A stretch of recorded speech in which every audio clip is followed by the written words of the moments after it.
Thank you. All right, welcome everyone, good morning. This is the stakeholder workshop on the Building Decarbonization Phase 2 staff proposal, at least components of it, and the Mobilehome Park electrification and tenant protection topics.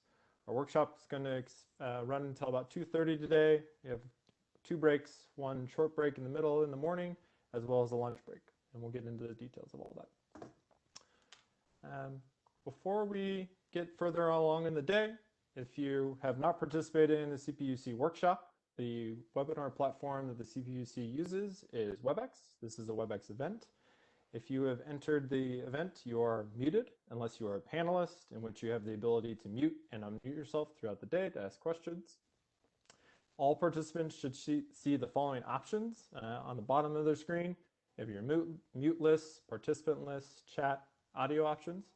If you click on that audio options, you should also see a Q&A.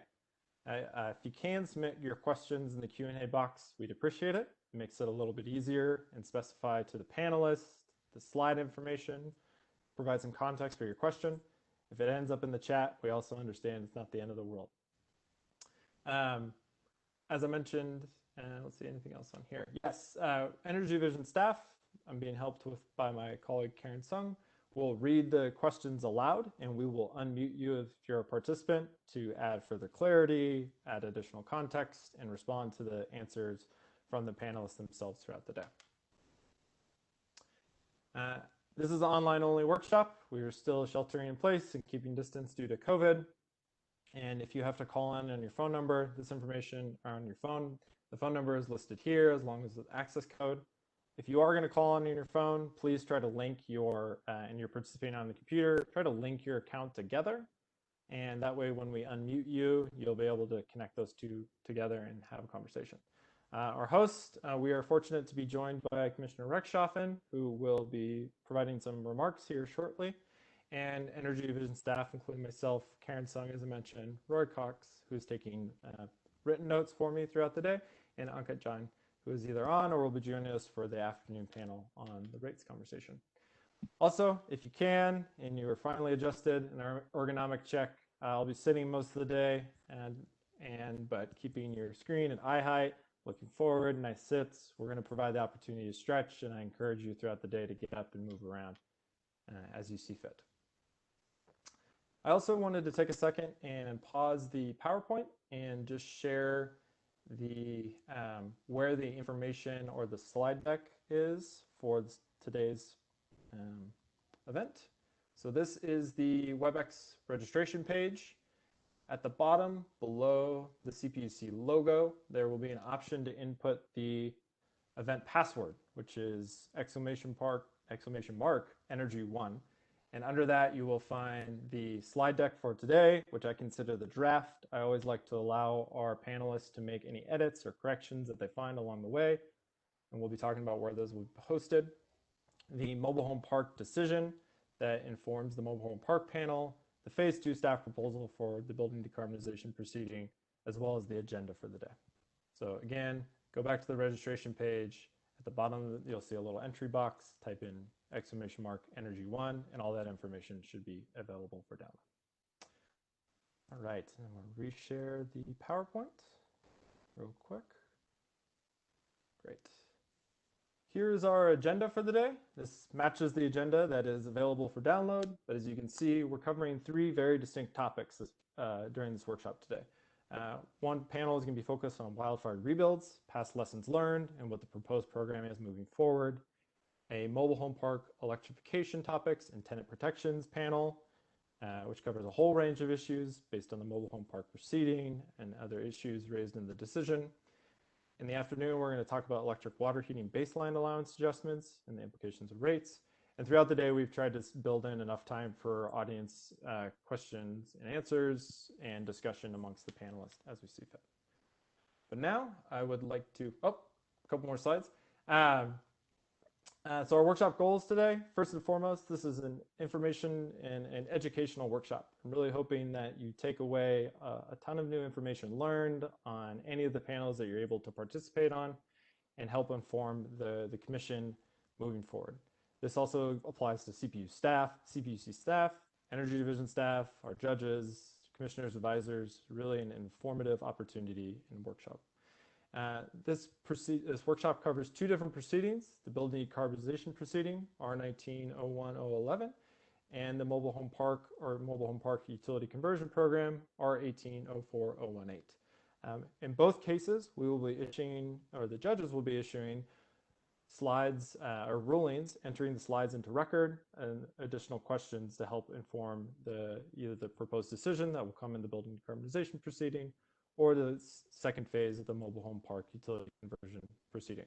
We'll go into details at the end of the day on what the timing of all that and the goals, next steps, but that's the goals of this workshop. Quick ground rules. Again, this workshop is designed to stimulate conversation and presentation of materials in a thoughtful way and an honest dialogue amongst many different stakeholders within our communities. Again, inform and educate is one of the big goals, and hopefully all participants, whether you are an expert on any of these topics or brand new, will walk away with that as a goal. I like to see chat in the comments discussion on the side, but if you're going to engage in the comment and discussions, please keep it respectful amongst parties. There's a variety of different opinions and perspectives, but I encourage the participation in the chat box, but also would like you to keep it respectful and friendly amongst parties. Just a note, this workshop is not considered on the record in any way. We're not taking notes. The verbal and written comments that are provided here do not go directly into the record unless they're submitted into record via ruling, but they help inform, again, Energy Division staff, judges, as we are developing the rulings, the questions for the rulings, and the scoping memos and proposed decisions moving forward. So, and with that, I would like to take a second and turn it over to Commissioner Rechtschaffen for some remarks. And I'm actually going to end the PowerPoint presentation for a second, Commissioner. So the floor and all of the video is going to be yours. And I believe you are on. Great. Thank you very much, Nate, and welcome everybody. It's been a rough few weeks. The sun is peeking out from my home in Oakland, and I hope it's making a similar showing elsewhere around the state as hopefully the air quality that we're all been dealing with improves. I'm delighted to be here. I want to thank Nate and the other very talented staff in the Energy Division who are working on building electrification and mobile home park issues. As Nate said, today's workshop relates to two of our proceedings. I am the assigned commissioner on both. I'm delighted that we put together a workshop that covers both proceedings. One is the Building Decarbonization proceeding, and the second is the second phase of the Mobile Home Park Safety Upgrade proceeding. And we're going to focus, as Nate said, on some key issues, including the proposed Wonder program, the very aptly named Wildfire and Natural Disaster Resiliency Rebuild Program, but we just call it Wonder. Lessons learned on the topic of mobile home electrification, including how to ensure that renters in mobile home parks are protected from rent increases due to safety upgrades. Of course, this is something that's especially concerning and important to us given the stresses that so many of our ratepayers are facing because of COVID. And also, as Nate indicated, also the proposed electric water heating baseline allowance. I want to take a step back just for a moment. I'm sure everyone is intensely aware of what's been happening throughout California and the West, the wildfires that have continued to break records in terms of their intensity, scope, and severity. They powerfully underscore how timely the issues we are working on is. Climate change, the impacts of climate change are no longer on the horizon. Their devastating effects are affecting us here and now, making parts of the state inhospitable and raising the prospect of what's going to happen going forward if we don't act decisively. We have comprehensive climate policies in California.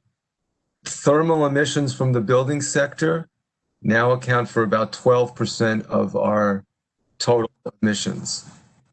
Very importantly, we use more gas for heating than any other state in the country. We're more reliant on gas appliances than most other jurisdictions. So we have both a significant opportunity and significant challenges here. The opportunity is that, especially as compared to other sectors, we have made relatively little progress decarbonizing our building sector. We've done better in transportation, we've done better on the grid. The building sector is one where honestly we have not done enough. At the same time, technology for heat pumps, hot water heat pumps, and induction stoves has been steadily improving, both in efficiency and performance. So that's the opportunity. We have an opportunity to move forward. We have major challenges. We have lots of buildings with existing appliances that will need to be retrofit, and the cumulative investments needed to deal with the problem are likely to be billions of dollars, B with a boy, billions of dollars, many billions of dollars. So we have a great opportunity. We have very significant challenges. The scale of the opportunity, the scale of the challenges make our building decarbonization proceeding a very consequential one of the most significant in terms of achieving our long-term climate goals. We also have some specific, if narrow, opportunities to promote building electrification in the context of rebuilding from disasters. Of course, we're doing everything possible to mitigate the risk of wildfires. We have multiple programs in many fronts, but we know, and again, we're seeing it very dramatically this year throughout the West, wildfires are going to continue growing in intensity and frequency. That's just the reality of climate change. The intense heat storms we're getting, the drought, the dryness, we know that wildfires are going to be a fact of life in California. What's interesting and exciting about the staff proposal is that we're looking to leverage the opportunity of rebuilding from disasters. As grim as that is, it does propose an opportunity. And that's why the staff has proposed this new disaster recovery program, which we call Wonder. And Wonder provides incentives for single-family homeowners and multifamily homeowners impacted by a natural disaster to rebuild all electric. When you recover from a disaster, you can rebuild all electric. And this is very much in alignment with our long-term climate and energy goals. Unfortunately and tragically, it looks like there will be more communities that may be in line for this program after the current fires we're experiencing. We have some from the previous year's fires, again, very grim, and there may be more communities in line. Of course, in the worst way, we don't want that to happen. But if it's going to happen, and we know it's going to happen, this is a very innovative and important opportunity for these communities to rebuild in an all-electric way. And I look forward to discussion about the Wonder program today. I'm going to wrap up. There's a lot we need to get right here. There's a lot of devil in the details. We've been looking at the proper incentives, different funding streams, program implementation, scope of programs, many other details. We've got a lot of great stakeholder input in both proceedings. I'm glad that we have a wide set of panelists and stakeholders here, and I'm looking forward to hearing what people think about the staff proposal and your comments on these topics more broadly. Thank you again for joining us. Back to you, Nate. I look forward to today's discussion. Great. Thank you so much, Commissioner. I'm going to pull back up the PowerPoint for everyone. Right. And I wanted to echo many of the sentiments that were raised by the commissioner and put some numbers to the events that we're going through currently. 2020, as was mentioned, has been an incredibly difficult year for many of us professionally, personally, from a public health perspective, now from a climate and wildfire perspective in the state of California. These were the statistics and numbers that I've pulled from the CAL FIRE incidents webpage late last night. And we're at over 7,000, almost 8,000 wildfire incidents in total, both small and large, over 3 million acres burned, 5,000 impacted, over 5,000 structures impacted. That means damaged or completely destroyed. We have 6 of the state's largest wildfires on record occurring this year, and we've lost 20. Unfortunately, lost 20 Californians in this process, and as we all are being impacted by the air quality impacts throughout the state. So it really is an unprecedented year for this wildfires, and just wanted to take a second to acknowledge that. In the context of the last couple of years, it is large, but we have a clear trend in California on the wildfire side, and the trend is not going in the right direction. When we look back at the 2017, 2018, 2019 fires, while the total acreage burnt may not have been as impactful or large as the 2020 wildfire season is currently, the number of structures lost in some of these events were catastrophic and in the thousands of numbers. And the lives lost were also, in the hundreds of lives lost. So while we may have received a little bit of reprieve in the 2019 wildfire season, as you can see from this nicely pulled together PBS NewsHour chart, the trend is upward. And so this was in mind when staff was considering how to develop and implement or propose the Wonder program, and really wanted to take this opportunity to take a step back and first learn about the programs that have tried to respond as best they can to the 2017, 2018 wildfires before we look forward to how we're going to respond to the 2020 wildfires and additional natural disasters in the decades moving forward. And with that, I would welcome Rachel Kuykendall from Sonoma Clean Power to unmute, and she's going to talk about the programs that have been implemented in that service territory and area in representation of the larger efforts ongoing by PG&E. And Rachel, if you're ready to go, please just let me know when you would like to move to the next slide. I am. How's my audio? You sound great. Perfect. So like Nate said, my name is Rachel Kuykendall with Sonoma Clean Power. And I've been asked today just to provide a little context to our program called Advanced Energy Rebuild, which is a collaboration between ourselves, PG&E, and the Bay Area Air Quality Management District. And I'm going to start by giving just a little bit of context and some of the results, but what I'd really like to focus on is the lessons learned for this program and how they relate to what the staff is proposing. Next slide, please.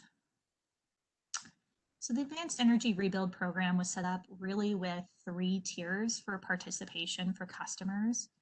We do offer a dual fuel option at $7,500, and the requirements for those funds are that a home has to demonstrate 20% compliance over current energy code. It does have to be pre-wired for future electrification and has to have an EV charging station. We have an all-electric home pathway at $12,500, and the requirements for that are very similar. The home has to demonstrate 20% better than code compliance and has to have that EV charging station. And finally, we offered a renewable energy kicker of $5,000 on top of either of those incentives, and the requirement for that was a solar PV system plus battery storage. You can see here graphically sort of how those funds were split between the 3 funding entities. One I just want to emphasize there is This program on the back end was really a mess. We had 3 funders that sort of had very differing ideas on how programs should be funded, but we've all felt very strongly that we needed to make this as simple for participants as possible and really just show them the one incentive value that they could have in the back of their minds as they were starting to plan their projects and the financing for them. Next slide, please. In terms of who was on the team for this project, we really had 4 organizations, and you'll see this actually very closely mirrors what the staff has proposed in terms of the team, as it were, for who would participate in these programs moving forward. PG&E provided really the backbone of this program in their California Advanced Homes program. We essentially just reskinned that program and made it much more user-friendly for an average homeowner. But we really couldn't have done this program without their sort of existing program infrastructure. Sonoma Clean Power, we supplemented PG&E's funds with some dollars that went specifically towards greenhouse gas reducing measures. And we also really served as sort of the boots on the ground implementer to get folks through the door. We did a lot of hand-holding, marketing and outreach for this program. The Bay Area Air Quality Management District also contributed funds specifically for GHG reductions that were stacked on top of PG&E and Sonoma Clean Power's funds. And then finally, TRC was our program implementer, and they did program processing as well as stakeholder engagement for the program. Next slide, please. I wanted to highlight the timeline for getting this program up off the ground. And it took us about 6 months, which is pretty quick considering you had sort of 3 organizations that hadn't worked together before and that we were designing a program from scratch. What I'm really encouraged by is, as the commissioner was saying, we really hope that this program doesn't need to be taken advantage of, but to be frank, I think Sonoma Clean Power customers may need to, just with the state of the fires right now.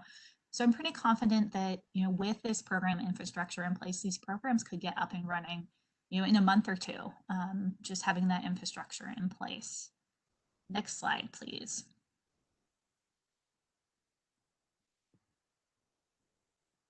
I did want to spend a little bit of time talking about the program statistics.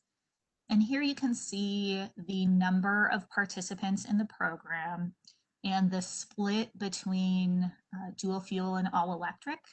Again, this program although did offer a dual fuel option, and you can see that about 2/3 of folks did choose that dual fuel option.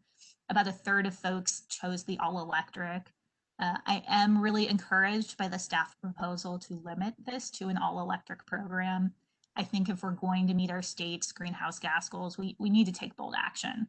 And 1/3 of participants choosing all electric is great and significantly up from standard building construction in Sonoma and Mendocino counties, but it's frankly just not enough. You'll also see here some statistics on the prevalence of heat pumps for space heating and water heating. Some really interesting statistics on how those technologies are progressing, as well as the statistics on customers that opted into renewable energy. What's really interesting about that last point is our customers that were all electric were about twice as likely to install solar PV and battery storage, which I think is a really encouraging trend looking at this data. Next slide, please. Finally, I did want to highlight some of the savings of this program. And again, these are in flux as we get projects towards the finish line. We're sitting right now at about 2.5 metric tons per year of greenhouse gas savings per home, which puts us sort of squarely in the tiers suggested by staff in the proposal. These homes are on average 24.4% better than 2016 Title 24. And they're projected to save homeowners $650 per year on their utility bills. Next slide, please. Okay, so I'm going to spend a little bit of time doing what I think is often uncomfortable for program implementers and talking about some of the challenges and struggles that we faced with this particular program with an eye to how these will fit in with the Wonder program. Next slide, please.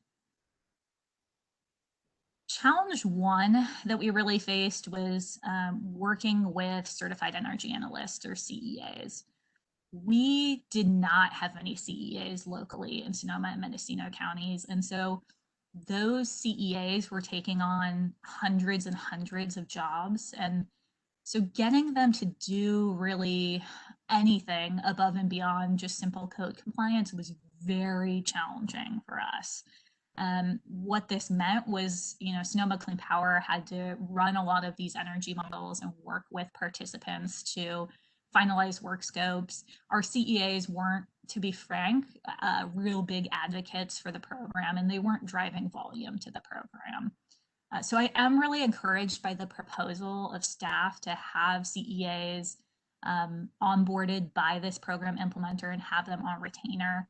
I do think this could be taken a step further to potentially look at dispatching CEAs are regionally in line with where the program is deployed, rather than having CEAs that are working statewide for the program. I think that's going to be really critical. A lot of these builders already have energy analysts they work with. So getting to those folks and making them advocates for the program is going to be pretty huge. Secondly, what I want to point out here is the way the staff proposal is written right now is requiring all electric homes, which again, I certainly agree with. And the baseline for the greenhouse gas calculations is based on a dual fuel home, which makes sense. Programmatically, what that actually means right now is the software, the way it works is if you're calculating an all-electric home, the baseline there is an all-electric home. So this proposal by staff actually would require a CEA to run a second energy model, which is pretty time intensive. I think it is the right way to go, but I just want to say if this is the direction, I think you'll want to work with CBEC to make sure that dual fuel baseline is calculated so that that CEA or program implementer isn't having to rerun a second model, and that a homeowner that is coming to the program midway through construction or after permitting really easily can look at their energy documentation and know what incentive level they are potentially getting through the program. Next slide, please.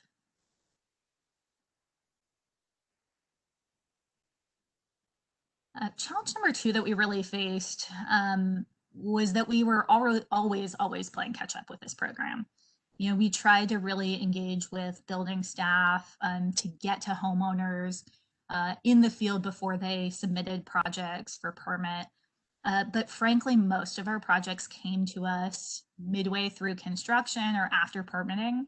So we really had to run a lot of energy documentation again, work with homeowners to potentially add work scope, after maybe they were already framed. And so it wasn't the most cost-effective or best way to engage with these folks. I don't have a solution here really, but I did want to highlight this as a particular challenge in a program where really you have to be able to move quickly to get to these people. And I encourage folks who are listening today who maybe have ideas around this or experience in this space to comment and lend some expertise to CPUC staff and the potential implementer to really get this right. Next slide, please. Okay, and then we were asked specifically to speak to equity of the programs. And this is another one where I don't necessarily have a solution, but I want to show really our progress here and open this up for how we can do better. So you'll see here on the left, this is sort of the breakout of customers that are standard customers and customers that have a CARE FARA indicator on their bill, and what was lost in the 2017 wildfires. On the right, you'll see sort of as these meters start to come online for our program where we're ending up. And we're doing okay, I would say. You know, I'd love to see that carefare number in the hundreds. And I think the reality of running a program like this is the people who are lower income are the people who really need this incentive the most. And they're the most likely to be underinsured, and they're the most likely to maybe potentially not rebuild. So you need to get to them quick, and you need a partner that can get to them quickly. And so I'm really encouraged by the proposal that a CBO be on the project team. I think that's a step in the right direction. This is another one. I think there are folks out here who really have expertise in this space that could lend some thoughts and perspectives on the best way to really engage with this segment and make sure that the program gets to them. Next slide, please. All right. And then I wanted to emphasize a couple points where I think we're doing pretty well as a program and how those relate to the Wonder program proposal. Next slide, please. Critical, I think, to this program model is keeping things really simple and accessible for folks. So when we designed this program, there was a lot of thought paid to how we could reduce the participation hurdles to the minimum possible. And frankly, even with just having 3 things that customers needed to do, it was really difficult to communicate that still to average customers. I worry with the Wonder proposal that communicating carbon to customers is going to be, frankly, really challenging. So I think we just need an implementer on board who has experience in that space to communicating it to customers. I do wonder if potentially there's a solution in offering a first incentive tier that maybe is just saying be all electric full stop, and that's sort of the entry into the program. I think that could be something that could really be simple and resonate with customers and get a lot of folks into the door to hopefully encourage them to take advantage of some of these kicker incentives. In terms of the kicker incentives, I do think there's the opportunity to potentially highlight some other opportunities. So we offered incentives for EV charging and battery storage. I think those could be really easy to communicate to customers. My sort of fear with the passive house kicker right now, I say this as a passive house consultant, I don't know that it's necessarily the most accessible, and I worry that the people taking advantage of that incentive may not be where we want to put the money for this particular program. I would rather maybe see that kicker on maybe the California Advanced Homes program, or a program where maybe speed is not of the essence. I think we could do a lot with kickers around things like, again, EV charging, battery storage, maybe even an air leakage target kicker incentive. So I just encourage, as this program gets refined, that an eye be taken to make sure the requirements are as simple and easy to communicate with customers as possible. The other thing that we did with this program that we heard very frequently was critical is we offered 50% of the incentive upfront to customers once they were through plan check. So I do encourage, if there is leeway for the PUC to look at a similar model. We did hear time and time again that helped these folks who were significantly underinsured be able to afford to pay contractors to install these energy efficiency measures. Next slide, please. The other real thing I think we did well for this program is we knew that we were going to have to meet people where they were. This isn't the kind of program model where you can just sort of throw dollars at it and hope for success. This is something that was so much hand-holding. And I like to say my title was really half therapist and half program manager for this program. It was a lot of time and energy, extremely rewarding, but time intensive. And so I just wanted to highlight that because, you know, as we start to potentially evaluate this program and think about cost effectiveness of this particular program, I think it is one where you can't expect this program to be cost effective because it is so labor intensive for getting folks to know about the program when frankly they have so many other things on their mind. That energy efficiency is not one of them. Next slide, please. And finally, I wanted to highlight what we did in terms of getting people familiar with the technologies for all electric homes. I would say we don't have a super progressive contractor base locally. So from the get-go, SCP and PG&E really partnered on a series of classes. We had this induction cooking lending program where we would let people borrow induction cooktops for 2 to 3 weeks to test them out. We basically offered a ton of complementary resources to get folks really comfortable with these technologies that they didn't understand, so that they could ask their contractors to install them for them. So as this proposal moves forward, I would just highlight this and say, you know, these types of strategies are going to be fundamental for the program's success. And so not only would it be encouraging if folks today could suggest ideas, but as staff starts to budget for the program, and I should be taken to budgeting for strategies like this, so they're going to make the program a success moving forward. Next slide. So that's it for me today. I just want to again thank the PUC for all the hard work that went into this program. It's a fundamental program that you've outlined, and you know, I think our customers are unfortunately going to be some of the first ones taking advantage of it. So I am very encouraged by the thought and detail and look forward to engaging further on this. Thank you. Great. Thank you so much, Rachel, for that background. Very informative. Next up, we're gonna go south in the state and visit the Southern California service territory. And I'd like to now turn it over to Ruby to talk about the wildfire program that they've offered and implemented for customers impacted by wildfires in their service territory. So Ruby, take it away. Hi, good morning. Thank you, Nate. Appreciate it. I'm Ruby Rose Yepez with Southern California Edison. And the former program manager for our CLEAR wildfire program, which stands for Clean Energy and Resiliency. A lot of what I'm going to say is actually going to replicate what Rachel spoke to on many levels, because the intent of our project, or I'm sorry, of a program, was to mirror the Advanced Energy Rebuild program.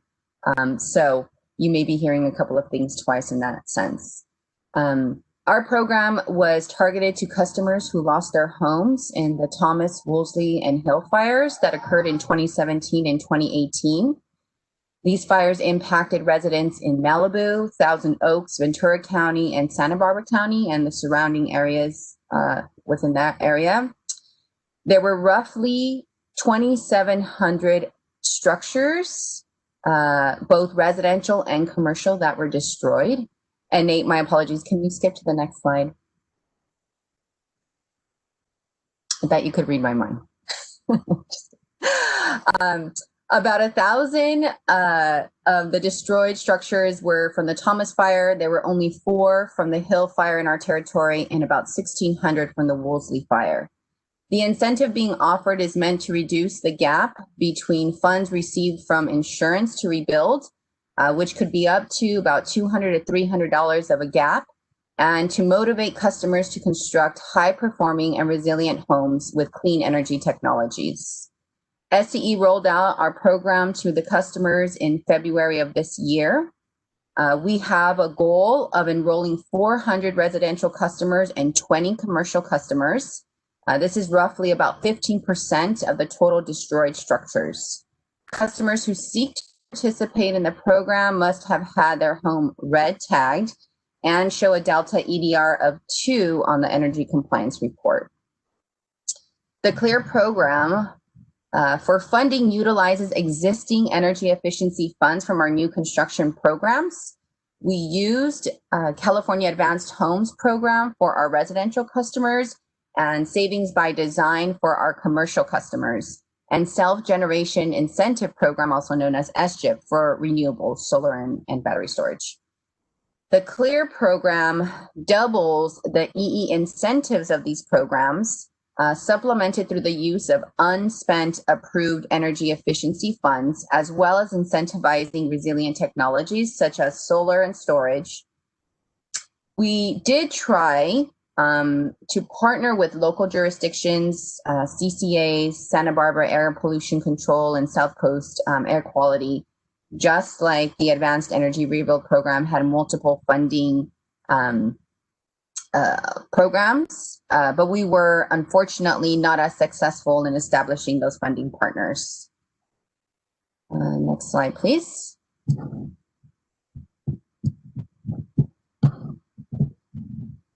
So the incentives pretty much match what was being offered in AER. The CLEAR program offers 3 tiers of incentives accommodating both dual fuel and all electric homes.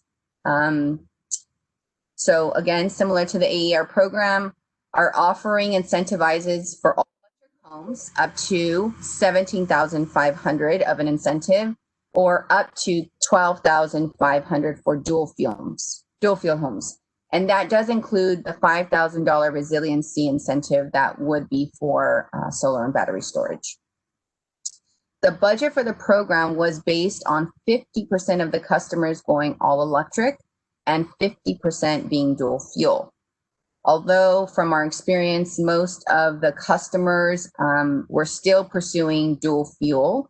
And when I would get engaged with the customers on their why of pursuing dual fuel, most of it, unfortunately, was due to cooking.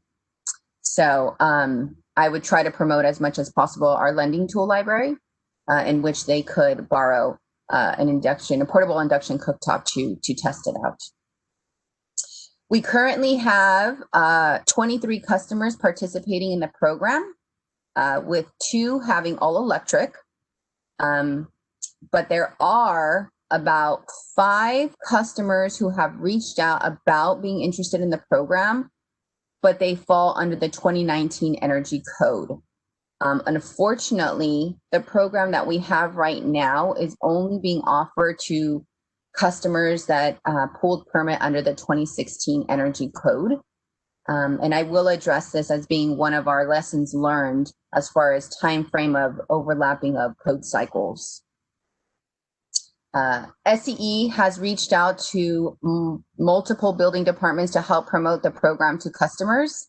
Our team has also worked with the Ventura County Regional Alliance, United Policyholders, Ventura County Long-Term Recovery Group, and Ventura AIA chapter to also promote the program to customers and consultants. And like Rachel said, it's really important that you establish these partnerships with any organizations that are reaching out and having contact with customers, with contractors that are helping with rebuilds, which include both construction and, like she said, CEAs.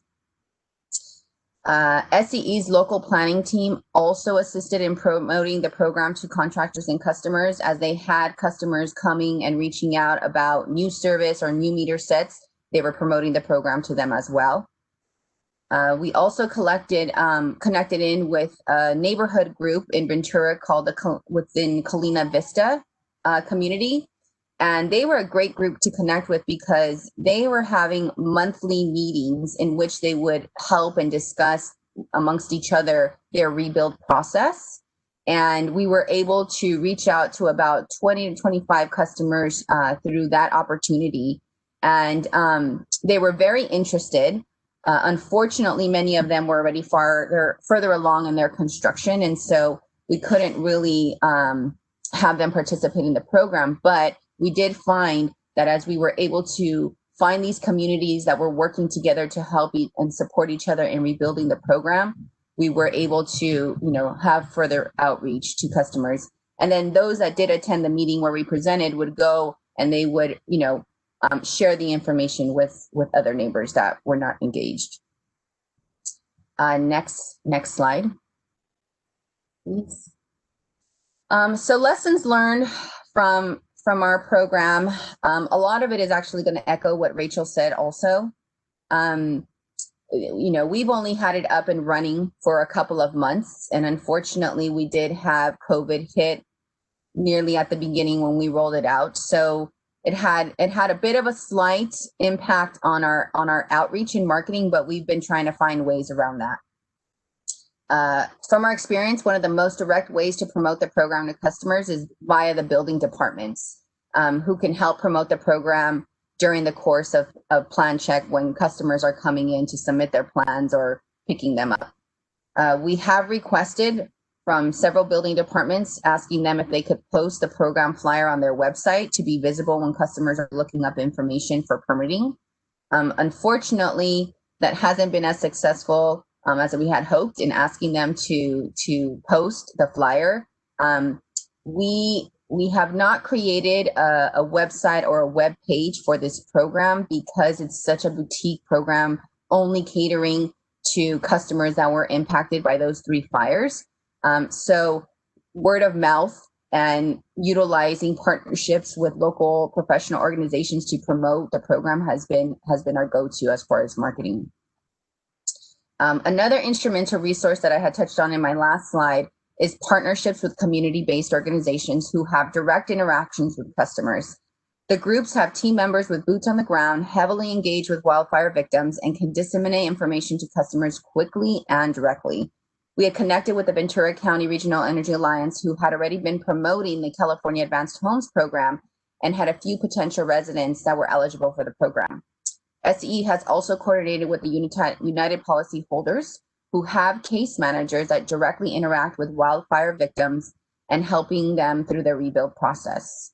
And lastly, one of the groups that we recently connected with and presented to was the Ventura County Long-Term Recovery Group, who has a dedicated rebuild navigator that helps community members through their rebuild process as well. One of the first challenges that Rachel touched on is the CEA and the challenge with energy reports. And that's something that we also really saw on our end. Technical assistance as part of the CLEAR program is really crucial, or for any rebuild program in general. Many of the reports, the energy reports that we received, were not modeled accurately to the design and the construction documents. There was a significant amount of corrections that we needed on the energy reports after our review. And what we saw was that many of the customers were a bit hesitant to have to go back to their energy consultant to ask them for updates or revisions to their energy model because of the cost that was going to be incurred. And so Edison ended up just having a third-party consultant that does other work for us who was a CEA, help with updating the model so that the customer did not have to incur that extra expense. Given that these homes are custom built, there are changes made during construction which impacts the project's compliance and potentially impacting their participation in the program. Providing technical assistance to the customers when they are in early design allows for more potential in customers meeting eligibility requirements and receiving the incentive. Early intervention is critical. Unfortunately, we did have to turn away a number of customers because they were too far into construction with their rebuilds. And we asked that customers be enrolled in the program prior to drywall. Most of the customers that we have engaged on the program seem to be very conscious of energy efficiency. There were several customers whom actually expressed that they wanted to pursue these types of measures, and unfortunately were discouraged by designers or contractors who lack the knowledge or experience with the advanced technologies that they were asking for. So there definitely is an education component to the contractors and the designers that are working on these to help bring them aware and comfortable with the technologies that these customers are asking for. Another key factor that has impacted our CLEAR offering is the change in energy code cycles. The program was approved for projects under the 2016 Energy Code, but now the 2019 Energy Code is in place, and the program will need to be updated accordingly to accept projects under the new code. From my communications with customers, it seems that the time frame to start construction of their rebuild is about 18 months, which would most likely overlap between code cycles.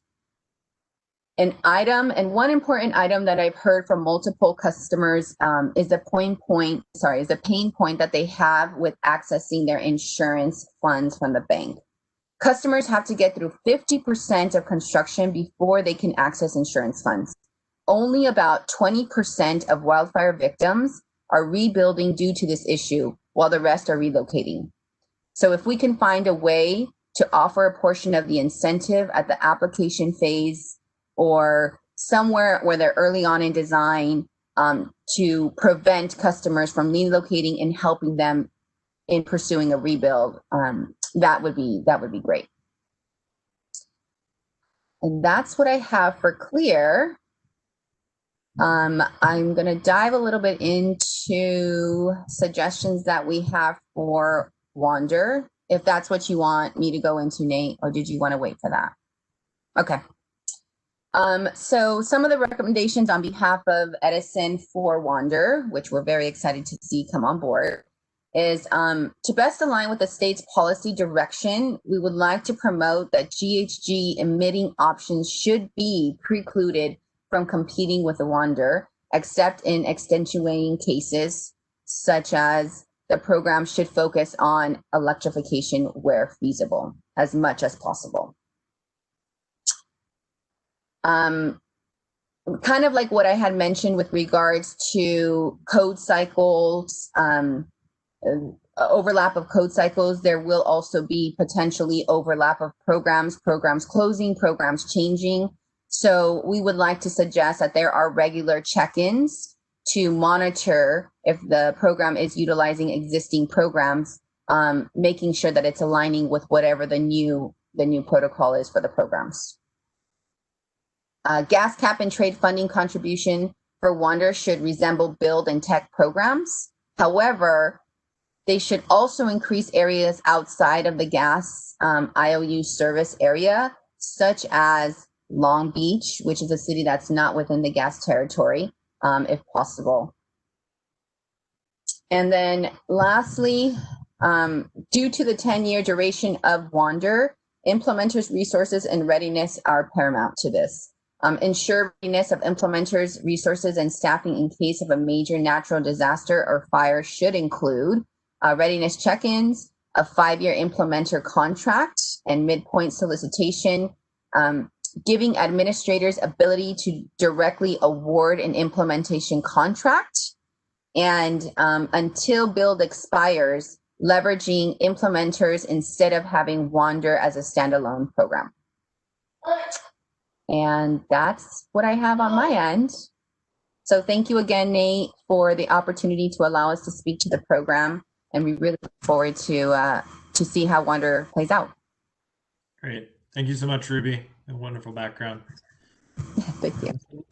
So next we're gonna turn to the Wander proposal as it's outlined in the actual staff proposal. And for those that are curious, Wander stands for Wildfire and Natural Disaster Resiliency and Rebuild. Like any great regulator, the acronym is key. And what I'm going to try to do over here is to explain the context of where the program is coming from. You already heard about 2 programs that are being offered in both PG&E and Southern California Edison territory, how those programs informed the program design, and just provide a very brief overview of the key components of the program proposed.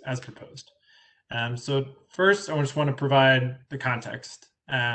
Really, this was driven initially by the Building Decarbonization Scoping Memo, which was issued on May 11th of 2019. And for phase 2, the only question that was asked was this one shown here around, should we develop a new program or a program to assist communities impacted by wildfires rebuild in a decarbonized fashion? And while I think that question is great, it also we also need to remember at that point the Commission was already providing resources and support, both technical and financial resources, to help communities rebuild, specifically in a more energy efficient fashion at the time. And as part of that, you're getting the decarbonization goals. You can see here the kind of advice letter timeline that was laid out, but by April 2018, the Commission had approved the first rendition of the Advanced Energy Rebuild Program in Sonoma Sonoma Clean Power and PG&E service territory. That was also expanded in 2019 in response to the 2018 fires. And as Ruby mentioned, the Southern California Edison program was approved in April 2019 and then stood up. So programs were already offering and already happening, which provided a great opportunity and resource for staff to consider how to incorporate lessons learned recommendations into a future program. The other thing I wanted to note was this was all happening prior to the 2019 wildfire starting, which, as we saw in the kind of wildfire context slides, was the smallest of the last couple of years of wildfire season, but still had an impact on multiple communities and structures throughout the state.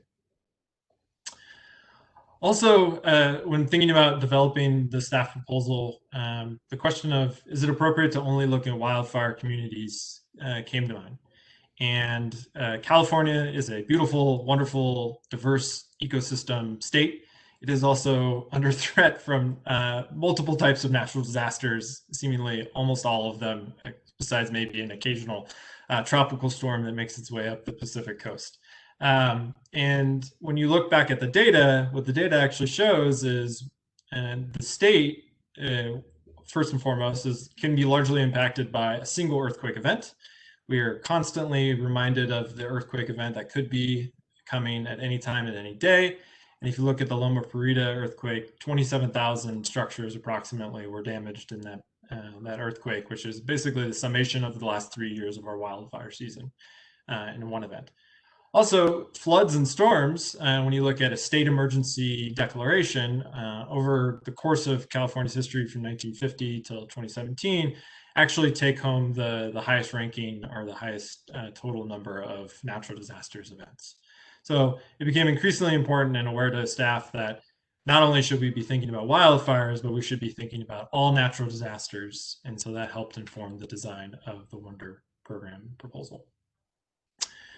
What also helped was feedback and early lessons, again, from the staff at Sonoma Clean Power, PG&E, SoCal Edison, on their early lessons learned, challenges, barriers, everything kind of what was going on, the actual implementation of these programs. And some of the key considerations that were raised to staff when thinking about this program was, again, keep it simple. This is really a complex, unnerving time for a lot of people rebuilding. So try to make it as simple as possible. I continually heard over and over again, energy efficiency is great, but as the code continues to tighten and tighten, the ability to achieve a higher level of EDR rating is increasingly difficult. So is there potential to focus on greenhouse gas reductions first and foremost? As both Rachel and Ruby mentioned, reaching the participants early in design is essential for program success. And first and foremost, or lastly, I just wanted to say, what continued to come up was there needs to be an acknowledgement that the communities impacted have gone through a traumatic experience and are just trying to recover to the best of their ability. Other challenges that were raised and identified in this process, either in the Sonoma Clean Power evaluation report or in conversations, were, the advice letter regulatory process can be a long time horizon, and I hope I got a few chuckles with that statement. And the way the program was continually being refined and perfected was through the advice letter process with continual submission and iterative process, which I think can be great and helpful, but it can take a long time. The California Advanced Homes program, which the program is fundamentally built on top of, is really targeted at production builders. It's not meant to be focused on custom homes, and that is predominantly the types of homes that are being rebuilt as part of any natural disaster recovery. As Ruby and Rachel both highlighted, the recovery and the rebuild process is long, it can be tedious, it can take anywhere, and I think Ruby just mentioned 18 months. And that may not even include the cleanup process and how that interacts with the building permit being pulled and the code being updated. There was an opportunity or a need to think long-term about a program. How can you structure something that provides a little bit more runway for folks to recover so we don't have a cliff that they all of a sudden fall off of for incentives? And then incentive layerings, and this is a little confusing because the updates that PG&E's most current program, which wasn't presented on AER right now, takes into consideration the 2019 code, and those incentives are a little bit different than the ones that were presented for the 2016 code updates, but they were a little different in variation. So thought about how can we ensure incentives statewide are structured in a similar fashion and being funded from a similar source. So here's I'm going to go through a snapshot. If you want to share any slide from today's presentation with friends, family, and colleagues, like this is the one you're going to want to share. So program principles that were for the program: customer first, community first. These people are rebuilding, impacted. How can we put them at the center of this program? Keep it regulatory, the process simple. Can we adopt language into decision that makes the standing up of this program easy, moving forward as easy as possible? And can we have dedicated funding so we're not kind of scrambling to increase funding sources or layer in funding sources from different agencies, different entities, as was highlighted.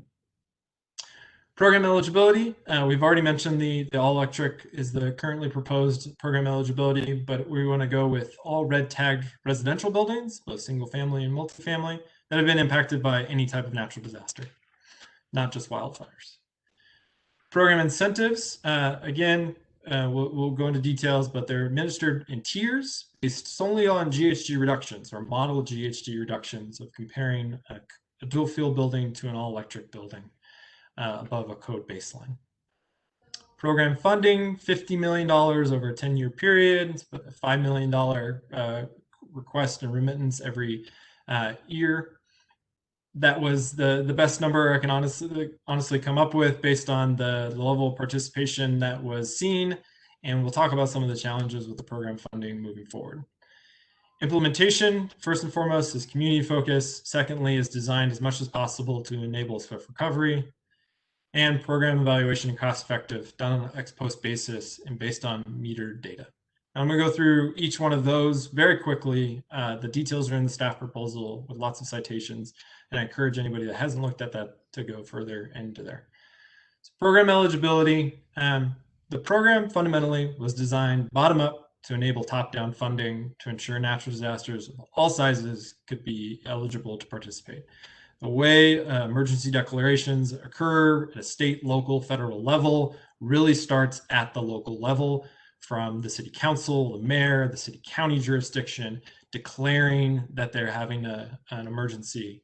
And that emergency is known as a local emergency proclamation.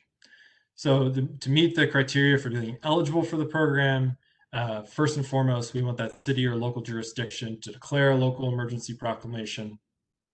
And secondly, the building department has to identify the buildings that have been considered red tagged in that service territory or in that community area. The program incentives, again, are based on the GHG emission reductions of a dual fuel building compared to an all electric building in a model using either the CBEC res or for single family and low rise, or CBEC com for the multifamily process, the high rise multifamily process. And fully aware that the code is currently considering a standalone multifamily that could have its own software modeling and would be considered incorporation as this program evolves over time. The modeled approach takes into consider the building design dimensions, so the actual square footage, the actual number of fenestrations, and the orientation of the building, the climate zone in which it's fallen in, and the appliance efficiencies of where it's at. And for the dual fuel building baseline, we like to use a prescriptive level of appliance efficiency. And again, this process is meant to be adaptable to code changes. So as we receive code updates over time, over the 10-year process, the baselines would modify, the software modeling would change. And so it's meant to be adaptable as the state works to achieve its climate and energy goals. Program incentives, the greenhouse gas reductions were valued on the 2020 avoided cost calculators adopted at the CPUC. And the incentives were broken down into tiers and rounded to whole numbers for very simple administration, going back to our program principle of keep it simple. We have two levels of incentives. We have a market rate and an equity. The equity incentive value is 50% greater than the market rate as currently proposed. The passive house kicker incentive, as was mentioned by Rachel, is really designed to help cover the costs of the property being built or going through the certification process. And the key consideration of this is that the passive house principles and passive house designs, which Bronwyn's going to talk to next in great detail, really can help the state achieve its both short-term goals and its long-term goals. And the water program felt like an appropriate home for it because the level of participation might be smaller than it is smaller and can help inform the record development for larger scale implementation in programs like CAP.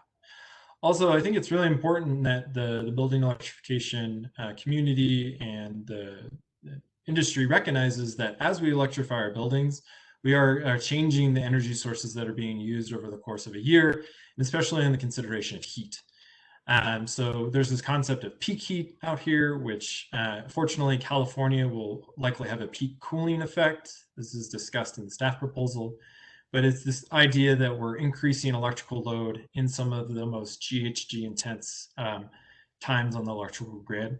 And that's represented by this chart from the CEC and the electricity CO2 intensity over time. So I believe passive house principles and design can help accommodate that consideration or that challenge, as well as additional issues that are inherent with natural disasters. And again, Bronwyn will talk about some of those benefits. So the program funding, first and foremost, again, wanted to highlight some of the program funding challenges. One is we have no idea how much money we're going to need. There's an unknown size and scale of any of these natural disasters, whether it's a wildfire, earthquake, flood, storm, anything. And so we took our best example or shot at estimating what that could be like. The funds could be collected and used for never. And that would honestly be the ideal scenario because it would mean we would have no natural disasters in the state and we wouldn't have to be helping homeowners rebuild. As was noted by the commissioner and by Rachel, this is an unlikely scenario. So the program that nobody would like to use, but is there in case is necessary. So some program funding details. Again, $50 million over a 10-year period, $5 million collected annually.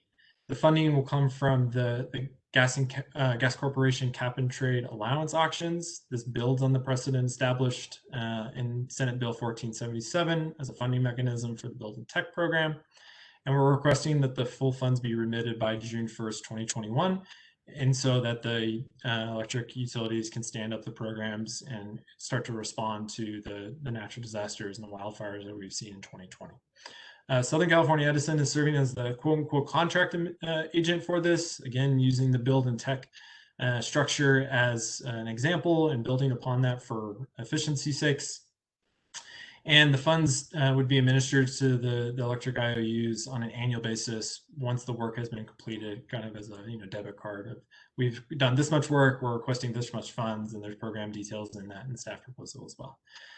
Any unspent funds will be returned to ratepayers in alignment with Build and Tech funding as well, July 1st, 2033. Almost done. Program implementation team, 4 key stakeholders. Again, details on each one of their roles and opportunities for enabling swift recovery, but they are the electric IU in the service territory, a third-party program implementer who not only serves as kind of the outreach coordination, education, communication wing, as Rachel mentioned, with communicating GHG reductions, but also as the holder of the CEA agents for the program implementers, as that was identified as a key barrier, both in conversations with the Sonoma Clean Power, PG&E, and Southern California Edison team, but also in the wonderful report done by Opinion Dynamics. Local jurisdictional member, this can be a CCA, a city mayor, a building department official, but somebody on the ground that can help coordinate this effort at a city or county level, and then a community-based organization to be the block champions, organizing events, helping out. And again, this is all designed to try and pull as many people in as early in the process as possible, as well as increase participation levels across the board as much as possible. Program evaluation, again, ex post evaluation, and really trying to set this up in alignment with any of the cost effectiveness framework that's adopted for the build and tech programs. Currently, the decarbonization space or the building decarbonization space does not have an adopted indecision cost effectiveness framework that will be developed over time. So the Wonder program will take into consideration any of the rules and framework that are adopted for those programs moving forward. Completed every 5 years by a third-party program evaluator. This is taking some of the ideas from the Mobilehome Park proceeding, which we'll hear about next in the panel discussion, and identifying how can you evaluate this program in a timely fashion that's not resource intense, but also takes into consideration the long time horizon that the construction process requires for rebuilding and redevelopment. Hoping the evaluation report will largely focus on using normalized meter-based energy data to do the evaluation process. This can not only compare the actual modeled results to the actual real-world results, but can also help us calculate the actual GHG intensity based on grid conditions. As we've all seen over the last month, grid conditions are quite dynamic, and the models are models. They're not actual real-world data, and so using this information as much as possible to inform it, and it'll also encourage additional program recommendations. So here are just a few outstanding questions that have come in my mind. I'm not in any way saying these are going to be the ruling questions, but just a couple thoughts that I've had since the staff proposal has been released. How do we provide incentives to homeowners who happen to rebuild outside of the community that were impacted, but potentially within the service territory? My colleague, a friend and colleague, mom lost her house in Chico and has since relocated to the Central Valley and is rebuilding. Is it fair and equitable to provide incentives to her because she was impacted by a natural disaster in space in the state? So we have to think through that. Manufactured homes, we're going to learn a lot about in the next panel, but they're regulated at a federal level without a clear model. The CEC's model takes into consideration projected California grid. How can those two be tied together to ensure that anybody that wants to rebuild using a manufactured home will be able to? Should the Wonder program consider some sort of technical financial support for local building departments, as was raised by both Rachel and Ruby, key stakeholder and ensuring support for this program, and they're often overwhelmed and understaffed, especially in a natural disaster recovery standpoint. And then the scale of the recent wildfires and potential natural disasters, is the $5 million, $50 million over a 10-year period enough in funding levels? And so just some thoughts that Energy Division staff has been having. And again, questions will be attached to the ruling when we issue it. So I see questions coming in. I'm going to ask people to hold them. We do have a 15-minute block set aside, and I promise we'll get to as many as we can. But we're going to continue on, and I would like to invite Bronwyn to unmute herself and to walk us through the potential benefits of Passive House for the Wonder program. So Bronwyn, are you online and ready to go? Hi there, Nate. Yes, can you hear me? We can. Great. Fantastic. All right. Well, thank you so much for inviting me here, and thank you to Commissioner Rechtschaffen for being administering this program and considering a Passive House pathway. So as Nate has said, I am going to really look at why Passive House would fit really well with the Wonder program, how it's structured for those of you who are not familiar with it, and then look at a couple of examples. And then I have a few comments to what's been proposed in this Wonder funding program. So I've got a lot of slides. I'm going to whip through them fairly quickly. Feel free to add questions in the chat, and I'd be happy to come back to you and answer those. So Nate, let's whip through these and get going. I want to go to the next slide. So quick photographs right from the ground. This is a couple of weeks ago, Carmel Valley, Passive House being built by Carmel Building and Design sent me these pictures hot off the press. Their Passive House that is not quite finished, but it is all buttoned up, was the only one in this valley that survived. On the top left, you see the ash pile, that's their neighbor. This house, the fire came right up to it, but did not actually catch and burn the house. Everybody was really pleased about this.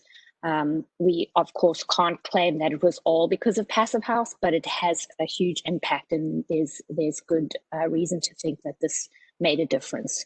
So next slide. Australia, this really interesting study came out just the other day, April 20th, documenting and monitoring the impact of the bushfires that happened in Australia. At this time was January earlier, and at the end of last year, we all saw the whole of the eastern side of Australia on fire in a very similar scale to what we've experienced here and are still experiencing in California. And the 2 points that were just incredibly impressive, the data points that came out of this study. On the left, this graph showing the difference between the airtight home, which was the yellow line, and the non-air sealed home, and then the outdoor particulates is the blue line, showing the infiltration of the PM 2.5 inside these homes was cut in half by really rigorous air sealing. Those were houses in Melbourne. On the right are some houses in Canberra that both of them had mechanical ventilation systems installed, which is very, common. It's actually pretty much a requirement for Passive House. The blue line is the particulate reading for the outdoors.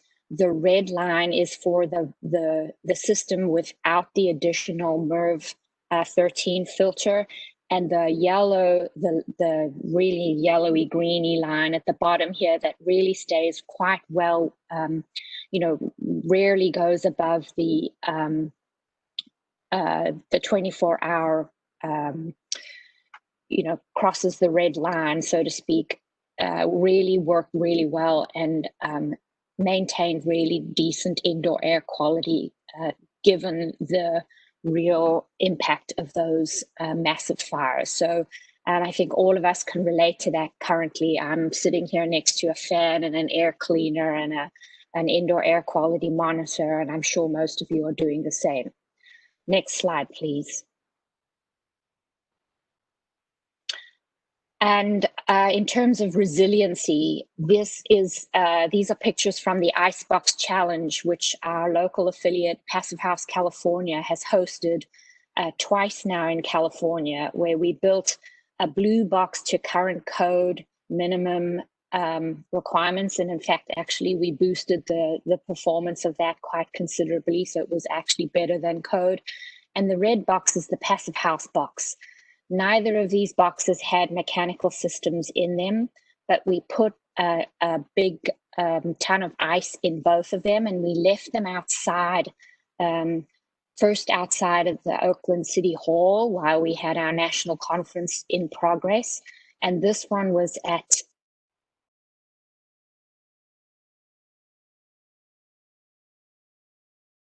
a shop down in Southern California during the Z&E conference a couple of years ago.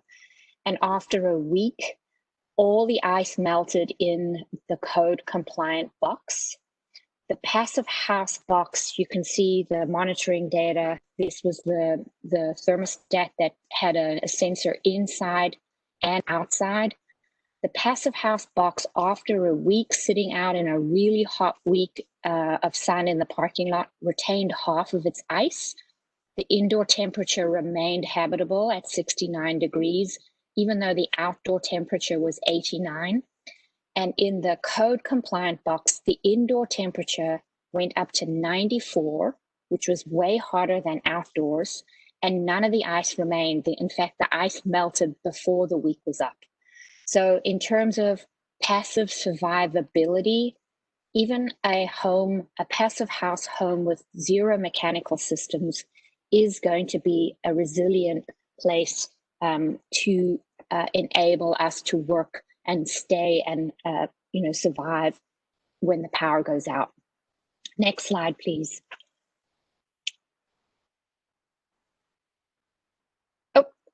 Okay, and that was just really a follow-up. We can skip that one because really the point was, I think I've made it already. So how Passive House works, and I think just do a steady click through here. I've got quite a lot of animation and I'll keep talking. So the point of Passive House, the original goal was to aim for hygiene ventilation, which during the pandemic starts to also make an enormous amount of sense. Next. This hygiene ventilation was what the standard was based on. The goal to provide 100% fresh outdoor air without the need for recirculation. So, and then it worked backwards to develop the requirements for the rest of the house. So keep clicking through here, Nate, and just a steady click. So all the other elements in a passive house were then designed to achieve this ventilation, this hygiene ventilation goal. So all of them work in service of being able to provide this 100% fresh filtered air. Carry on.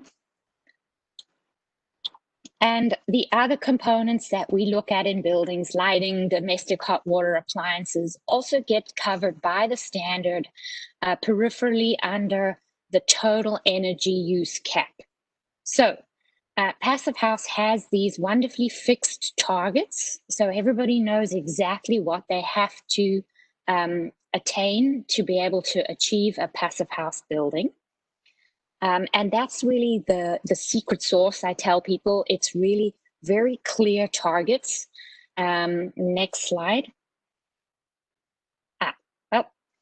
And it's based on these 5 principles, as I've shown in the previous slide. Climate-specific insulation.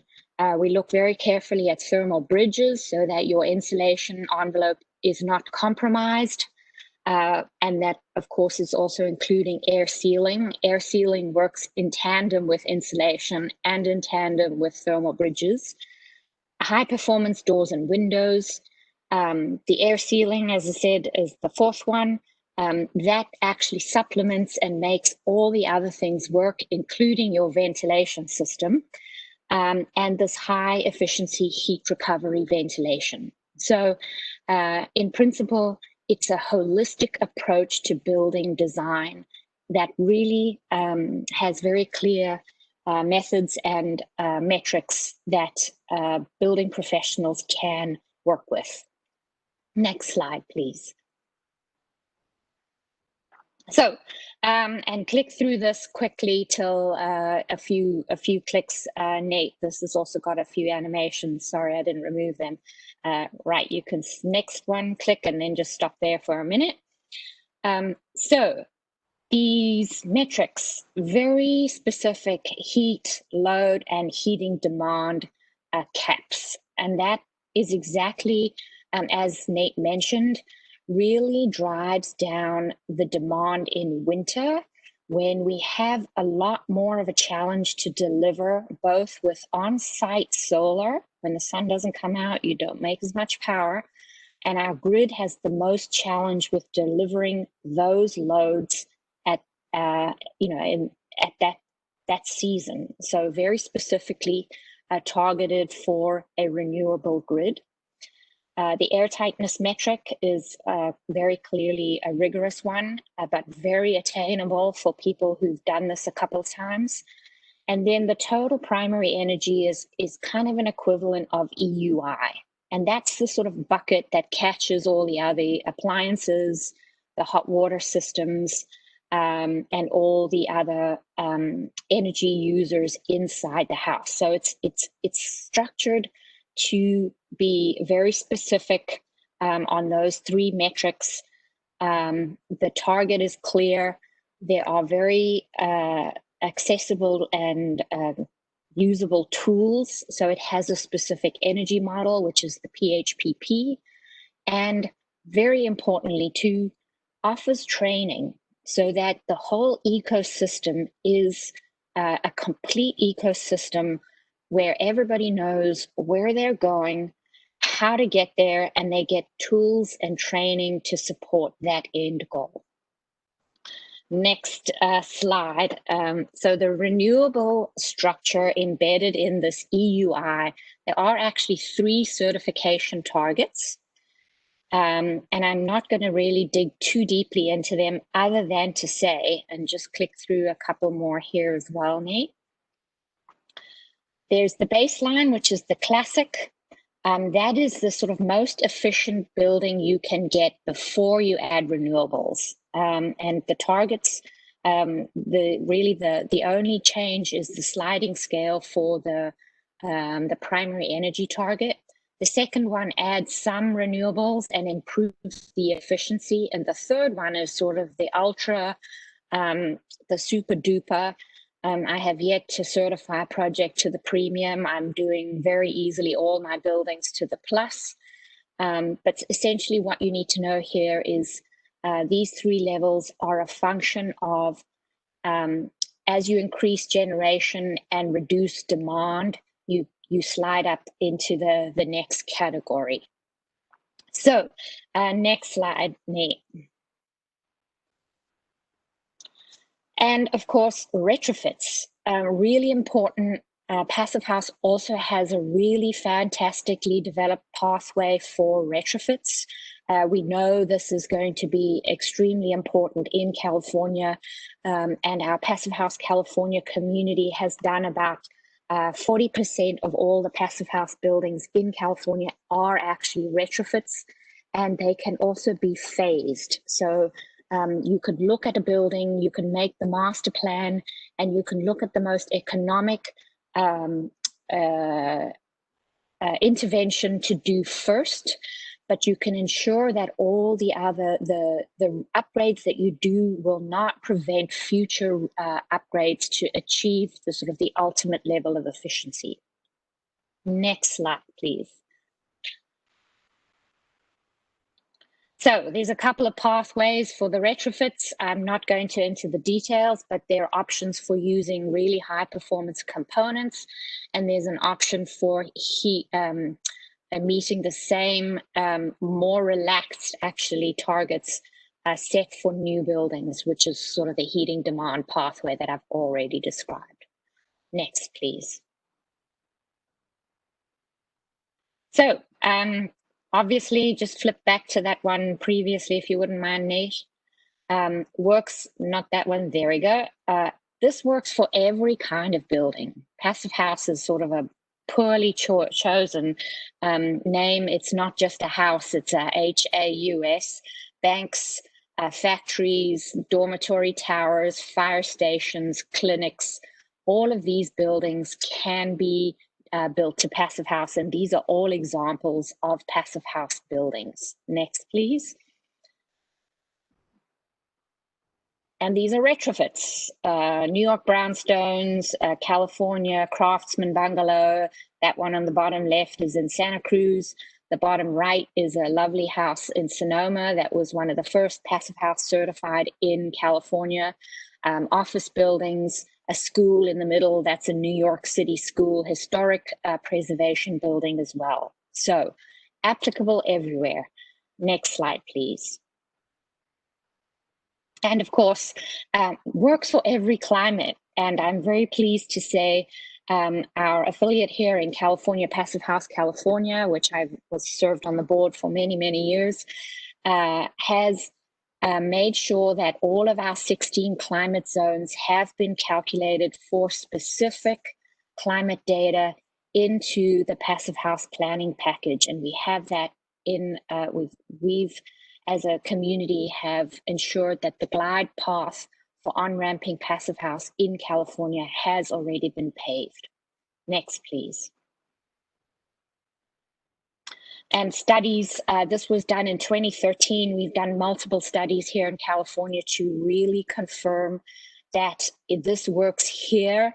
It's not a foreign approach that has no applicability in our more benign climates, and incidentally works actually almost better here because we do need the cooling reduction as well as the heating reduction. And as I showed from the Icebox challenge, insulation and air sealing and exterior shading are exactly the right solution for that challenge. Next, please.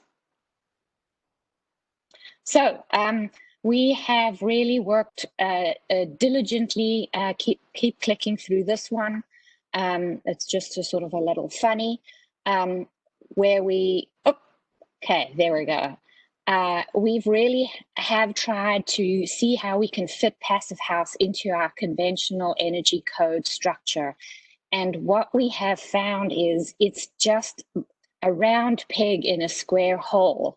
And as so we, it just does some very different things. The goal is completely different from our cost-effective energy efficiency. Passive House is trying to do a holistic approach to buildings with this hygiene ventilation target in mind. So next slide, please. And I am constantly approached by policymakers all across the US to see how we can merge these. And what I've come to the conclusion is they shouldn't really be merged, but they can absolutely support each other. And really, Passive House is being used in many places across the globe to accelerate industry transformation. So next slide, please, Nate. How do we do this? You can quickly click through this one. This is just another funny. We know how to combine systems. And this is exactly what Passive House is really excellent at doing, because it reaches a whole other level of efficiency. Couple more clicks. This is a heat pump water heater on the bottom, a heat recovery ventilation system, and a heat pump heating and cooling system. Everywhere else on the globe, these have been combined into these fabulously effective and efficient combi units. And this is exactly what Passive House allows us how to look at a building as a system. And it drives manufacturers to support this. And this becomes then useful for every other building approach. Because if I can cost effectively specify a combi system that does all of these things, even if I'm not building a Passive House, this is super useful for my market. And particularly for retrofit, so anybody also working on the energy sprung approach, this is why you want to actually incentivize Passive House now, because these are the equipment and appliances that we absolutely need to make that work. Next, please. So I made my point there. Okay, some real projects to show how this is super effective here. And I've been doing this. There's, I think, a bunch of people on the chats that are also Passive House acolytes and have been through the training and are doing this, implementing this on the ground here. This is an ADU that I've designed in Palo Alto. Super small, 740 square foot, built and designed all easily to Passive House. The only thing I had to change was really the wall assembly, even though it's quite a small building. My walls are a little thicker than code requirement, but I'm doing a bunch of other things differently. And next, one more click on this one, if you will, Nate. My energy model for Passive House is able to really give me my greenhouse gas emissions. And because it's structured to align really well with renewable energy targets, this, I think, will be super helpful for this Wonder program to help establish a data set of baseline greenhouse gas emissions for projects using this pathway. That I think will be super helpful. Next, I want to show you my Title 24 for this project. What we are now really finding, and this has been consistent for the 20 years that I've been doing, well, I should say, I haven't been doing Passive House for 20 years. I've been doing it since 2008. My current CBEC model is really challenged to credit a lot of my passive house features. And my space heating, you can see the green bar. I'm easily, this is the 2017 compliance model, or 2016 code, I guess it would be called. So not the current one, but I'm 82% above my space heating percent improvement compliance. I guess it's total percentage improvement, not the compliance margin. And for water heating, because I used a heat pump water heater and I combined it with the main house, I was penalized on this. And it's just a function of the CBEC-RES model doesn't have all the cells to actually credit these passive house projects in a real equitable way. Next slide.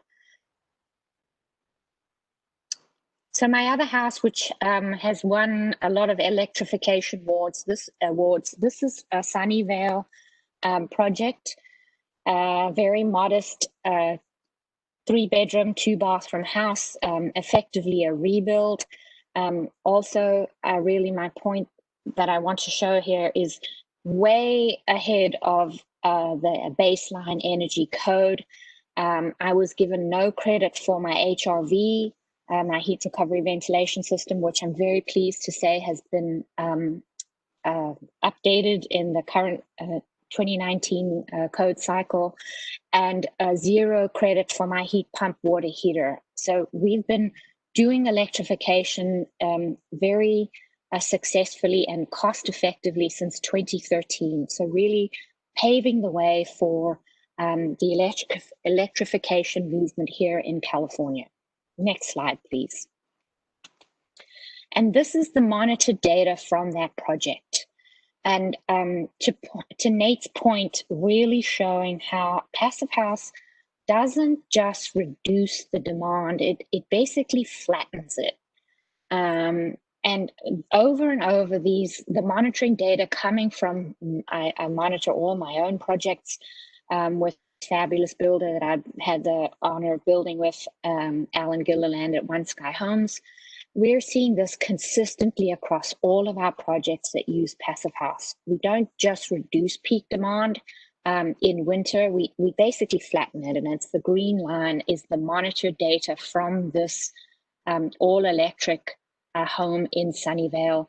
The solar production is the yellow line, and the red is the average home in the same zip code that I converted to be an all-electric equivalent. And there's some fuzzy math in that calculation, but the point really is to show the flatness of this demand curve of my project. Next slide, please. The other thing, so there's, in terms of verification for how this works in California, Passive House California submitted a REACH code proposal at the behest of Santa Monica. And because we couldn't model every building type, we just didn't have the resources or budget, we focused on low-rise multifamily buildings. And this proposal was confirmed by codes and standards. But before we did that, we had the energy model, the passive house planning energy model, ASHRAE 140 verified to confirm that the general outputs of the passive house planning package comply and conform within the norms of standard energy models similar to it. But back to this case study for low-rise multifamily, if you'll flip to the next slide, please, Nate. The results of this were phenomenal, and this is specifically linked to the 2019 code. And these were the all-electric EDR margins for the 16 climate zones in California. And you can see on the left, the gray line is the REACH code targets. So beyond the code minimum, mind you, not just code minimum, but the REACH code requirements. And the orange are the passive house results. And for every climate zone, except for a couple. The Oakland one was sort of on par, so it was given, it's considered sort of an equivalent. But some of the climate zones specifically affected by the fires, so Santa Rosa, 393% improvement above REACH code EDR margin. And the other one is, where was the other one that was really also fire zone? San Jose, current fire zone, 300%. And Santa Maria, 700% above EDR margin requirements. So my point here is the CPUC can be incredibly confident that these passive house projects, if they choose to incentivize and support this proposal, will be well above not only the 2019 code, but a couple of codes ahead. And this is how we use passive house to transform a market. Next slide, please. And just an additional assurance, many other regions across North America are already doing this. California, and as a Californian, this pains me deeply that we are behind in using this really fantastic tool to drive our market transformation. British Columbia has been incentivizing passive house starting in 2017 with City of Vancouver incentive program that became such a big hit that the whole province adopted it, and it's now rolling out across the whole of Canada. Toronto's going gangbusters with passive house. New York has, NYSERDA has incentivized loads of passive house mechanisms, including training. And Massachusetts, with the Mass Save program, is now really pushing passive house because all of these regions have seen the benefits and how it works incredibly effectively. Next slide, please. So I'm going to wrap up by just adding a few comments to what has been proposed as the kicker for this Wonder program. And I would like to say what we need to do is be very specific about which passive house certifications we do incentivize. The old primary energy framework supported by the international certification does not favor all electric. So I would say, nope, let's only incentivize the all electric programs supported in the primary energy renewable framework that I outlined previously. It really aligns very well with California's what used to be TDV, but has now been transformed to EDR. And I could spend another whole day presenting on that, but really I'm happy to share more details if people here would like more on that.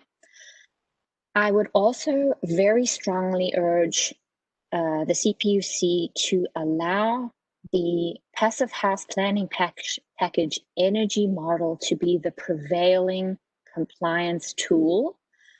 What we found in, what I've found in my own projects, residential, and what we found in the multifamily case review was that CBEC Res is not really well structured to show and credit many of the measures inherent in passive house. So it effectively penalizes passive house multifamily projects.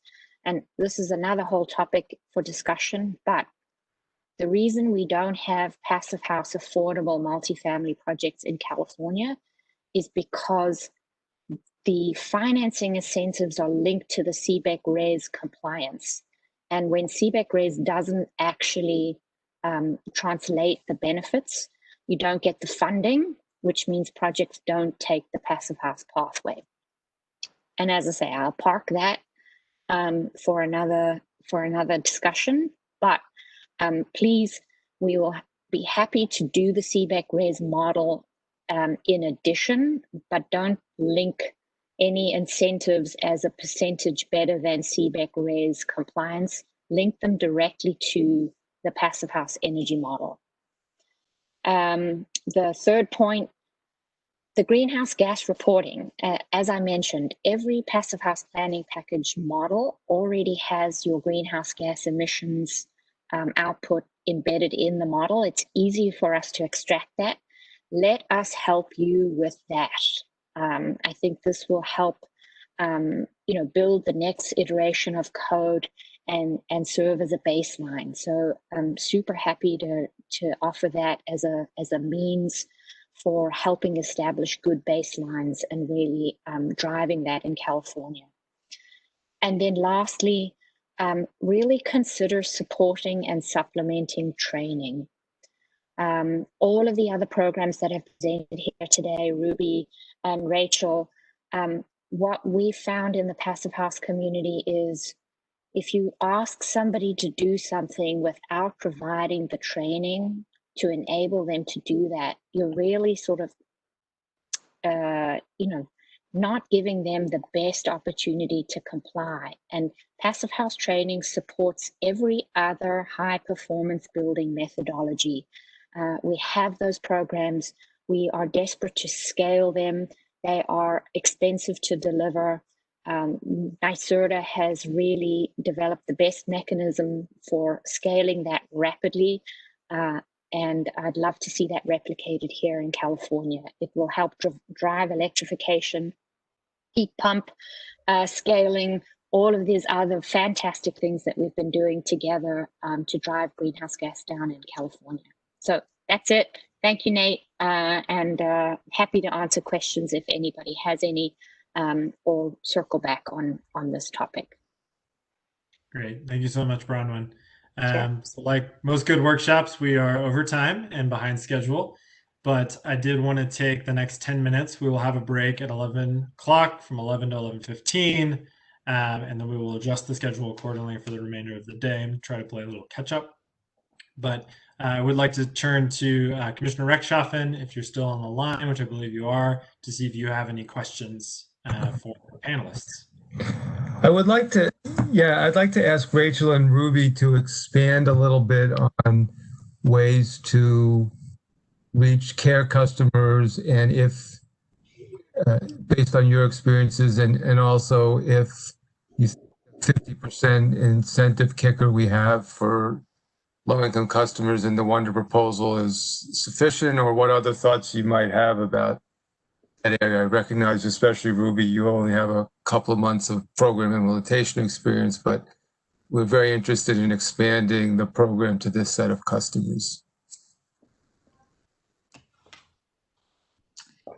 Yeah, I think it's a good question. A couple maybe thoughts come to mind. I think if you can put that incentive up front or a portion of it up front, I think that's going to be pretty critical.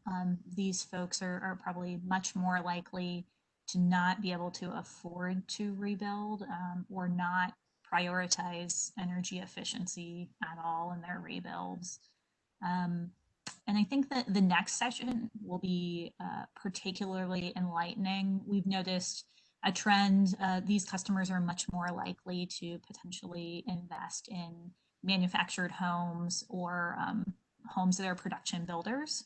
So I think there's some real lessons learned on being able to engage with those building communities to make sure these customers are served. They're much less likely to go sort of the custom home route, at least in our experience.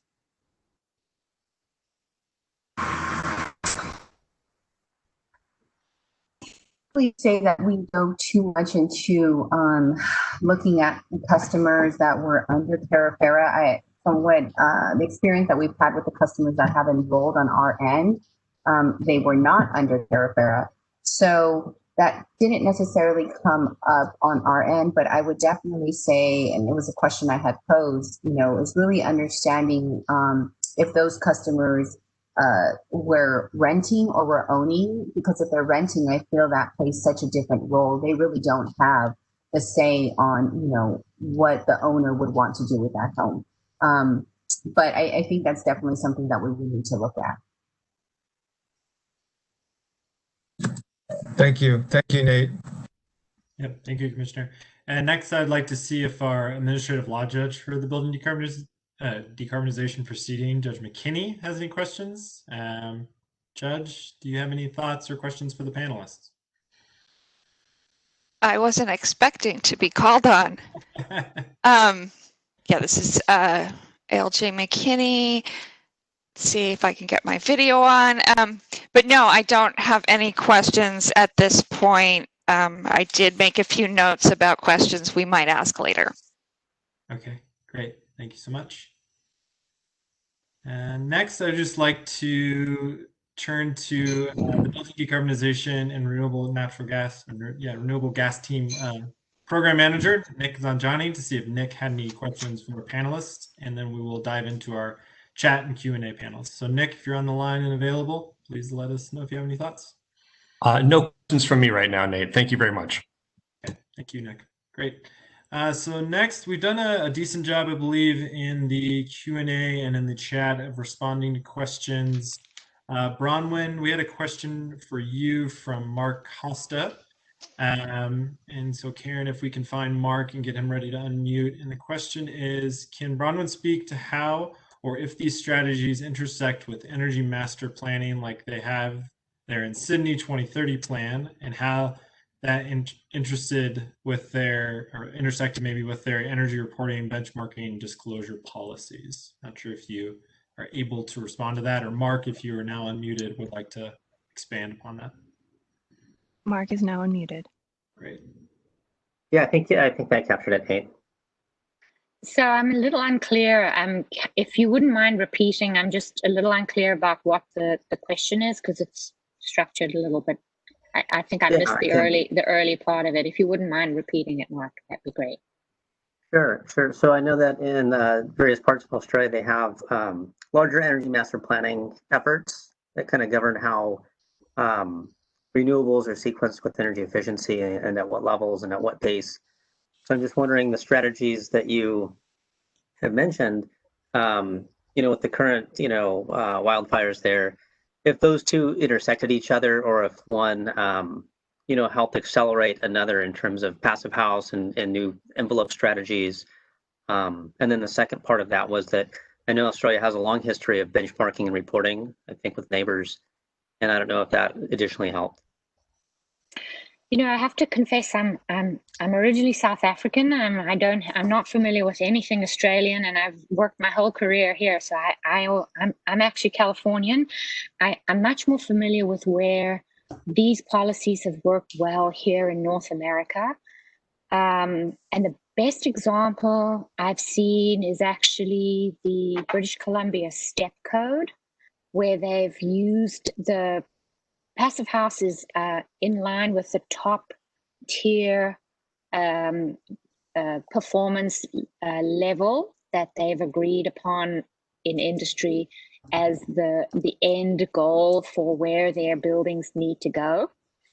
And what that's done is it's accelerated the production of appliances and equipment for high performance building, because manufacturers have seen a clear glide path for where the code is going, where it's going to end up, and they've just started building to that end goal already, because it's much better than they incrementally improve in each step tier towards that glide path. So I hope that's energystepcode.ca is their structure that they've used they've utilized and made passive house one of the top end goals. So it's just really been a fantastic mechanism for market transformation there. And as I say, sorry, don't know enough about the Australian building and policy code structure to really be able to answer that. Great, thank you, Bronwyn. Next, we have a question for Ruby from Michael Colvin of EDF. And Michael's question is, does SoCal Edison have ways of collecting data on who in high wildfire areas may be underinsured, so we can start thinking about budget? Michael, you are unmuted in case you want to add to that. Yeah, so I think one of the themes that we heard from both Rachel and Ruby was trying to target these programs for customers who really need the help and who are underinsured, but we don't really have a sense of what that population is or how big it is or how big the size of the problem is. But Edison's doing extensive work on their wildfire mitigation plans. And so I'm wondering if they have, as part of that, any existing data on underinsured households, what the level of insurance might be, or if they have a survey of it, or if they could be willing to collect that type of data so that way we could use it to inform what this budget size should be. The $5 million a year for 10 years is very much a stab in the dark, and it would be great to have something that really got to the heart of the underinsured problem for rebuild. Yeah, thank you, Michael, for that question. That's actually a really great point. We don't currently have any mechanisms for collecting that data, but it's definitely become a prominent point of conversation with the customers that I've been having. And I've tried to dig a little bit deeper into, what do they typically see as being the higher end cost? And I think what I'm seeing and hearing is really it's more of the labor on the construction side, from what I'm understanding. And so maybe getting more of a handle on what that typically is. But like I mentioned, I do have a connection with the United Policyholders organization, and so I can definitely reach out to them and see if we can start gathering some data on that to see what numbers they're seeing on their end. Great. And with that, I'm sorry, folks, about the additional questions. We are going to take a 15-minute break, and we'll turn back hopefully at 11:15, and we will go into our mobile home park and manufactured home electrification topics and tenant protections panel. So if you could please return in 15 minutes. Huge thank you to all of our panelists and participants on the first one. Again, thank you so much for all of your feedback, input, and lessons learned and opportunities. So take a break, please take a stretch, and we'll see you in 15 minutes.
All right.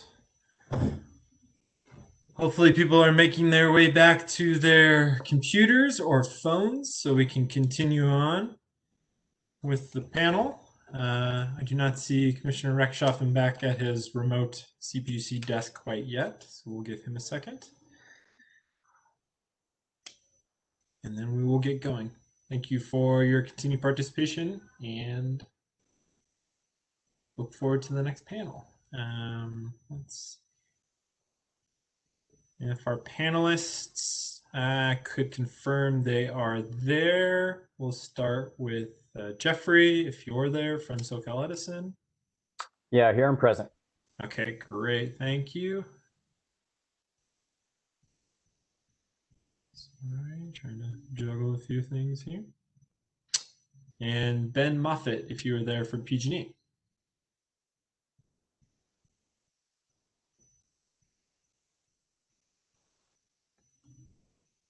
Oh, okay. Apologies, Nate. I had two mutes on my phone, so I am here. Okay, great. Thank you.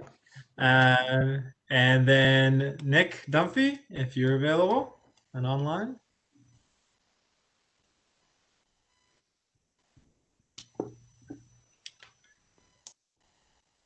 Maybe the same mute challenge. And Abigail, if you would like to confirm you're online and ready to go as well.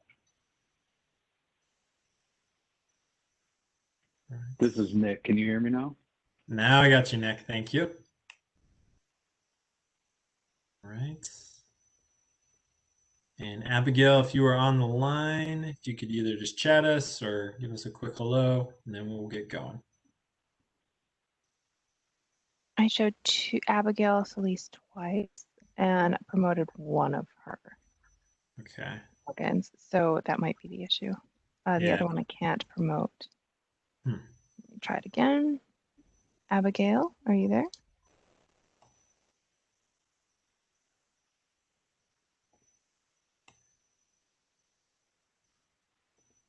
I'm here. There we go. Great. All right, fantastic. Sorry about that. No worries.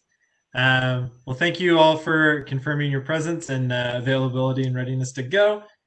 Again, the next panel is going to be focused on a couple of key topics in the mobile home park proceeding, largely related to the mobile home park program, mobile home, manufactured home electrification, and tenant protection issues in that general sector in totality. And I wanted to provide a little context on where in the regulatory world this proceeding and this workshop component is coming from. So in April of this year, we adopted Decision 2004-004 that extended the mobile home park program from its pilot phase, which ran about 10 years, to another 10 years and retitled it the Mobile Home Park Conversion Program. Fundamentally, for those, well, you'll learn from our speakers what that program is about if you're brand new to the topic. I won't give away the show, but within that decision, ordering paragraph 15 ordered Energy Division staff to host a workshop on the topic of electrification in the mobile home park,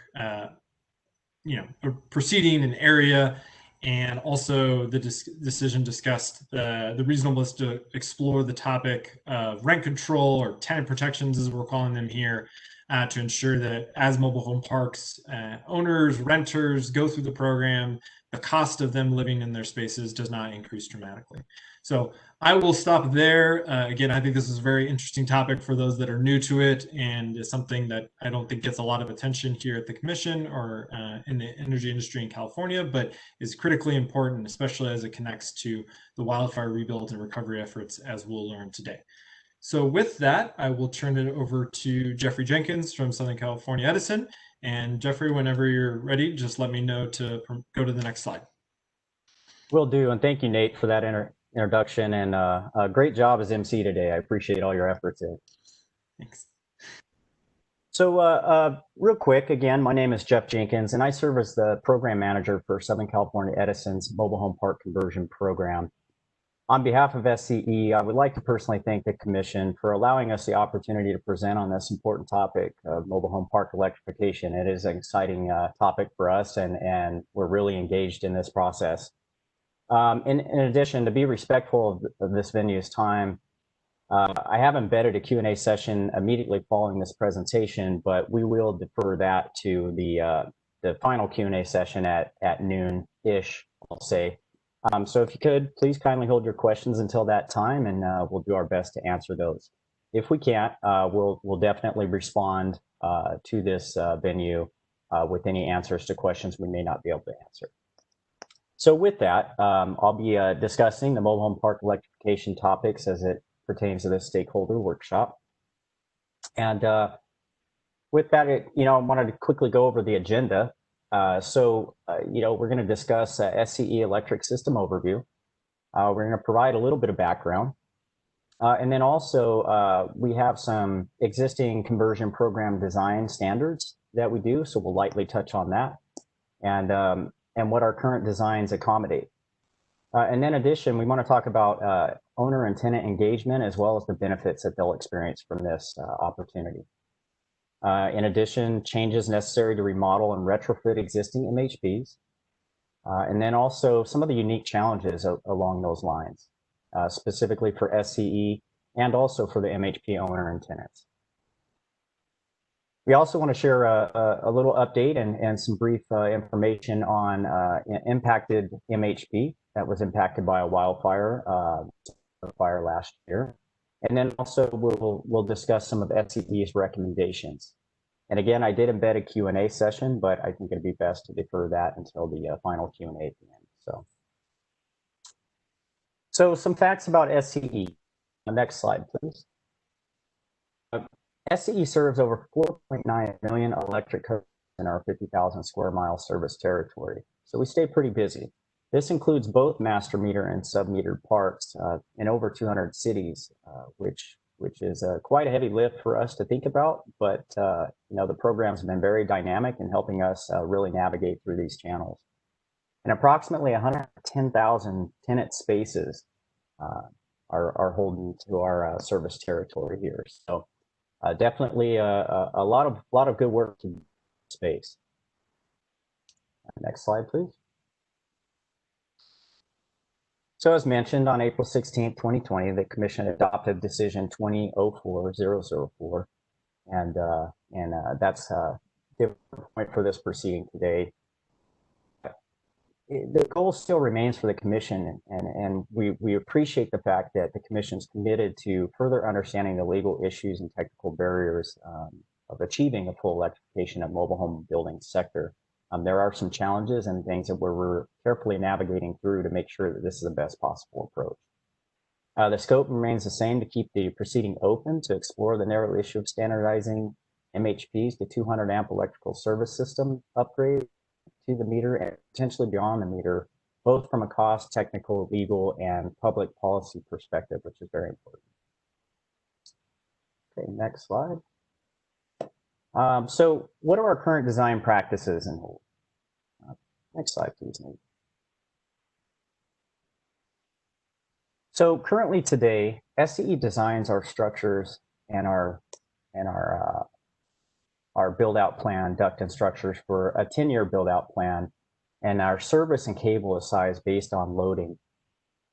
One of the things that we do is we do have minimum sizing that was introduced to Edison a few years ago to our standards, and that was largely in part to make way for electric vehicles to avoid having to constantly upsize, cable and service cable. So, but we now use a minimum of 1-aught service cable and 350 secondary, and this meets our current requirements based on a typical electric and gas conversion in a mobile home park.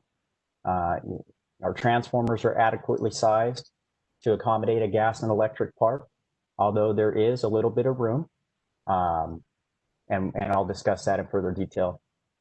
Our meter panels are typically service size of 100 amp for these conversion programs, although there have been 200 amp panels placed based on availability of panels in the service territory as material. Breaker sizes are installed like for like. So if there's a 30 amp breaker presently in the unit prior to conversion, we end up going back in with a 30 amp breaker. And then plug-in receptacles for the homes are rated at 30, 40, and 50 amp for 120, 240 volt. Again, our cable and conductor sizes are installed based on 5-year loading plans, as well as calculations for ampacity, flicker, and voltage drop. Next slide, please. So what can we currently accommodate in our standards today? As mentioned, existing gas and electric mobile homes fall into that criteria. But also there's some room for incremental loads such as ACs and ancillary circuits.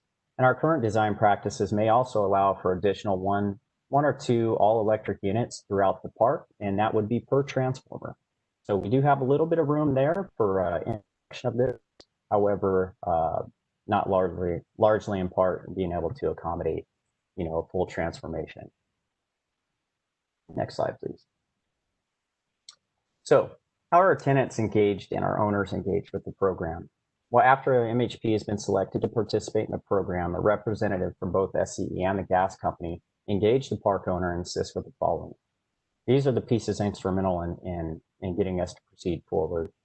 Is completing the detailed application and answering questions about the construction, the cost, and other items, which typically are top of mind for the park owners, especially.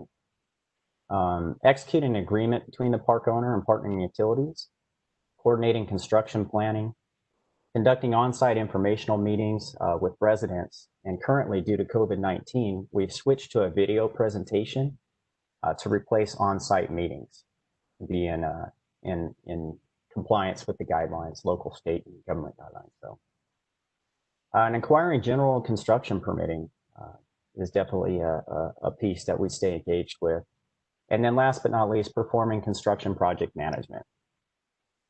Next slide, please. So how do our MHP owners and tenants benefit from the program? Both the owner and the tenants both benefit from an enhanced safety and reliable system. No more dilapidated systems that could propose outages that cause, untimely events that delay the park from getting back up and running right away. The owners also experience a peace of mind, time and hassle as the Edison companies, actually own and maintain the system once it's converted, and so they have a top maintenance system in place. It also improves the resident relationships as they're not dealing with the issues of outages on a regular basis with an old dilapidated system. And also the majority of the costs are paid by the utilities and recovered through the program itself. Some additional tenant benefits also are to access for customer programs and services that they may have not been aware of prior, such as care, paramedical baseline. And then access to individual customer usage is very important, and this information can be personally accessed by each tenant through sce.com. Let's move to the next slide, please. We propose the, let's see, when this one there? No, we did not. I'm sorry. There it is. Thank you. So changes necessary to remodel and retrofit the existing MHPs can be a bit of a challenge and may require upsizing of existing transformers and also the potential to cut in additional transformation throughout the park. Minimum service panels of 200 amp are pretty much a requirement after conversations with some of the mobile home park or mobile home builders and manufacturers to be able to accommodate an all-electric unit. And the breaker size, in other words, should match or be of adequate size to be able to accommodate an all-electric unit. Again, our cables and conductors are sized based on a schedule provided by the homeowner. Any new model could pose variations in terms of load. And then service and cable calculations are again based on ampacity, flicker, and voltage drop. One thing to note is that if a park is served by a 4 kV or 2.4 kV system in Edison territory, we lend a hand to engineering reviews and help engineering determine whether or not there's available circuit capacity in the area based on what the proposed added load might be to the park. Next slide, please. So some of our challenges at SCE, namely starting with retrofitting of wiring older units. This may increase the cost of the BTM beyond the meter work. And today's units, interior wiring are typically rated for 30 to 50 amps. May not have the capacity to support an all-electric unit, which is very important to understand based on past conversions and future conversions and what direction we need to go. There's a potential need to revamp or rebuild entire park. This falls under new construction. And more transformers or line extensions due to the added load requirements. Existing community electric grid will also be upgraded, and this is electrical systems outside Mobilehome Park. There may be requirement for added permitting through HCD to upsize the breakers from the original breaker size. And then also, there may be cost increases due to the added equipment just to be in position to serve an all-electric park. Next slide.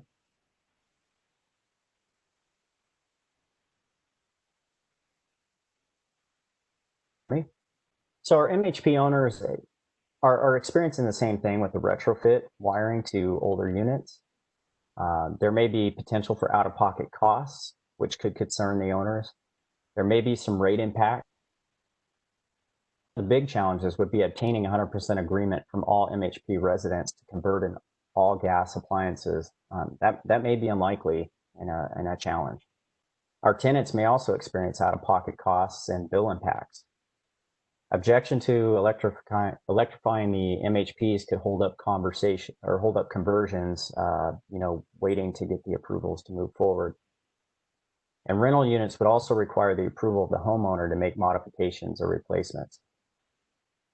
There may be a feasibility issue of entering the homes to complete the work, and some folks may not be interested in having anybody inside doing the retrofits. And then cost of appliance replacements.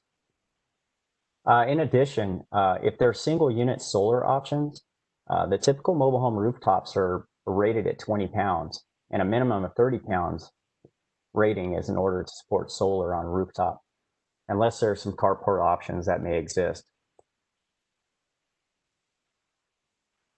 Next slide, please. So recently, Via Calamasa, located in Calamasa, California, was impacted by the sandalwood fire. There were 104 units affected, and unfortunately, there's about 30 units left in the park, which actually the whole park has been closed off, so the tenants haven't been allowed to return, and this has been an ongoing effort here. The park owner currently plans to versus individual unit owner replacement and expense, waiting on insurance and things of that nature to try to get the park back up and running. The status of the ongoing rebuild efforts, we've completed an assessment site walk to better determine what's going on at this park and what we need to do. And we've identified a restoration of any damaged SCE facilities that feed the park, so we can start working on rebuilding those facilities. And then planning efforts technically cannot begin until we've got about 80% mobile home units set, and that's due to the nature of where the units will be set, where we're going to be able to tie in our facilities. This also poses increased timelines before the residents can reoccupy their existing units or even occupy the new units. Next slide, please. So with that, and thus our recommendations at SCE, we support the Commission's consideration of electrification option, which is consistent with our company position on the need for electrification to support state goals. However, SCE recommends the Commission consider the following issues related to electrification. Policies come to mind: incentive layering being developed under the Building Decarbonization proceeding, which may assist the MHP owner and tenants to reduce cost. Increased safety, affordability, and reliability as we work towards California climate goals is a very important topic for us, and we want to consider this regularly. Although retrofit viability is possible, determining who pays for the retrofit should be considered. and community outreach and workshops that help to identify and address owner-resident concerns such as electric reliability, power outages and PSPS events, increased electric bills, and owner-tenant potential out-of-pocket costs for rewiring and/or applicable upgrades to their existing units.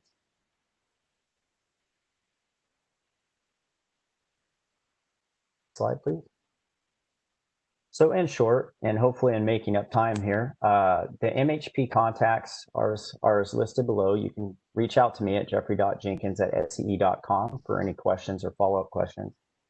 And then Joni Key, our MHP regulatory advisor, joni.key@sce.com. And again, I've opted to defer to the Q&A session towards the end of these presentations. Nate, if that's okay with you. But I did want to highlight one slide that we did add,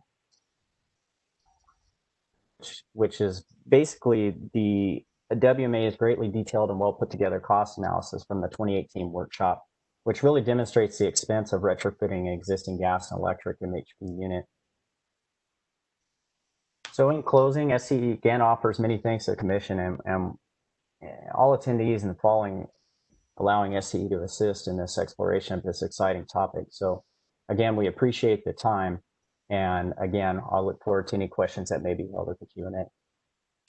Great. Thank you, Jeff. And thank you for the presentation. Next, we're going to turn to PG&E and hear, again, similar conversations and points, but a little bit different variety, given service territory and challenges on the mobile home park rebuild efforts and wildfire impacted communities. So, Ben, when you're ready, take it away. Okay, well, hopefully I'm off mute this time, but I want to say thank you, Nate, and thank you to the Commission for this opportunity. We really appreciate it. Just a little bit about myself. I'm the manager for the Mobile Home Park Utility Upgrade Program at PG&E. I've been in the position a whole 3 weeks, but prior to that, I was a project manager for a while within the program, so I'm not totally a newbie. So today we're going to go over the agenda items. We're also going to go over a couple questions that Nate had emailed me and recommended that we touch upon as well. And so we'll touch on those. Also, Nate, I just wanted to let you know that Ray Haley, who's also a PG&E personnel and my program manager, will be covering the final slide in the presentation. So if there's anything we need to do to unmute her, we should do that now. All right, well, with that, let's go ahead and go to the next slide. All right, so this is just a slide that kind of talks about the process for the MHP conversions that we do in Rule 28. And this is mostly a focus on the electric piece. Within this, I've also incorporated how we engage park ownership as well as the residents of the park. So typically at PG&E, we start with our planning phase. We review the owner's application to be part of the program to understand the scope better. We engage the owner, discuss the benefits of the program, as SCE mentioned. There's a number of benefits: enhanced safety and reliability. Also, it takes out the piece of having to operate and maintain a private distribution system from the owner's responsibilities. And a lot of owners appreciate that and they understand the value that that brings. As far as residents, it's increased response time to outages, access to various programs that could assist lower income residents, elderly residents, or the medical baseline residents. As part of planning, we determine the load, and I'll get into that a little bit more later. We identify the electric tie-in point, and we determine how many transformers are going to be needed for the conversion. Phase 2, before we go to full design, we review the MHP agreement with the park owner. Again, we reiterate the benefits of the program. We also talk about all the various aspects of the agreement and responsibilities. We also talk about items that may be out of scope that the owner would like to incorporate into the conversion, and we discuss costs and incorporate the costs into the agreement at that time. So once the agreement is signed, we then proceed to a full design, and at that point we usually walk the park with the MHP owner and determine electric pedestal placements as well as where the above ground transformers are going to go. A lot of owners are really engaged at this point in the process because, you know, it determines how the park's going to look. It can also impact how they can move coaches in and out of spaces. So this is the point when owners usually get super engaged in the process. At that point, we also determined the most efficient trench route to serve the mobile homes within the park. As far as owner engagement goes, prior to construction start, we conduct an open house at the MHP with residents. There we talk about the benefits of the conversion, which I've already mentioned, but we also tell the residents what they can expect during construction and provide them resources, phone numbers, people they can call in case they have questions or concerns during the construction process. After that, we move forward to construction and we execute the design. As far as load considerations or how we calculate that, we look at the location, we look at the temperatures during the different times of year, we look at historical use, park layout, and the number of mobile homes that we're going to be serving. With PG&E, it's almost exclusively 100 amp panels for every single space, and so far we found that that is completely adequate for the parks that we've encountered to this point in time. We also identify the most cost-efficient electric tie-in point, and we also install the electric pedestals in the most cost-efficient, code-compliant locations. Let's go to the next slide. So this is just a really basic diagram. I assume, well, I don't assume anything, but I know some people on the phone call are really technically adept and understand the process completely in the technical aspect, but this is just a very basic diagram to show how the electric system works at a mobile home park. So if you look to the left of the slide, you'll see a round circle that says pole. So typically there's a pole with overhead primary outside of the park that's PG&E owned. From there, we install what we call a primary riser that brings down the electrical cable down to a transformer. From there, we step down the voltage to a level that's suitable for a residential area. After the transformer, the cable and conduit is installed underground and is usually trenched through the private streets of the mobile home park. There it leads to a splice box where we have bus bars, and from there the service lines, or laterals as we also call them, go out from the splice box to the electric pedestals at each mobile home space. Again, not real technical, but just to kind of give you an idea of what it looks like. All right, let's go to the next slide. Electrification implications. So as far as the 2 to the meter changes, there is a cost increase if we were to go to an all-electric model on the electric side.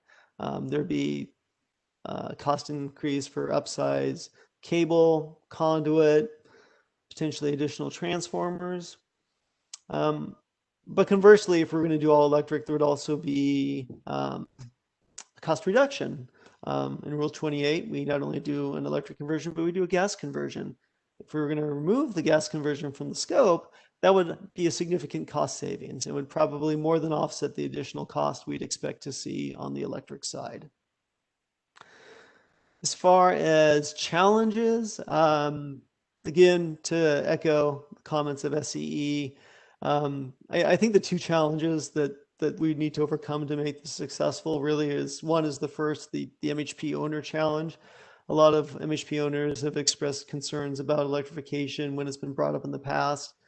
The main concern typically stems from a revenue concern, and specifically they're concerned that if they offer electric service only, that excludes a huge pool of their potential customers who have coaches with gas and electric appliances, which is understandable.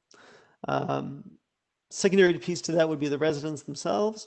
So typically in Rule 28, parks are occupied. So if we go in, residents may not want electric appliances. And in the case of having to retrofit mobile home units, some of them are very old. So you're talking about taking off paneling, rewiring, putting in new appliances. A lot of residents may be very adverse to this. It's their home, so they may not want construction or people inside their space. So I see this as kind of 2 big obstacles. That said, I think there are some parks that would be well suited for the electrification program.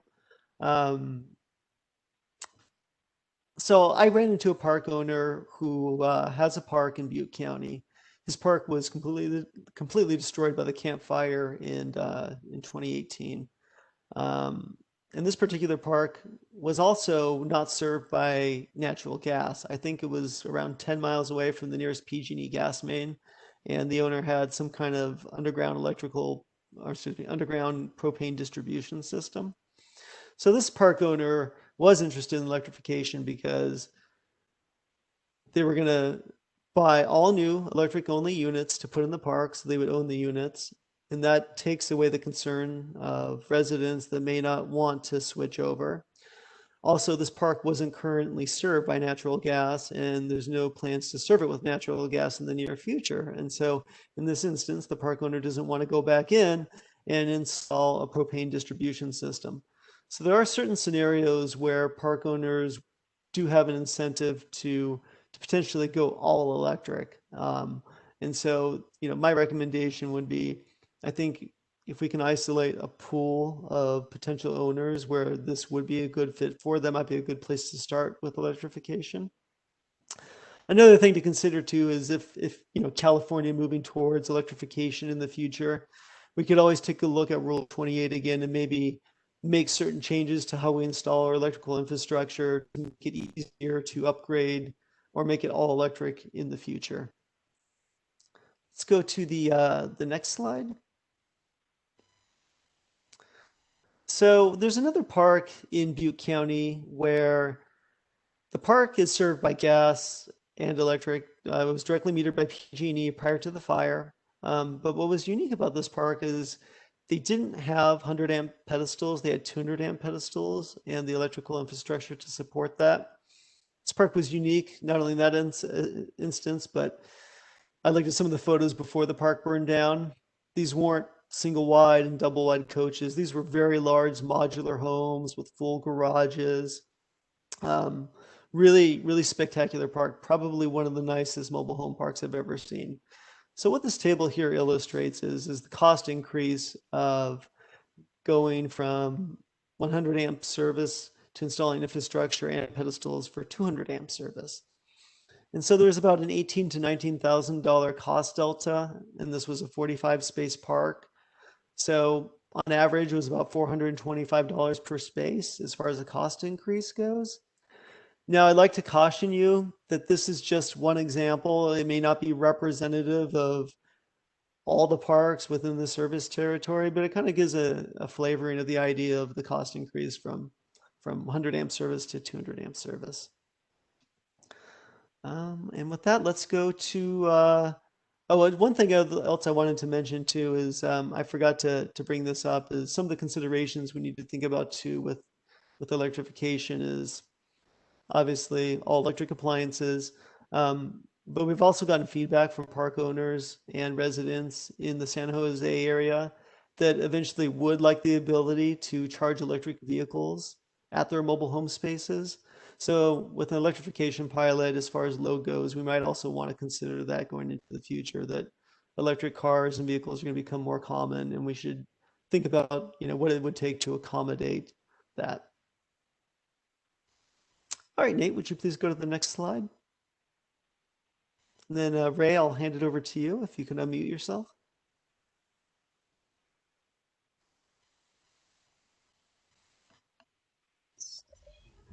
Can everybody hear me? Yes, now we can. Great. So, thank you, Ben. Good morning, everyone. So as it relates to wildfire impacts, PG&E was greatly impacted by the recent Camp Fire. On November 8th, 2018, 153,000 acres burned within Butte County.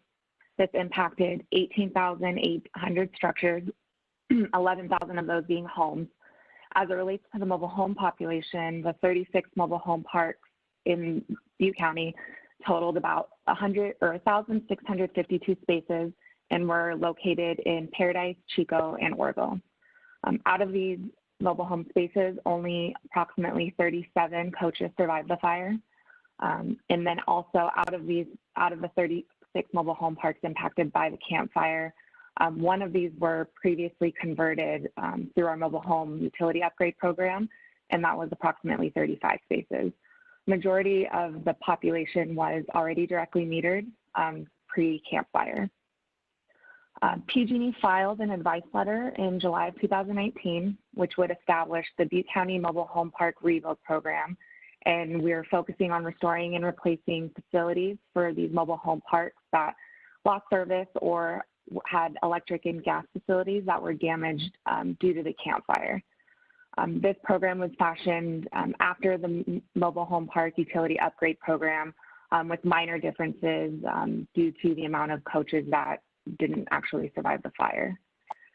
As of today, PG&E has received 29 applications for service, totaling about 1,305 spaces to participate in this mobile home park rebuild program.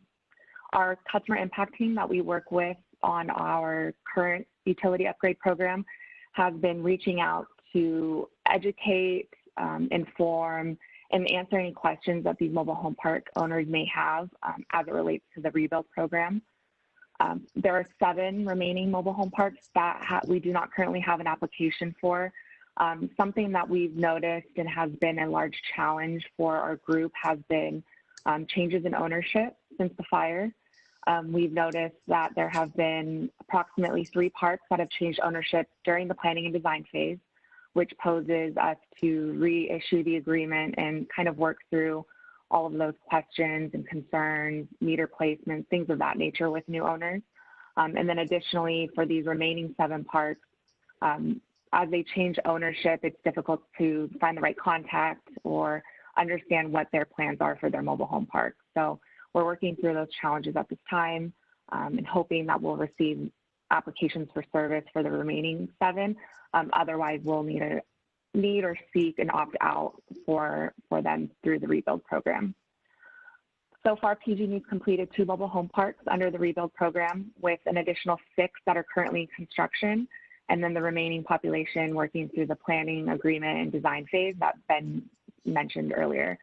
We've modeled our rebuild program after the utility upgrade program, so similar design process and what have you, but the only difference is that we're obviously trying to expedite things in order to get residents back into their homes. As it relates to our current portfolio, construction is right now through 2022, and that's without the 7 remaining applications for service that we don't have. We have stated in the advice letter that we will continue until all mobile home parks have received service or have opted out to participate in the program. And as it relates to electrification, Ben did mention there is 1 mobile home park that would serve as a good pilot for the electrification, being that they're not close to the distribution system and also serves on a different propane system. So we've been in contact with that owner just in general, just to see that he wants to be engaged in the program and whatnot. But he's also been currently impacted by the current bear fire that's there in Orville. So very close to home for him being impacted a second time. PG&E service territory is currently facing wildfires all over, but also in that Butte County area. It's a safety concern to not only our customers, but our resources in their communities. So we've been working with them to make sure that their safety is our first priority, and then just also acknowledging where this is affecting our current construction schedules and where that leaves our resources and parks through the end of this year. So with that, PG&E wants to note that we support the Commission's decision to promote electrification if that is the route that is seen to go forth with, and that we thank you for allowing us the time and opportunity to be able to speak on the panel. Great. Thank you so much, Ray and Ben, for covering this topic. Next, we are going to turn to Nick Dunphy from TRC. And Nick has a very interesting role, and he's serving as my great connector between the 2 panels, has done a lot of work on the advanced energy rebuild on behalf of PG&E, and became somewhat of an expert resource for me on this topic of mobile home and manufactured home replacements and the nuanced regulations that are behind it. So again, I hope this is informative and educational, and I will continue to turn it over to Nick now to continue this conversation and hopefully refine it for even further for us, especially on the topic of electric coach availability in California and kind of the broader state. So Nick, please take it away. Thanks, Nate. Thanks everyone for joining in. My name is Nick Dunphy. I'm a senior project manager with TRC. I work designing and implementing utility programs across the state for efficiency and electrification. And I'll get into a little later in this presentation how we ended up doing this manufactured housing analysis through the Advanced Energy Rebuild Program, which we are the third-party implementer for both PG&E and Sonoma Clean Power. If you want to just skip the agenda and go to 3, Nate, that'd be great. So the first thing I want to do is I kind of want to set the table. I learned very quickly in some of my first conversations with manufacturers and retailers that, and in like most relationships, but knowing their vernacular is a good thing up front. There is a lot of sensitivity around these homes. For example, one of my first conversations, I made a comment about a stick-built home, and they quickly corrected me that they also build stick-built homes. They just build them off-site. What I was referring to was a site-built home. So I learned very quickly that knowing and being on the same page as far as what we're talking about is very important. So these next few slides I'm going to go through quickly, but it's just to make sure that we're all again, on the same page and make sure we know exactly what we're talking about. Next slide. So let's talk a little bit about modular homes. Modulars are typically built off-site in pieces. Similar construction methods to site-built homes, and these typically must meet the requirements of local codes and ordinances such as Title 24. Next slide. Mobile homes. Mobile homes or trailer homes. These are factory-built homes on a permanent chassis built prior to 1976 when the Manufactured Home Construction and Safety Standards Act went into effect. These homes were built with no standards whatsoever. And those, again, was passed in 1974 and first went into effect in 1976. Next slide.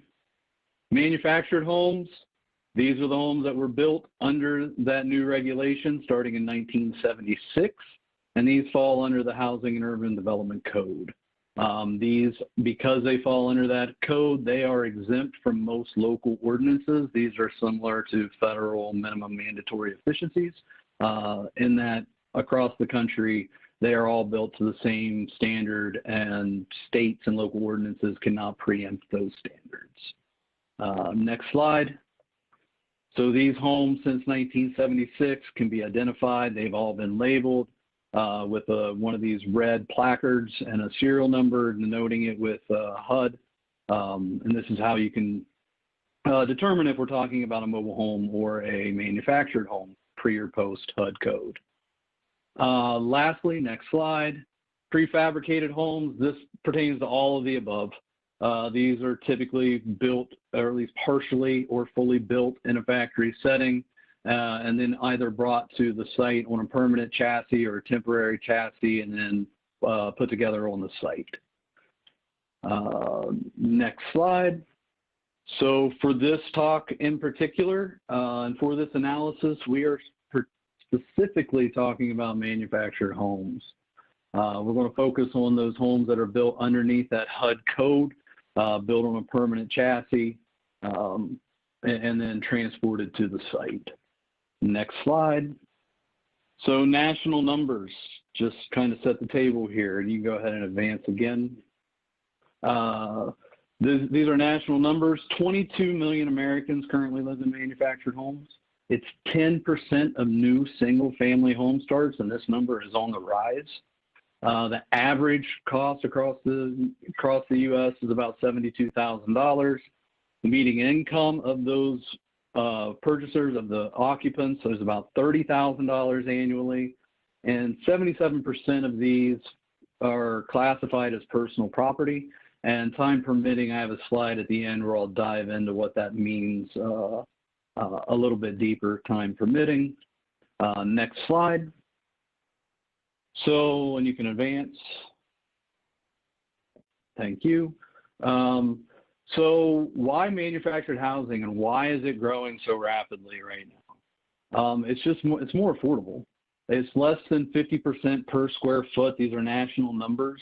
Manufactured homes, due to the efficiencies of the site build process, plus not having to comply with local, more advanced ordinances and codes, means that manufactured homes are typically built for less than 50 cents on the dollar compared to site built home on a square foot basis. They have faster, typically, and I'll say, I caveat this with outside of wildfire and disaster rebuild areas, it's typically faster construction time. The site work, the clearing, all the work that PG&E folks and SCE folks have talked about, that can all be taking place while the homes are being constructed and during the purchase process, which typically makes the process of getting from initial permits to being able to move into a home much faster than a site-built home. Less waste. Most of these factories pre-order their lumber, pre-order everything, cut to length. There is much less waste in the process, just due to the efficiencies of building an assembly line type process. And they've become very flexible in size and aesthetic.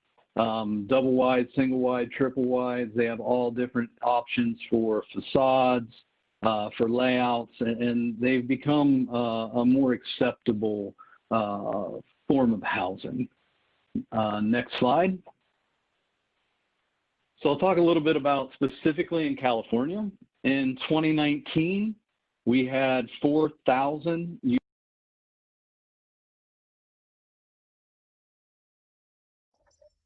Hey, Nick, we've lost your audio. Oh, no.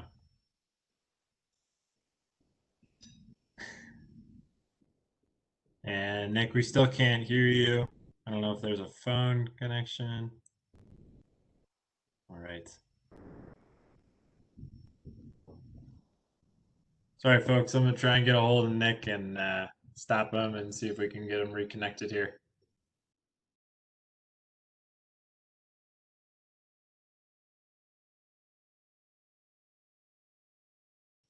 Looks like we've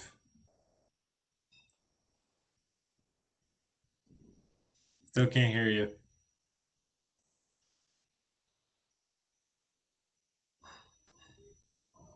Nope, now we're muted. Karen, can we see if we can unmute Nick? Maybe it's on our end. And you are unmuted.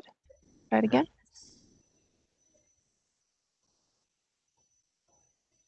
Nick, can you try speaking again?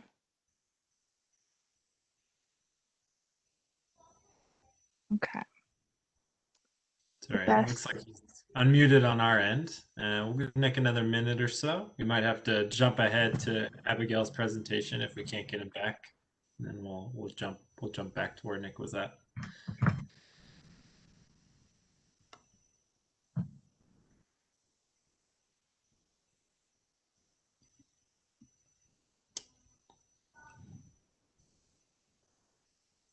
All right. Well, for time's sake, I'm going to jump ahead to Abigail Solis's slides and allow Abigail to...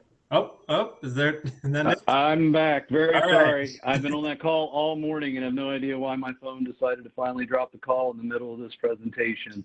Very, very sorry. I'll start back at the beginning of this slide. I'm not sure exactly where I dropped. Okay. So talking about specifically California, in 2019, we had 4,000 units delivered. 50% of those units were all electric, and specifically those units, because of the HUD code, are electric resistant. So that's the resistance space heating, resistance water heating, and resistance cooking as well. And we'll get into the ramifications of that a little bit later on in the presentation. This is 3.5% of all California housing, and this number is rapidly growing. We'll talk about that a little bit as well. 85% of these are owner occupied. And you can see the prices here for California. Regardless of the size of the units, they're typically all under $125,000 a unit for those homes. And when we look at the chart on the right, we're comparing the cost per square foot. We talk about a site-built home. We're talking well over $100 per square foot for those site-built homes, where on the manufactured home side, we're talking under $60 and sometimes down around just over $40 per square foot for the cost of housing in California. So you can see the real draw some folks may have to the sector of housing and how that could be growing. Next slide. And these are the issues really driving a lot of that growth. One is the housing price, the housing crisis, and the numbers I just talked about with pricing. Means a lot of folks that typically, historically, would have been able to purchase a site-built home. They're just not able to do it these days, and they're moving to manufactured housing as an option. And the bigger issue that we're really brings this presentation together today is the natural disaster side of this. Following natural disasters, like I said, these things are much faster to get set up, to get people back in their homes. And a lot of these folks, like Rachel and the folks we're talking about this morning, they have gaps in their insurance coverage. And even if they did have a site-built home to start with, they might not be able to build back a site-built home. And manufactured homes become a more favorable option to some of these folks when they're looking to rebuild after disasters. And that's kind of a dual-edged sword there, because the thing about areas where natural disasters take place is natural disasters are likely to take place there again. So the more resilient we can start making these homes and the more we can drive them beyond that HUD standard, the better off everyone involved is going to be. Next slide. So I'll talk a little bit about that HUD standard. It governs all standards for manufactured housing across the entire United States. It covers the body and frame requirements, thermal protection, plumbing, electrical, fire safety, and a few other minor aspects of the home. This thing was last updated in 1993. Last slide. Again, exempt from local codes. So Title 24 does not apply. I say most here because some wildlife urban interface codes do affect these, and for resiliency reasons, but that is honestly the only code I've ran across that can be a local jurisdiction that these things fall under. They're required to be permanently affixed to a chassis, and they're fully constructed in the factory. It doesn't mean they can't put them on a permanent foundation at the property, but they're still on a permanently affixed chassis when they're placed on that foundation at the property. And again, did I mention this thing was last updated in 1993? This is a 27-year-old code. So we can likely all agree that this thing is well past due update and probably wasn't the most stringent code when it was put into place back 27 years ago in 1993. Next slide. So in advance, thank you. So we wanted to take a look at how the HUD code actually compares to Title 24. I'm sure we're all aware of the specificity of Title 24 and its requirements, 16 climate zones across the state of California alone. When we start talking about the HUD code, there are 3 thermal zones across the entire U.S. California falls into thermal zone 2. And it's much more ambiguous as far as its requirements. It has an overall envelope requirement, so you have an overall weighted envelope U factor that takes in windows, walls, ceilings, floors. And you have to hit that overall U factor in California, the 0.96. And the same with system efficiencies. They're based on ranges, based on rules, depending on the size and usage patterns of the homes. So let me just take a step back after setting this up to explain what got us looking into, what made us look into manufactured housing and why we started looking into this. When PG&E filed an advice letter to expand the Advanced Energy Rebuild Program to encompass the 2018 campfires and to expand it into the 2019 code homes, as a program implementer, we started looking at the demographic in those fires because the Paradise region doesn't really have much historic participation in any of our programs. So we wanted to get a grasp on what's going on in that region of the state. And that's when we realized that there were the 36 manufactured housing parks destroyed. And we proposed to PG&E that we should take a look at these homes to make sure that these folks aren't left out of our program, that if we're helping folks rebuild, these folks probably need it just as much, if not more, than anybody else. And we wanted to make sure that we were incorporating them in the program. So through that, we started an analysis to kind of get a comparison of what the real potential is for savings in these when we compare them to a Title 24 home. Next slide. And the Title 24 standard. Go ahead and advance. You can just advance through the 5 steps. Thank you. So the first step we wanted to do was we made contact with the manufacturers, retailers. We wanted to gauge their interest in participating in a program and building more advanced homes. We gathered specs and systems of their typical build, how they typically build to the HUD baseline. Again, talking about the ambiguity and the envelope measures. We talked with some of the major manufacturers in the country to figure out how they meet that code, so that we were properly modeling that baseline with what's going on, what's actually being built in the market. Then we decided to look at existing certifications. I'll get into the reasoning behind that in a moment.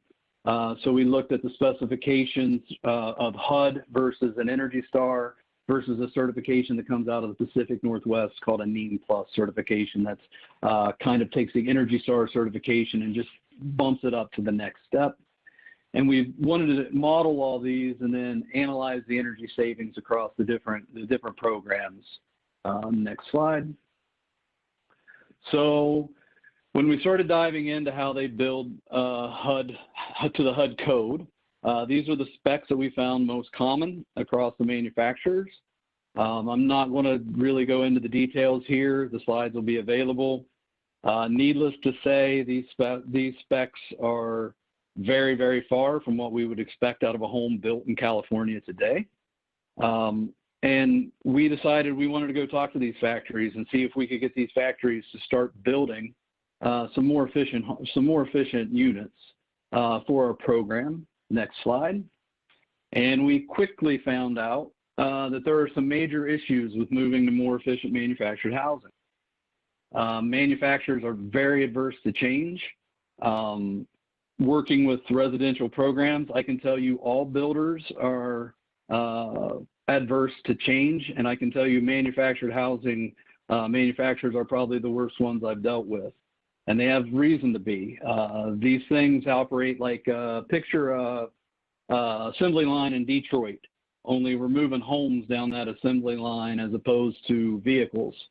And anytime a home gets stopped at any station, it holds up that entire assembly line, and there are workers standing around waiting on it to get to their station.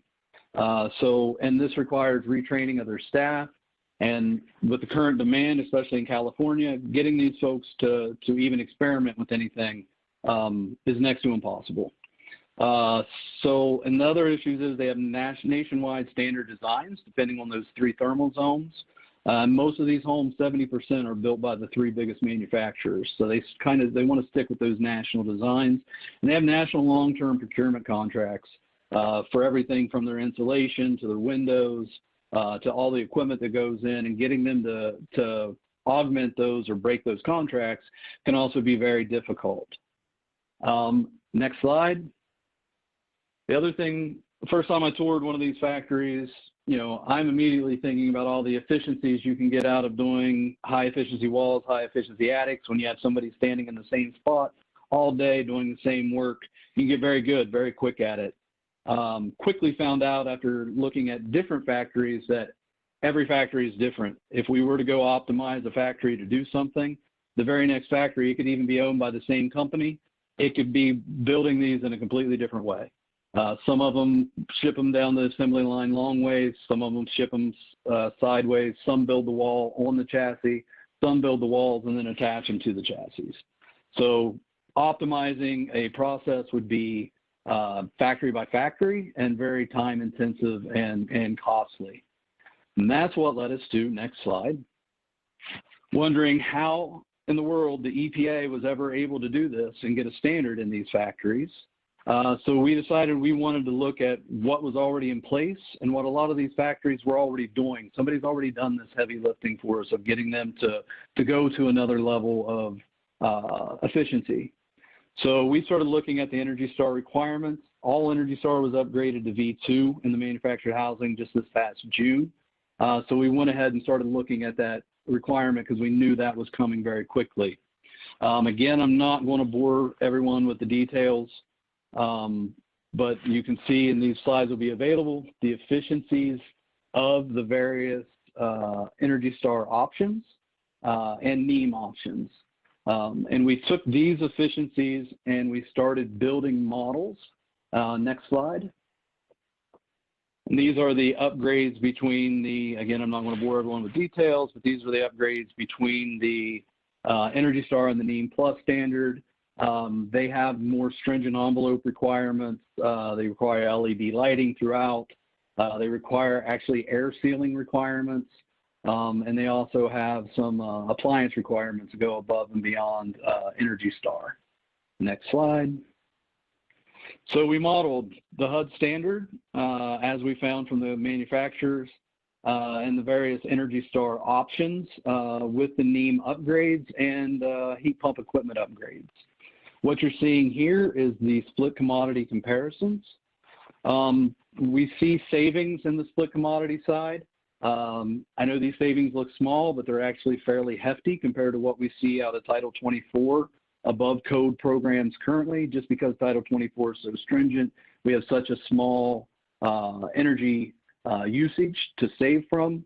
So these numbers are actually pretty comparable to what we see coming out of site build.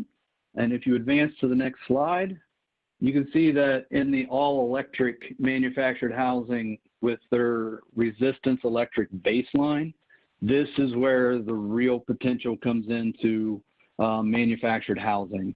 So how this is set up is the first column, the HUD, is your baseline. Each column moving to the right is a different version of Energy Star or NEEM Plus options. And you can see the line item there. The difference each time is with that HUD baseline. But we're talking savings in kWh ranging anywhere from as little as 2,200 kWh all the way up to over 5,000 kWh per home. If we can get them to convert to all electric with heat pump technologies, we can get that 5,000 kWh savings. And this is averaged across single, double, and triple wide units. This is just as a residential program implementer, this number is astonishing. We haven't seen numbers like this in a really, really long time. And it just shows the potential that lies in this market and why we should likely start looking to these homes as a real potential for energy savings across the state. There's a lot more potential in, you have the potential in one of these all-electric manufactured homes that you have in multiple site-built homes currently under the Title 24 standard. Next slide. So after we did all the savings analysis, we proposed adding manufactured housing to the Advanced Energy Rebuild Program for the 2019 code program. So these numbers look a little different than what Rachel showed this morning. These are the PG&E 2019 continuation of the AER program. So these numbers are a little different. I added the site build here just for comparison, but we're really talking about the manufactured housing side. So whether you're all electric or you're mixed fuel, we're giving $3,000 for the Energy Star upgrade. We're giving and you can get up to $4,000 for the all electric, or up to $7,000 for all electric, sorry, and up to $5,000 for mixed fuel. And on the next slide, I can show that breakdown. Again, at the top, I just have the site-built homes just for reference. But the bottom chart there, we're giving $3,000 for Energy Star, $1,000 bonus for the NEEM Plus package. We'll give a $1,000 bonus for battery storage.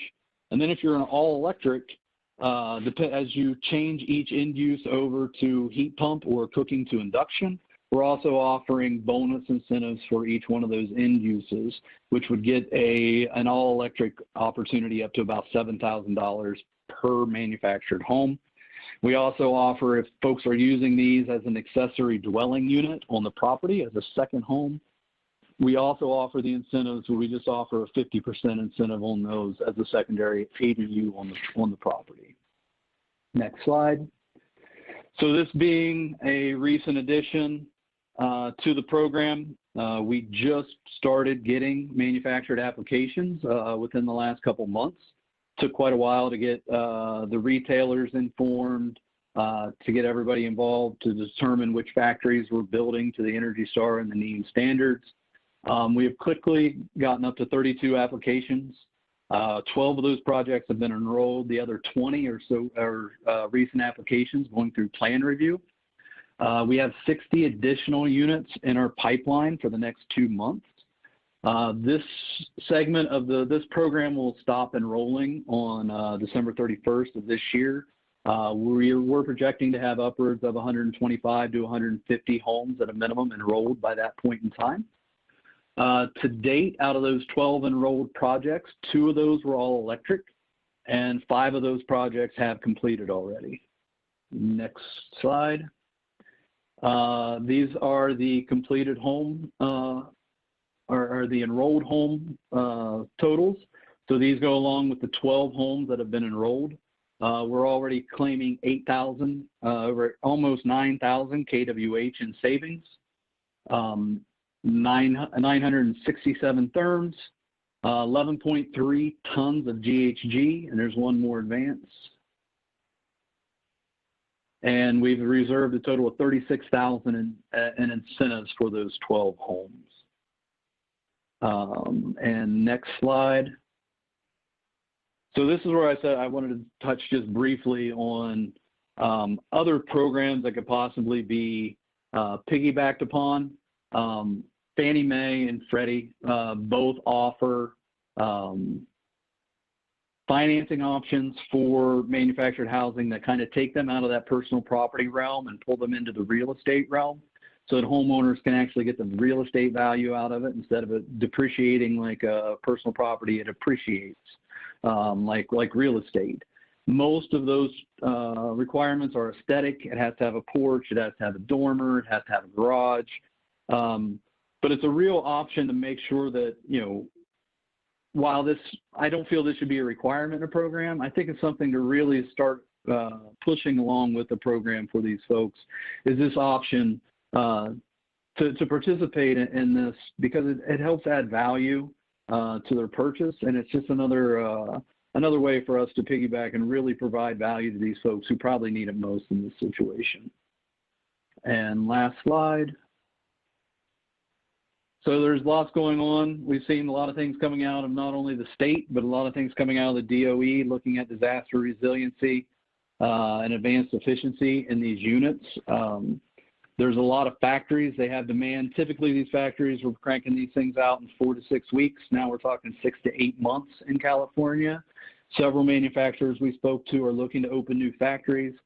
Several manufacturers reached out to us from out of state that are looking to build in the state and are actually shipping into the state from as far away as Idaho and bringing them into Northern California and participating in the program. So there's a lot of opportunity, and there's a lot of opportunity for program savings. And I will stop there. Thank you. Great. Thank you so much, Nick, for that very informative overview on a variety of different topics. Next, we're going to turn to Abigail Solis of Self-Help Enterprises and hear a little bit about the economic and tenant protection topics and challenges that mobile homes, mobile home parks face throughout the state. So Abigail, I will turn it over to you. Thanks, Nate. So I'm Abigail Solis. I work for Self-Help Enterprises. We are a nonprofit organization that is located in the San Joaquin Valley.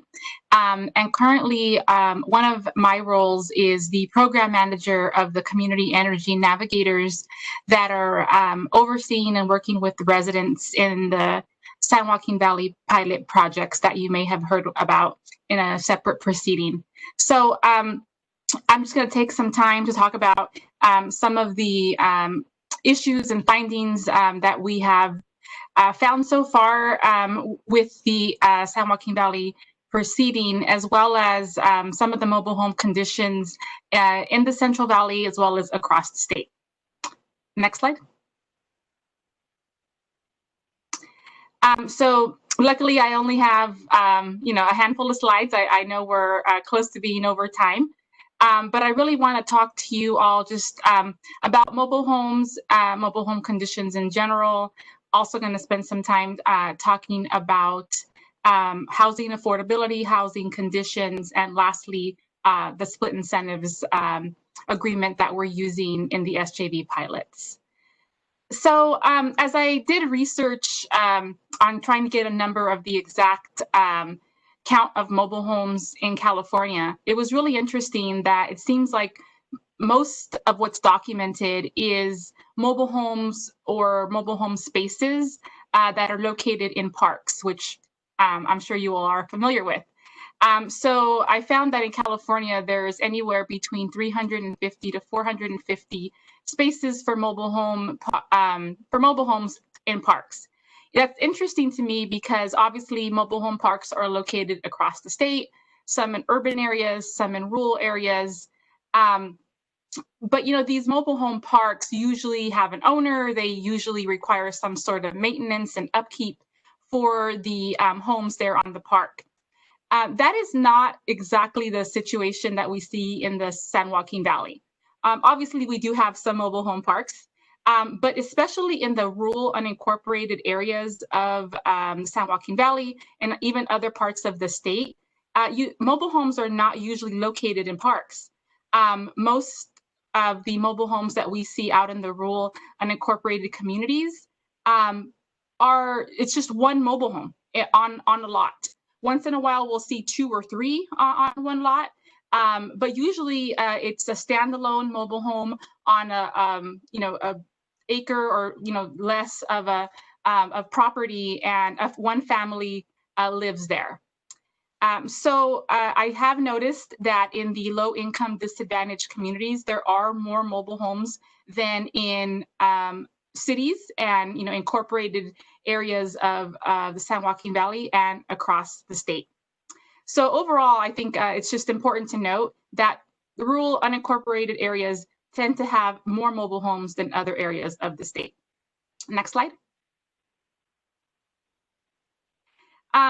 I wanted to share some statistics or some just data with you all, because although there isn't a lot of information about the number of mobile homes in the San Joaquin Valley or the conditions, we could piece some information together that actually tells a quite accurate story.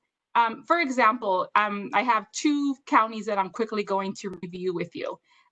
Tulare County in the San Joaquin Valley, we have about 14.5% of all units of all homes in the unincorporated areas of Tulare County are mobile homes. And like I said, there isn't a lot of information about conditions of the mobile homes, but we do know the conditions of the homes in general. In unincorporated Tulare County, 45% of homes are in deteriorated condition, and another 10% are in dilapidated condition. So obviously, if almost 15% of the units are mobile homes, this is the conditions is also reflective of the mobile homes. The other thing that I noticed is obviously the high poverty level in Tulare County, but even higher in the rural communities. On average, 23.8% of families in Tulare County live below the poverty level. However, in the unincorporated areas of Tulare County, that goes up to over 30%. And I will note that that is an average number. In some individual disadvantaged communities, that number is well over 50%. A lot of the, most of the communities in the SJV pilots are over 50% poverty level. Next slide. So similar to Tulare County is Fresno County. If you were to take Fresno County as a whole, including the cities, 4.7% of all units are mobile homes. However, if you look only at the unincorporated communities in Fresno County, 11.3% are mobile homes, much higher. Overall, the conditions in Fresno County unincorporated communities, there wasn't a lot of information, but there is details about over 70% of the housing stock in the unincorporated Fresno County areas are over 30 years old. Also, similarly to Tulare County, the poverty level in Fresno County as a whole, including the cities, is almost 20%. But if you look only at the unincorporated areas, that increases to over 50%. Again, I think this tells us that people with lower income levels live in the unincorporated communities. And as a result of that, they also live in communities where there are more mobile homes. So studying this and also knowing the communities personally tells me that more low-income people are living in mobile homes. Next slide. I quickly wanted to just give you all an example of two communities that I'm working with right now in the SJV pilots. You may have heard that in San Joaquin Valley pilots we will be working to convert many mobile homes. The point of the San Joaquin Valley pilots is to take 12 disadvantaged communities that currently use propane or are burning wood for fuel in their homes and convert them to all electric. So that's a big task, obviously, but it's even bigger task when a lot of those homes are mobile homes. These two communities in particular have some of the highest number of mobile homes in their communities. For example, the communities of Allensworth and West Goshen, both of them are in Tulare County. So far of the applications that we've done in Allensworth, 85% are mobile homes. And there is some information on the condition of homes, particularly and specifically in Allensworth. 13% are sound, 38% of the homes are deteriorated, and 50% are dilapidated. West Goshen, which you'll see here, the picture on the right, is an actual photo that I had one of our residents snap me a photo of her house and send it to me. This is a pretty good example of what the mobile homes look like in the San Joaquin Valley. And this is a home in West Goshen. So far, 58% of the applications done in the community of West Goshen are for mobile homes. And there, the county reports that 23% of the homes in general are sound and 77% of the homes are deteriorated. And this is about accurate. It's about, in line with what we're finding out there as we go and help families to complete their applications for the program and actually go through the needs assessment and collect data. So I thought this was a very interesting point just here in Tulare County. Next slide. I wanted to just quickly share some of the learnings and the lessons that we're learning and what we're seeing in some of the mobile homes in the San Joaquin Valley, especially because a lot of these homes are similar to the mobile homes that are in other low-income areas of the state. We have seen that many mobile homes are older, starting to deteriorate, and many of them lack insulation, so they can't keep their home warm. They also can't keep their home cool in the summer because of the lack of insulation. We've also found that many of the mobile homes have old, inefficient doors and windows, obviously adding to the high cost of energy. Most of the mobile homes that we've seen, especially if they're older, have whole house swamp coolers. That's how they were manufactured. But many of those are old and they're broken. So as a result of that, you'll see that many use evaporative window coolers as pictured here. This is very typical to see in most of the mobile homes because it's either too expensive to run an air conditioning unit or their swamp cooler has stopped working. So they have to go out and get a unit like this. This picture here is an actual picture of the furnace in one of the mobile homes that we're working with in the San Joaquin Valley. The resident told me that she hadn't used it in 14 years. That's how long it hasn't been working. And this is typical. Old furnace heaters are inefficient, broken. And because of that, many are not using the home heater and they are using a plug-in space heater, which of course adds to electric costs. What we are seeing is that these conditions, unfortunately, when you take in consideration the extreme temperatures, both in the summer and in the winter in the San Joaquin Valley, they're causing families to experience an extreme either indoor heat or in the indoor cold in both of the extreme times of the year. This summer we have families telling us that it's hotter inside the mobile home than it is outside. So sometimes in the 100+ degree weather, they'd go outside, to get some air and then come inside. So many of the families that are living in these older, inefficient mobile homes are not living very comfortably, and they're also spending quite a bit to keep their home moderately or somewhat cool. Next slide.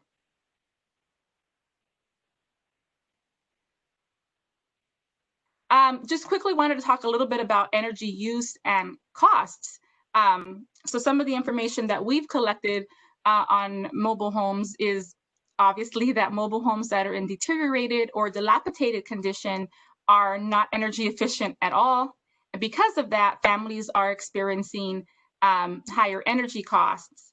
But we're also seeing that because families can't afford, the higher cost, they're curtailing their energy. So they're choosing not to heat their home. They're choosing not to cool their home because they just can't afford, the expensive cost of the electricity, or if they're in a home that uses propane, which you may know is even more expensive, they can't afford that.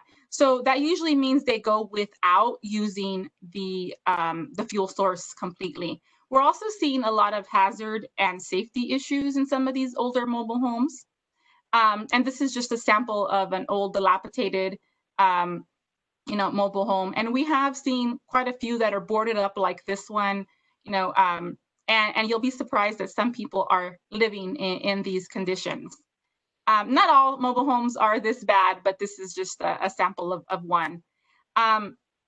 We have learned that energy efficiency measures and some home repairs can really help to change and lower energy costs for mobile homes, and also leveraging other technologies, like in this picture down at the bottom right. This is a picture of a solar thermal water heating setup that we used out in Monterey Park Track to help lower the energy cost. And if you look there up top, the little solar panel helps to keep the water warm, and for the water heater, essentially causing the family to use less propane. So this is an actual photo of one of the units that we installed there. Next slide. So Nathan asked me to talk a little bit about housing affordability and if COVID has affected any of this. So as I mentioned earlier, if you put together the details and that you can find in different planning documents throughout the San Joaquin Valley and across the state, you'll see obviously that many families in the San Joaquin Valley are low income, but also that more low income families live in these unincorporated areas that tend to have more mobile homes. We also have seen that in these unincorporated areas, there are much more renters, higher number of renters than there are actual property owners or people who live in units that they own. This has been an issue ongoing, for many years, but definitely COVID-19 has caused increased housing insecurities, not only in the San Joaquin Valley, but across the state, as people deal with job loss, threats of eviction, also higher utility bills because, families are home all day, kids are home, they're using more energy. It costs more to feed their kids that are home all day. All of these things are threatening people's ability to pay their rent, as well as have money to feed their families, which what we've seen is when families cannot afford to live in nicer areas of the community, they to move out to the rural unincorporated communities where housing is maybe a little bit more affordable, but also at the same time, sometimes the housing is in more deteriorated condition. Next slide.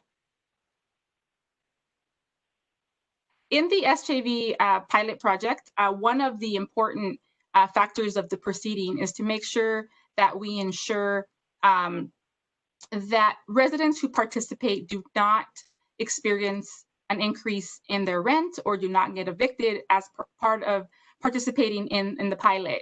And I just quickly wanted to share a little bit about the tenant protection landlord agreement that we're using that's actually been working pretty well. So we've developed a landlord-tenant agreement for every renter and landlord to sign who decides to participate. And what they must agree to is that for 5 years, the property owner will not increase the rent by more than 3.6%, which is the cost of inflation. Now, if they can raise the rent only if it's because of increase in property taxes, operating and maintenance cost, amortizing cost, and other types of improvements. They also must agree that for 5 years, the property owner will not evict any of the tenants for any reasons other than the ones listed here. You know, the tenant didn't pay the rent, they violated the lease, they're using the property for illegal purposes, or the property owner or immediate family member is going to reoccupy the property. They also agree that the CENs, the energy navigators that are working with the residents, will have the authority to investigate any complaints made by a tenant and investigate if the property owner actually did violate this agreement. And if it's found that they did violate the agreement, the property owner will not be eligible for participation in the SJV Affordable Energy Project, which is the pilots in the future.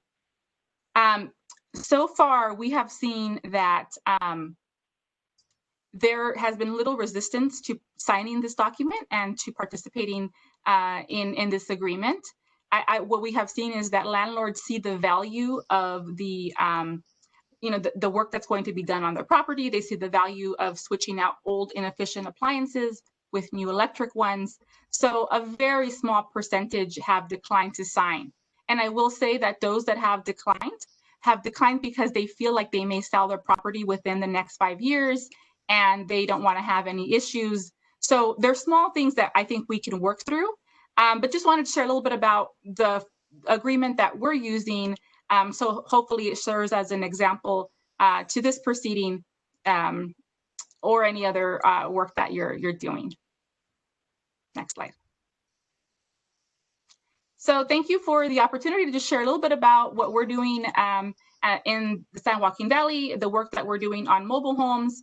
I do think that there is a great opportunity to learn from the SJV pilots and to review the data that comes out of this work as it relates to mobile homes, considering there are so many in the San Joaquin Valley. So I look forward to being able to share that information with you all in the future. If you have any questions about the work that we're doing or just questions about mobile homes in the San Joaquin Valley in general, feel free to reach out to me and I'm happy to answer any questions when the time is appropriate. Thank you. Great, thank you so much, Abigail. So I promise we are going to get to lunch and take a break and allow everyone some time to stretch their legs and get some food. I want to take about 10 minutes now. We have a few questions in the queue, but I wanted to turn it back to Commissioner Rechtschaffen to see if you had any questions first for any of our panelists on this topic. Well, I have a quick, I'll be quick, but I want to ask Abigail to follow up on what you just said. You said there's a lot of lessons we can learn. What do you think are the most important lessons? Do you think it's that the agreement with landlords to limit rent increases and have eviction protections has not decreased participation? Is there anything else you could say about the problem with holdouts in communities? Because I know that in the San Joaquin Valley proceeding, the community had to come together as a whole to agree on a path forward. What would you think are the one or two most important lessons for us going forward? So thanks for that question, Commissioner. Definitely what we're learning about the willingness to sign the agreement and the fact that both parties see the benefit in participating is something that we can learn from. I think we can learn that we can use agreements like this to implement these sort of projects.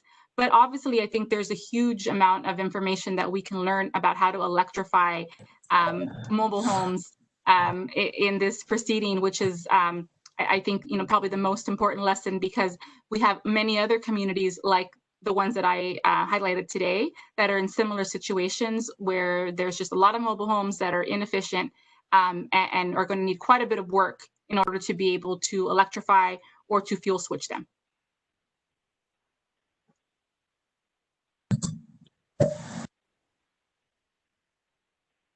Great. Next, we're going to go to Nick Zanjani, Decarbonization and Renewable Gas Team. Thanks so much. My question was also for Abigail. Abigail, that particular slide regarding Allensworth and West Goshen, I thought was pretty astounding. And I really appreciate you breaking down, it's deteriorated, dilapidated, et cetera. I was wondering if you also collected data on the manufacture date, whether in particular it's pre-1976 or post-1976.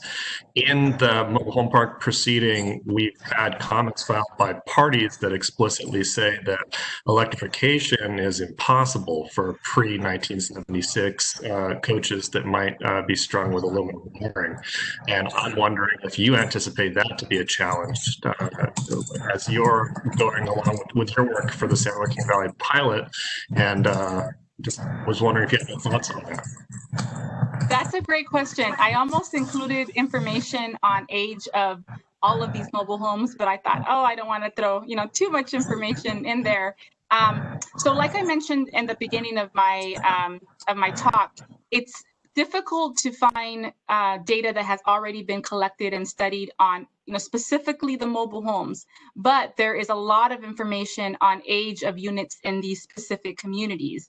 So quite a bit of them are older than 1976. So that is a great question. And those older ones are what we're seeing are in more deteriorated conditions. So I do anticipate that it's going to be a challenge to help those residents who live in those homes experience the most energy efficiency as possible. I do think that there are some things that can be done to any mobile home. However, to make it the most efficient as possible, I think is the challenge. But since you asked that question, I'm happy to collect some of that data on age of units in general and kind of share that with you all later, or maybe even email you specifically.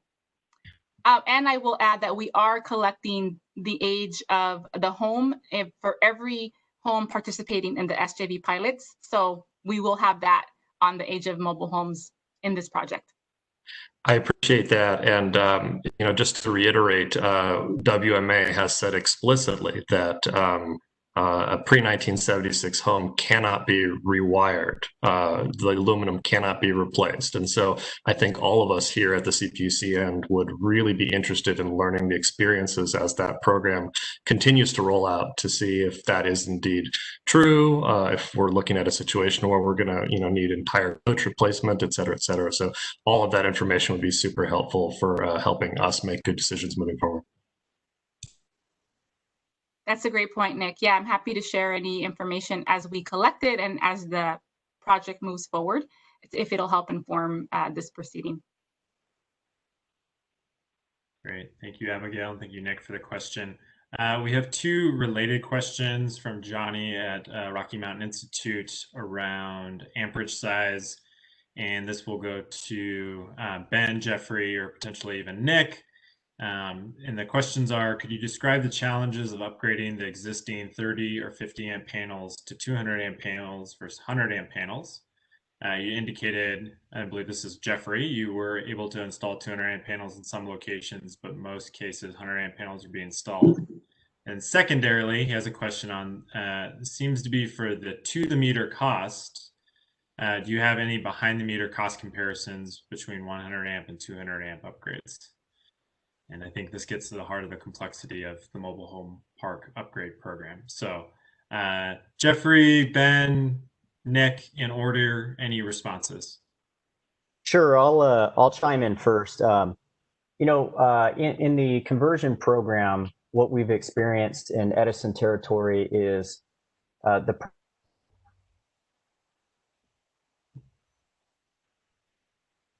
it looks like we have Jeffrey frozen.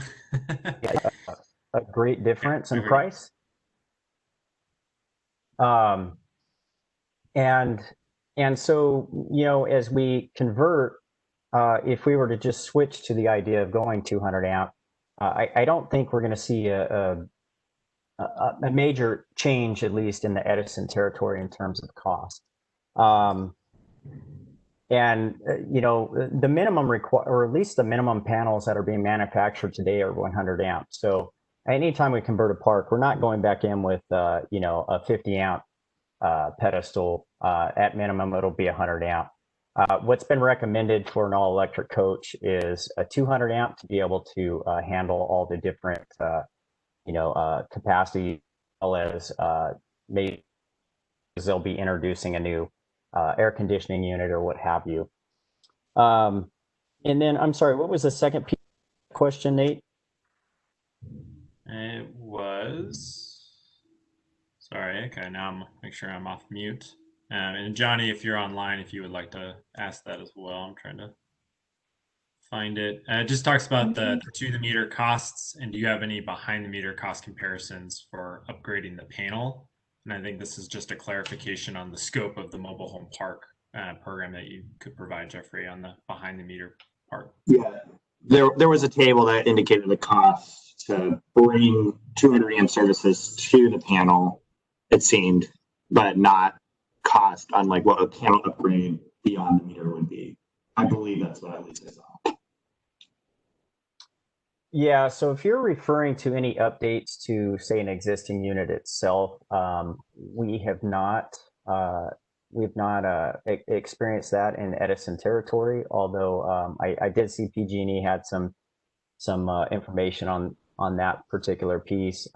Usually, what our beyond the meter costs really entail is basically running the call it the lifeline or running the the lines to the front of the coach where they'll hang them underneath the coach. We're already changing out the panel itself. In some cases, they may add a breaker box or sub panel in between, and that may drive up the cost incrementally across all 8 MHPs, and the price has been a little, as I mentioned before, between 100 amp and 200 amp. They're not as great, but to go back and change it after the fact, for example, if we did convert a park, we went in with 100 amp, and then we had to change to 200 amp to accommodate an all-electric unit. At that point, there would be some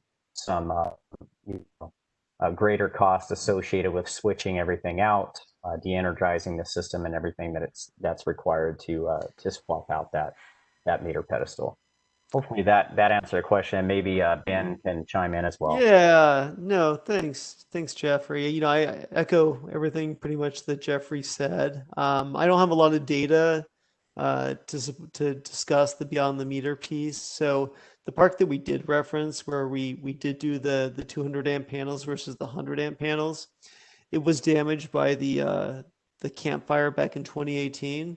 So there wasn't actually a beyond the meter component to that particular project because there weren't any coaches within the park. They had all been burned down, so it was completely unoccupied. But I would expect an incremental cost. I don't have enough data in front of me to give a good answer on that particular question. Great. And then for Nick, I'd just be curious of if you know of the panel sizes of any of the manufactured units that are participating in advanced energy rebuild. Are they indeed 200 amps? We haven't looked too deeply into that, to be honest. And speaking with manufacturers in the beginning, a lot of the larger electric, because they are resistance-based, are using a 200 amp panel, but I don't know what percentage that would be or how widespread that is. Okay, great. And I do see a few other questions in here, folks. I'm going to direct those to our panelists. I see our commissioner stretching and looking ready for lunch. So We're going to take a break. We're going to push back our start time till 1:30. I've confirmed with all of our electric water heating baseline panelists that they're able to stay a little bit longer. I'll note the calendar invite was initially should be until 3 p.m. So hopefully many of you will be able to stay on with us. But we'll take a 35-minute lunch break and return promptly at 1:30. And thank you again to all our panelists for their participation and the information shared. Thank you. Okay. Thank you, Nate. Thanks.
Before we start again, can we do a quick audio check with Alejandra, Ankit, and Hank?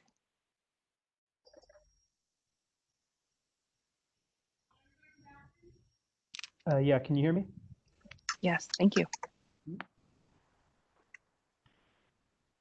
Hi, this is Alejandra. Can you guys hear me?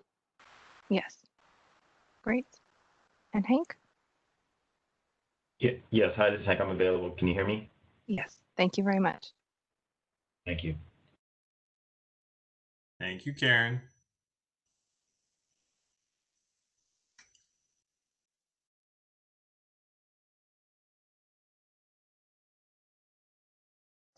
All right, so as we are making our way back to our desks and computers, thank you again for working with us as our schedule has been modified. Get settled back in. We have about an hour and a half left in the day, maybe a little bit less than that, but a final panel on the topic of electric baseline water heating adjustments. So I'm going to give it about one more minute and then we'll get going with a little bit of context before turning it over to my colleague for moderation.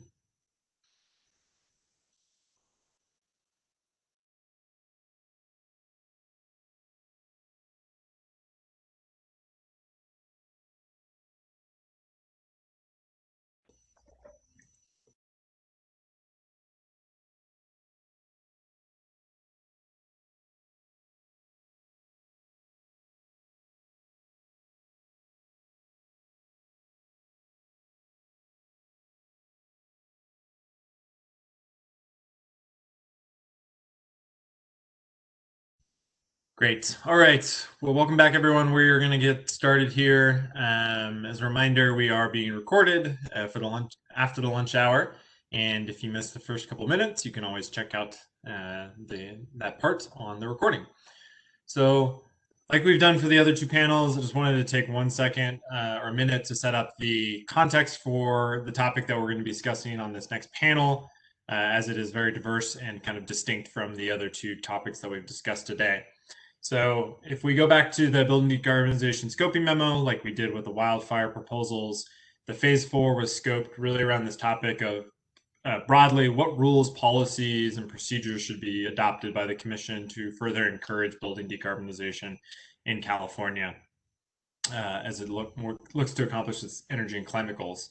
And just a couple considerations that happened and developed over the year, really since that has been issued.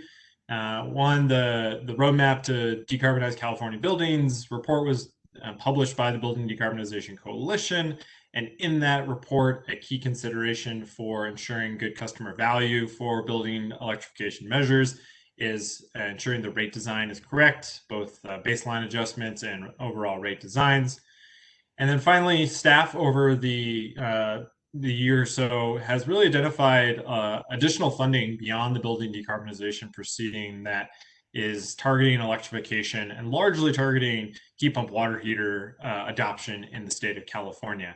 And that spans across multiple proceedings, multiple programs. The information is summarized on our webpage, and you can download the report. It's called the Heat Pump Water Heater, electrification fact sheet. And it documents and details the programs that have been approved, the funding amounts, and the other programs that are under consideration and their proceeding numbers. So in combination with those two things and the acknowledgement that we have this all-electric baseline, which is going to be discussed and applies to space heating, we thought it was appropriate to explore this topic further in the phase 2 staff proposal for water heating, given the volume of incentives that are likely to come onto the marketplace in California starting in 2021. So that's my context slide. I will now turn it over to my colleague Ankit for an overview. He was very helpful of working with us on the phase 2 staff proposal, as the building decarbonization team is not necessarily a rate expert and he sits on the rates team. So I'll turn it over to him for the rest of the panel. Thanks. Hey, thank you, Nate. Yeah, so as Nate said, we're going to be talking about the heat pump water heater issue. What I'm going to do is I'm going to go over a couple of slides laying out some context around the current statute for baseline. And then Hank Elgin from SCE is going to talk through a proposal that SCE analyzed related to baseline modifications. And then Alejandra is going to talk a little bit about rate design elements as they relate to building decarbonization beyond just baseline modification issues. So if we can go to the next slide. All right, so just to start really high level and talk about what's currently in the PU code, this is a couple of statements from section 739 as they relate to baseline. Commission shall designate a baseline quantity of gas and electricity which is necessary to supply a significant portion of the reasonable energy needs of the average residential customer. The baseline rate shall apply to the first or lowest block of an increasing block rate structure, and the Commission shall ensure that the rates are sufficient for recovery of a reasonable amount of revenue, as well as adhering to the principle of electricity and gas as necessary services for which we need a low and affordable rate. So kind of in combination, what these statements mean is that the baseline quantity is supposed to be a representation of what is a necessary amount of electricity usage, kind of an essential quantity of service. And as a reflection of that, this quantity should be charged the lowest volumetric rate in an increasing block structure, recognizing that affordability is one of the goals for this quantity of electricity. And the baseline quantity, I didn't mention it here, but it is also based on the individual climate zones that we're looking at, as well as the customer type. So to that end, next slide. As far as customer type, the statute recognizes two different types of customers, basic service customers and all electric. The baseline quantity for all electric customers in the winter heating season, and this is for gas customers as well, is set at 60 to 70% of the average residential consumption in that particular climate zone for that subset of customers. And then for all other parts of the year, and for basic service customers year-round, the baseline quantity is set to 50 to 60% of average consumption for a particular climate zone. So this is kind of a recognition of the fact that winter heating season space heating is an energy-intensive end use, and it's also a particularly essential end use. It's actually necessary for survival in some parts of the state where it gets particularly cold. How customers are sorted between all electric and basic customers is given by this second bullet point. All electric customers are defined as those who only have electric service, so no supplementary fuel supplementing their electricity usage, such as natural gas or propane, or customers who have electric space heating or both. So kind of the upshot of this requirement is that there's kind of two drawbacks we've identified with this qualification requirement. The first being that for basic service customers, if at any point those customers electrify any of their home appliances aside from space heating, there's no modification to their baseline allowance. They'll still be given the same level of usage for their tier 1 rate, meaning that if their overall electricity usage goes over that baseline quantity, their additional kWh is going to be charged at a higher rate. So there will be some degree of bill shock, which is not desired given our goals of building decarbonization. It provides a disincentive for electrification. The other issue that this requirement introduces is that for all electric customers, there's a subset of the all electric population who are not truly all electric. They have the all electric baseline due to the fact that they have electric space heating, but they still supplement their electricity usage with natural gas or propane, meaning that the all electric baseline, because it's based on the a percentage of the average consumption of that group of customers, is going to be sort of artificially lower than it should be as compared to what a customer who's truly all electric, what their requirements are. So to that end, if we go to the next slide, this will give a little bit of an idea of what the size of that population is, particularly that latter group that I mentioned, the all-electric customers who receive, they supplement their electricity usage with an alternative fuel, an additional fuel. On the left-hand side of this table, we see the breakdown between basic and all-electric customers for each of the 3 IOUs. And this is based on average customer counts in the calendar year 2019. And then on the right side of this table, we have the number of all-electric customers for PG&E and SDG&E who also receive natural gas service. And there's a slight discrepancy between the time frame for when these two sets of data were collected. The basic and all-electric customer count are based on 2019 data, and the all-electric customers with natural gas service is based on July and August of this year. So these percentages that you see on the far right column are not exactly correct, but at least it gives you an approximate sense for what portion of the all-electric customer segment is supplementing their electricity usage with natural gas. And this does not take into account the additional portion of the all-electric population that might be supplementing their electricity usage with propane usage as well, which is also part of the population that we're concerned about. Going to the next slide. As an aside, as we are talking about baseline quantities, it's worth mentioning that there's this additional component that might come into play with how baselines are calculated at some point in the future. There is an essential usage study. It's a joint IOU study that's scoped into the PG&E GRC Phase 2. The IOU's stated purpose for this end-use study, or essential use study, is to evaluate the reasonableness of current baselines.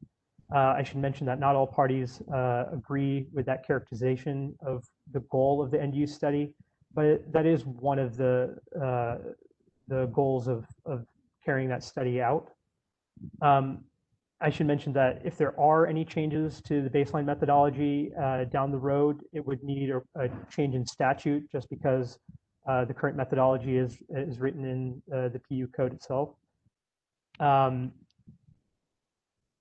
And basically, this study is going to be taking a bottom-up approach to understanding what a typical electricity usage looks like for different households in different parts of the state, as well as for different customer segments.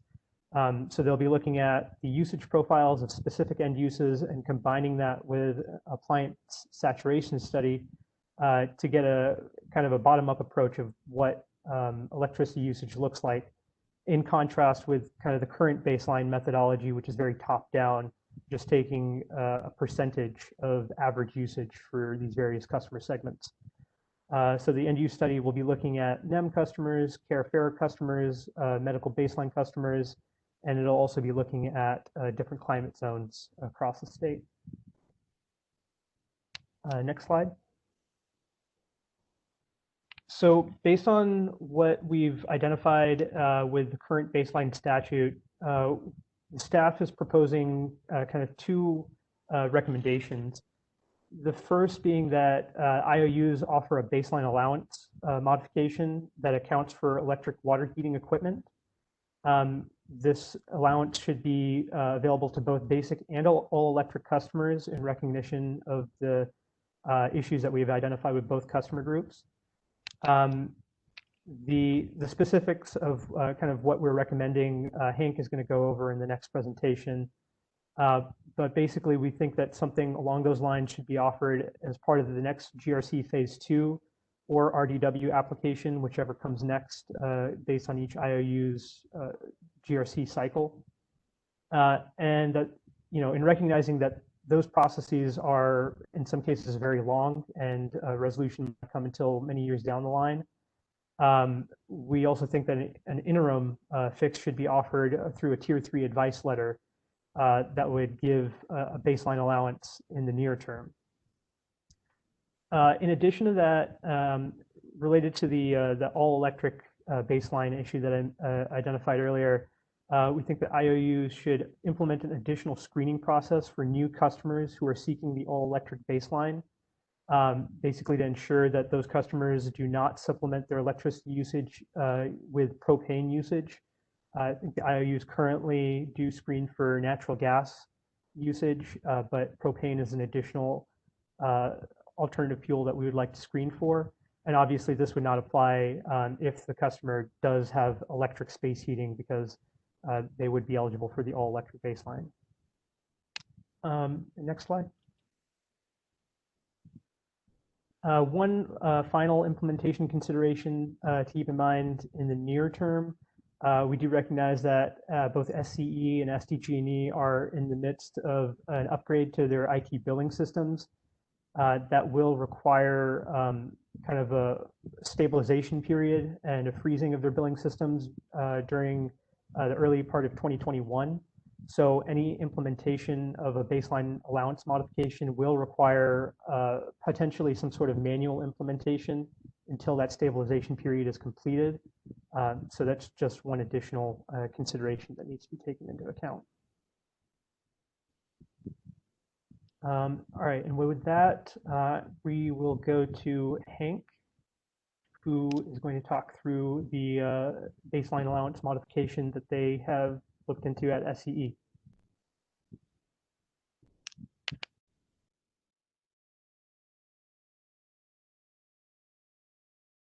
Hear me? Yeah, I can hear you. Great. Start my video for you guys as well. So my name is Hank Elgin. I'm a load research analyst in the pricing design research group at Southern California Edison.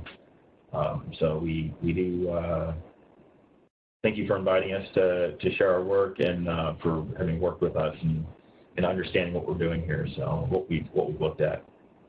I'm going to jump right into it here. Basically, just what we're asked to kind of present is basically what we were thinking and kind of how we kind of conceptualize this, and then briefly what our findings were. I'm not going to go into as much detail as the study that we filed in our rate design window. It's just going to kind of be some highlights to help get the idea across. And if somebody has other questions, I'm happy to answer the questions too. So next slide, please. So the background, so what we did is as part of our 2018 GRC Phase 2 settlement agreement, we agreed to study whether or not all-electric baseline allowances would be appropriate to offer to customers who adopted heat pump water heater technology. So that was what we agreed to do. We ended up filing this in our 2019 rate design window, which was filed in December of 2019. So that's where you can find that. So this is a bit of a review of what Ankit went over already, but it is a PUC code, and again, the PUC code 739 splits customers up into two groups, basically, basic customers and the all-electric customers. And the eligibility is also set by statute for the all-electric customers as well. So the important thing, as Ankit already pointed out too, is that this is statute, and so in the rate design window, we weren't actually making a proposal or an ask. We were just filing a study. So part of the study is more conceptual in design. So we're kind of exploring, how much usage would this be, but we do recognize that there's issues with working with statute and whether or not that could be changed or would make sense to be changed. So just bear in mind that not everything that we presented in the study was a proposal, is being presented as something that could be done. It's more to be informative. And then as a reminder, the basic customers have baseline quantities based on from 50 to 60% of the average residential consumption, whereas the all-electric customer baseline quantities are established at 60 to 70%, and that's in the winter season only. They're at 50 to 60% in the summer. But that will be important, as we'll see.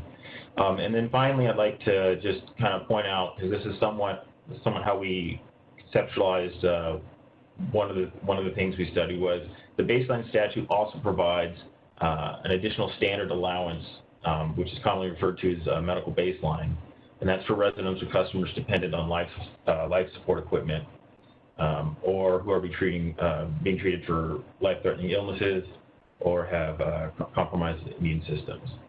And so this kind of concept of a additional standard allowance will come into play a bit. Next slide, please. So, as more background here, I just want to kind of lay out the current baseline quantities that we have. And so, baseline quantities are offered separately, and they're calculated separately on the subpopulations of each baseline region that we have, which more or less corresponds to a climate zone. So it's by baseline region, and then a separate quantity is calculated for each season, and then by fuel source, which by fuel source I mean whether or not they're mixed fuel, basic for SCE, or all electric customers. And so what I've done with the chart here is we're just looking at three of the 9 baseline regions that SCE has, and I've picked a mild, a moderate, and a hot climate for each one of these, and we're looking at the seasonal splits as well. So this is basically how the daily baseline quantities are calculated. And the first thing that we notice, which is important, is that the all-electric customer quantities in the summer are lower than the basic. So this is a bit problematic because if you have a basic customer that retrofits and adds a heat pump water heater, they're adding additional load, electric load, and yet they'd be getting less baseline allowance in the summer. So that's obviously a little bit problematic. The other thing that I'd like to point out with the difference between our all-electric customer population, current all-electric customer population, and the basic customer populations is that you see a greater seasonal variance with the basic customers. So they use a lot more energy in the summer, and they have higher baseline quantities in the summer because of that. And then the all-electric customers are a little bit flatter across the season, so they actually use more energy in the winter. And again, this probably has to do with the fact that there's eligibility for people that have electric heating. And so there's probably a lot of electric heating going on, which is also energy intensive, same as the air conditioning usage in the summer. So on the next slide, you can advance, we're looking at the incremental heat pump water heater usage. We used, so this is a bit tricky. We used usage that had been modeled by E3. This was done for a residential building electrification in California study that they had done. And they modeled it for a mild, a moderate, and a hot zone, which is partly why I boiled it down to just an example of each. So we notice here that the heat pump water heaters have seasonal usage. They use significantly less energy in the summer and more energy in the winter, especially December, January, and February. You'll also see that hotter climates have greater variability. So in the hot climates, they will use even more in the winter, but they'll use less in the summer than a mild climate. So the mild climates have seasonal variation, but it's less extreme than you get in the hot climates. And then just as far as context, at least with this data that we have here, the heat pump water heater usage is approximately 10% of the average residential annual usage. And I guess it's just to keep that in mind for portion here. So what we did in our, you can advance the slide action, thank you. So then for the, in our study, we actually looked at 4 different alternatives here. The first alternative, which was basically the original aim of the study, was to look at the all-electric baseline eligibility. And I've already described some of the issues around applying those to simply offering those to customers who haven't who adopt heat pump water heater technology. And the first, obviously, is statute. It's not actually allowed for statute. But the second is the all-electric customers simply have different usage patterns than the basic customers, and so it doesn't really properly compensate those customers for their increased usage. A lot of the baseline regions do see a small, sometimes zero, but they do see a small net bill savings. But again, that comes at the cost of higher bill volatility, where the summer bills go up even higher, and then the winter bills come down a bit. And then it's also, because you're kind of basically mismatching population profiles, you have uneven benefits across baseline regions, and that kind of makes it awkward as well, because customers in different regions would get a different amount of benefit simply based on adopting somebody else's baseline quantity. So what we thought then was, okay, you know, if this doesn't work, what would the appropriate amount be, or how would you determine the appropriate amount of baseline quantity these customers should receive? And so the first 2 I have listed on, so the second and third bullets on here are basically 2 bookend options we considered. And the first is, we basically said, what if we had, you know, a subgroup of heat pump water heater customers, and we calculated their baseline at 60%. And the reason we're using 60% here is because that's what SE's customers are currently calculated at. So this offers a direct comparison to the current baseline quantities that customers have.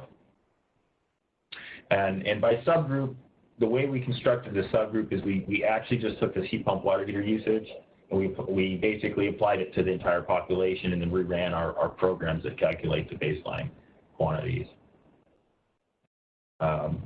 So this bit of a simplifying assumption, it could represent a couple things. One would either assume that the customers with heat pump water heaters have a similar monthly bill distribution as the population, and also it kind of looks at, you know, if the end state of this, if the end state is 100% adoption, this is what the baseline allowances would look like.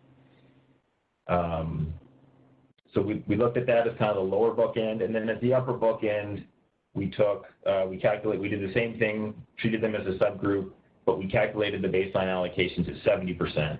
And this corresponds to the all-electric customers, their winter baseline allocation.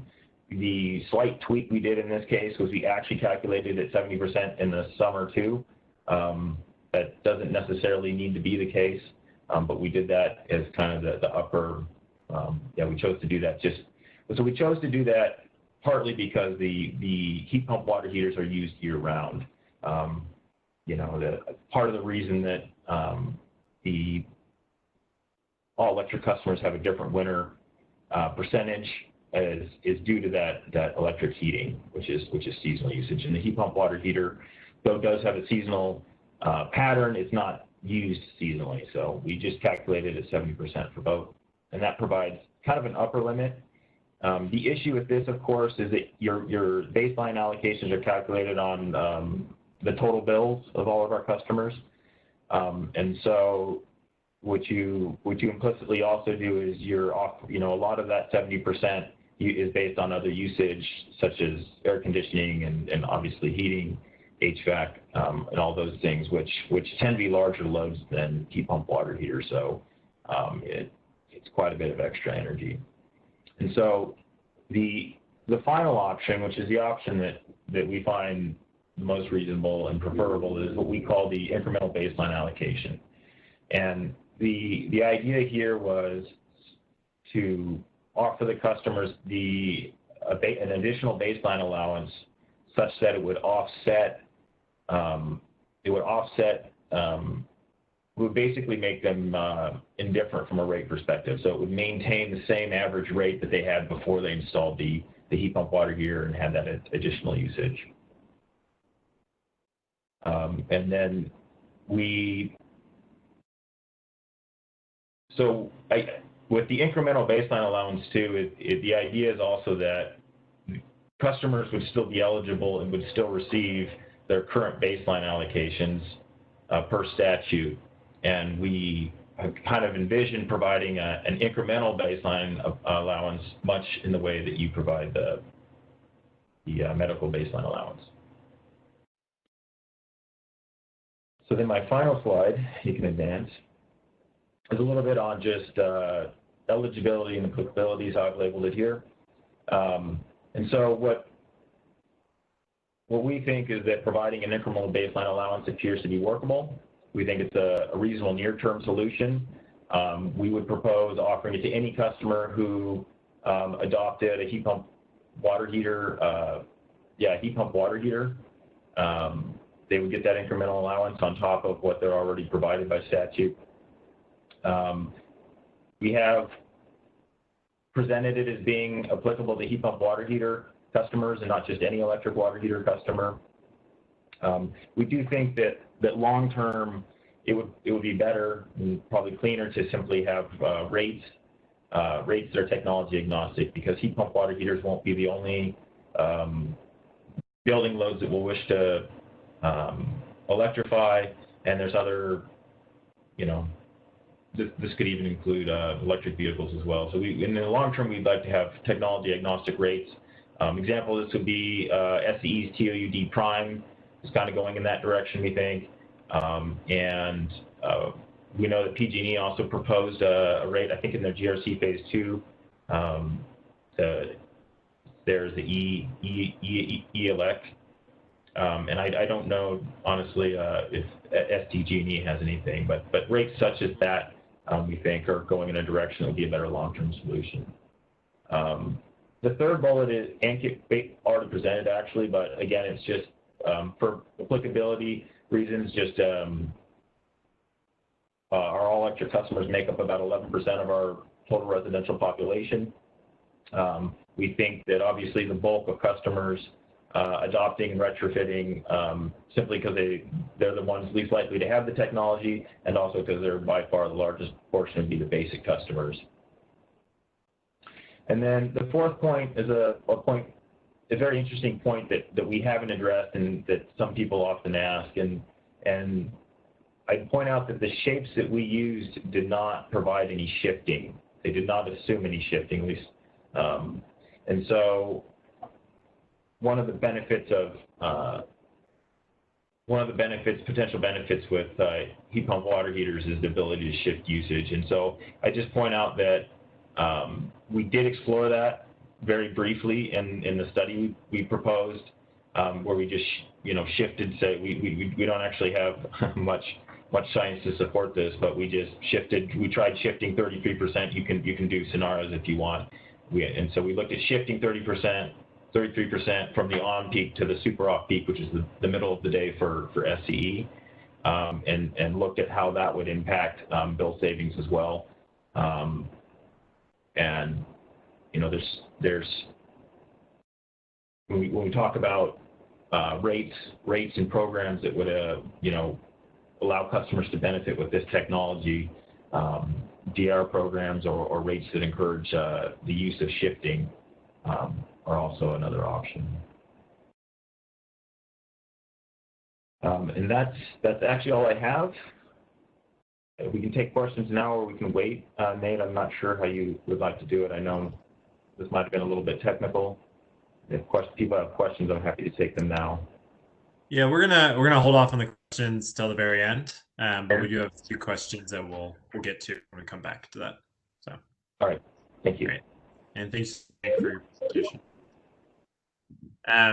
Next, we have Alejandra Mejia from NRDC, and who's going to be speaking broadly about electrification and also our heat pump water heater or electric water heating baseline adjustment and how it can help ensure affordability for Californians as they electrify. So, Alejandra, whenever you're ready, take us away. Sure thing. Can you guys hear me? We can. Okay, awesome. So good afternoon, everybody. I'm hoping at least some of you are enjoying bluer skies than we've had this last week. What Nate asked me to provide during this panel was a little bit more context about what Ankit and Hank's fairly technical presentations really mean for Californians.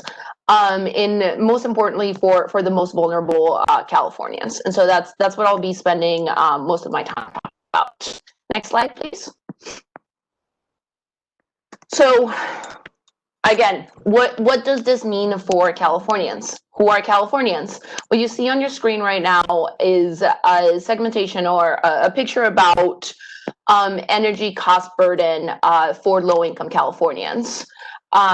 This one's segregated by building type, but the biggest pieces are in the graph. In the orange, you see what we're calling low income. This is NRDC research based on census data. Low income Californians in orange. That means people living at 80%, between 80% and 50% of median area income. Area median income, AMI. Turquoise is very low, so people living with between 50 and 30% of AMI. And the red is extremely low income California. So that's people living with 30% or less of area median income. So big takeaway from the slide is thanks to California's great history of energy efficiency, we actually tend to have pretty low energy burdens. Most Californians live in households that devote 5% or less to household income to energy costs. That being said, like with many things in the society we live in, having lower incomes and living in more disadvantaged or disinvested communities tends to increase your chance of having a higher energy burden. So as Californians' income decreases, they tend to pay a higher percentage of that income for energy burdens. And as you see from this graph, nearly all of California households that devote more than 20% or more of their household income to energy costs are extremely low income. So that's the most vulnerable Californians. So if we don't make electric rates for electrification work for those communities and those customers, we're really going to be infringing a lot more cost onto them. I posit that traditionally it's easy to exclude low-income households, or it's been easy to exclude low-income households from cutting-edge programs because we don't want to expose them to higher risks, and so that's sort of been done in the name of protection of those low-income Californians. But I would say that that's no longer an option, especially not with electrification. We need policies that really embrace the needs of those low-income communities more than exclude them. Again, because we want them to be part of this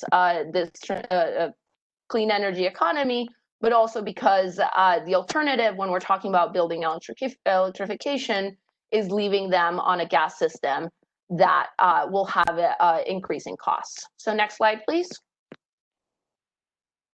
So what you see here is a figure from an E3 report, which details why we're expecting gas customer costs to go up over time in the next few decades. As both aging infrastructure and rising gas costs of the actual fuel commingle or work with the state's climate policies to lead to falling gas demand, the gas customer base from which the gas system will be able to recover its operation and maintenance costs is going to decrease. So those fixed costs are going to be allocated to fewer customers, which is going to in turn result in higher gas rates for the remaining customers. Now the sort of the speed and magnitude of this cycle will vary depending on who you're talking to. But I think we can all agree, as with the climate policies that are already on the books in California, some form of this gas cost spiral will happen. And if we don't prioritize low-income Californians in our transition away from the gas system to clean electricity, we're going to be leaving them to pay the higher costs, which, as you saw from the last slide, they already have higher energy burdens. So that should not be an option. Next slide, please. So the proposals, the staff proposal and the SCE proposal are a great first step. I guess it is a great first step. What you see is borrowed from Ankit's presentation, the percentage of customers, of California customers, or I guess California IOU customers, that currently have both electric and gas service. So don't have a baseline that allowance that covers their water heating use if they were to switch it to electricity. It's a pretty high percentage of customers. And as a state, as we've all committed to electrification as an essential piece of our climate solutions, we're going to be asking those customers to electrify their end uses. Water heating is going to be one of the first end uses that we're targeting. We're all working on developing programs to target that exact end use, and we don't want those early adopter customers to be punished by a baseline allowance that doesn't take into account the essential use that is hot water, especially now that we all know or fully realize the value of hot water for washing our hands. So the baseline adjustment is a great first step. That being said, it is not going to get us all the way. So next slide, please. So what else do we need to do to continue making the cleanest fuel, that is electricity, more easily accessible for California customers to use in their homes or for all end uses? The first one is volumetric rates. I think Hank was referring to that in his conclusion slides. Electricity can be a more expensive fuel if you're paying for it regardless of when you use it. But as many of us already know, in California, the cleanest electricity also tends to be the cheapest electricity, and that is solar used in the middle of the day. Our current rates, to more or less to different extents, don't actually reflect the benefit of using electricity in the middle of the day. And exploring new rates, such as Edison's TOUD prime, and the rates proposed by PG&E and their current GRC will be important to really send the right signals to customers about when and how we want them to use energy. Other options to think about. Right now we have California has what we call the high usage charges. So once a user gets to 400% of their baseline allowance, the cost of those incremental kilowatt hours are much higher. There is definitely a reasons for why we're stepping up that cost, because it does cost more to deliver that energy at those volumes. That being said, again, it depends on the time of day you're using the energy. When the system is plentiful with clean, cheap solar power, you want customers using more energy, and you want customers to use that energy to prepare for when solar goes offline and other demand surges. And you don't want to punish customers for doing that with a high usage charge that is not time dependent. So thinking about making various elements of rate designs more time dependent to both encourage the use of the cheapest solar power possible, but also getting customers thinking about their demand as flexible and as a way to help us balance the grid. Like we saw flexibility really get us through some tough weeks recently, and maybe in the coming weeks as well. Similar to that is the idea of reforming non-coincident demand charges. Demand charges are more of a non-residential rate design issue, but just electrifying residential customers isn't going to be enough. In California, we need to start thinking also about how we're going to electrify commercial customers. And charging customers for having high demands, again, I am sounding like I'm on repeat, but charging customers for high demand in the middle of the day doesn't make sense. It actually is counterproductive to getting people off the more expensive and dirtier power in later hours of the day. So thinking about those non-coincident demand charges will also be important. And finally, next slide, please. I do want to recognize that we are sort of tweaking at the very small pieces of rate design. And we have small sort of almost pilot rates like TOUD prime out there to try and encourage building electrification, both from early adopters, but also the low-income customers that we know we need to prioritize. And I would qualify the baseline adjustment as also a small change that needs to be done. It's not a technology neutral rate element. And while we do need to have a test and learn approach with these pieces like we are right now, that is not going to be a sustainable approach and for the long term. I echo Hank's call for a long-term rate design vision that provides stable and affordable and predictable rates for all Californians, regardless of what technology they're using. I do underscore the need that whatever that long-term rate design vision, it needs to be designed for an electric system that is going to power an increasing share of California's economy, which is the reality. If we're electrifying and really depending on electrification as a key component of our long-term climate goals, we're all going to be depending on that fuel.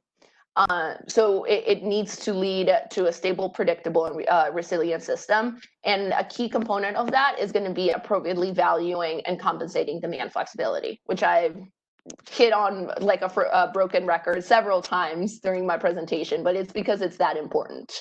One idea is thinking about the idea of rates for grid harmonization and really thinking of a more holistic electric grid.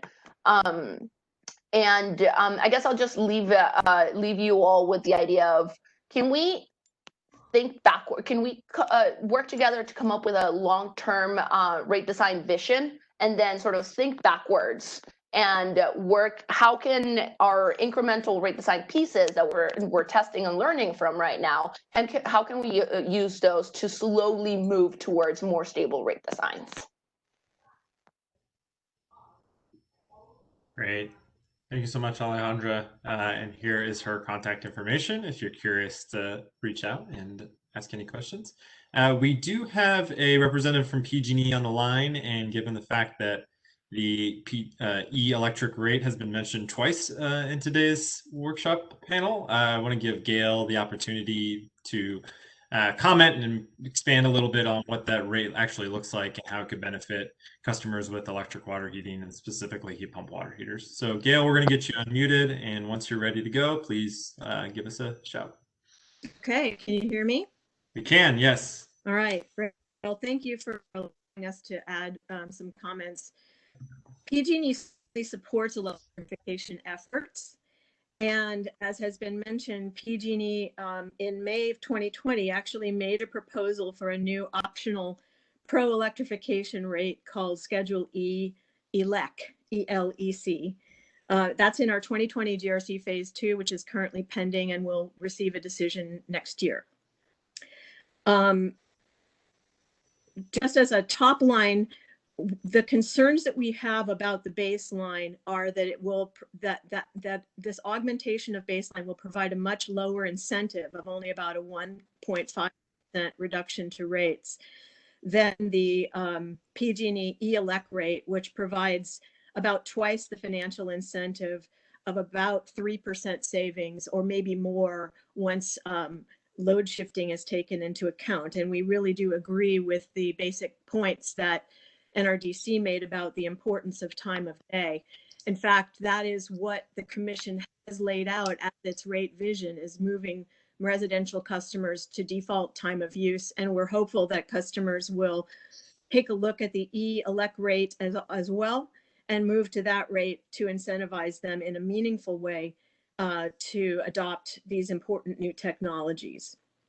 The ELEC rate is a 3-period residential TOU optional rate. It has a fixed charge on it, and that's really important because it keeps the volumetric rates lower than in all of our other residential rates. And this is something that was requested by the commission for PG&E to put into its GRC phase 2 at the completion of the initial look at fixed charges. There was a desire to have a rate that would be have eligibility for customers that have heat pumps for water heating, as well as space heating, and also for customers that have battery storage or an electric vehicle. And we would be easily able to modify the ELEC rate to make customers that have non-heat pump electric water heaters be eligible. The ELEC rates are lower than today's E1 Tier 1 rate, the baseline rate, which is 24.4 cents per kilowatt hour for 87.5% of the hours each year. So the ELEC rate would have a specific summer off-peak rate of 20.5 cents. And then, as you saw from Hank's presentation, the winter season is when there is predominant use, the highest uses of electric water heating, as well as electric space heating. And during the winter season, in every single hour and period, the rate is much lower than the current Tier 1 rate, specifically at 17.6 cents per kilowatt hour. So because winter is when the usage is the highest for these customers, that's when they need the incentive the most. And this amount is far lower than what an augmented baseline could get you to.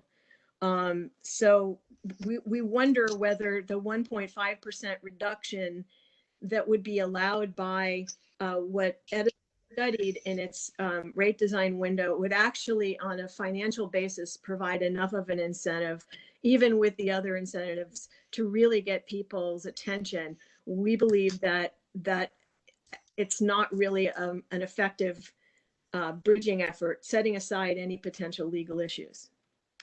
And if an augmented baseline were added to PG&E's Tier 1, the ELEC would still be more attractive. PG&E did a preliminary analysis using the result of SCE's study and a sample of PG&E's electric water heater customers' average load profiles. And again, we found that bill savings under ELEC was about twice as high as the potential E1 savings. And again, that was just assuming no load shifting whatsoever. And we all know that actually there will be load shifting in response to the TOU period. So we expect that the results will be even better, but that's just our preliminary analysis.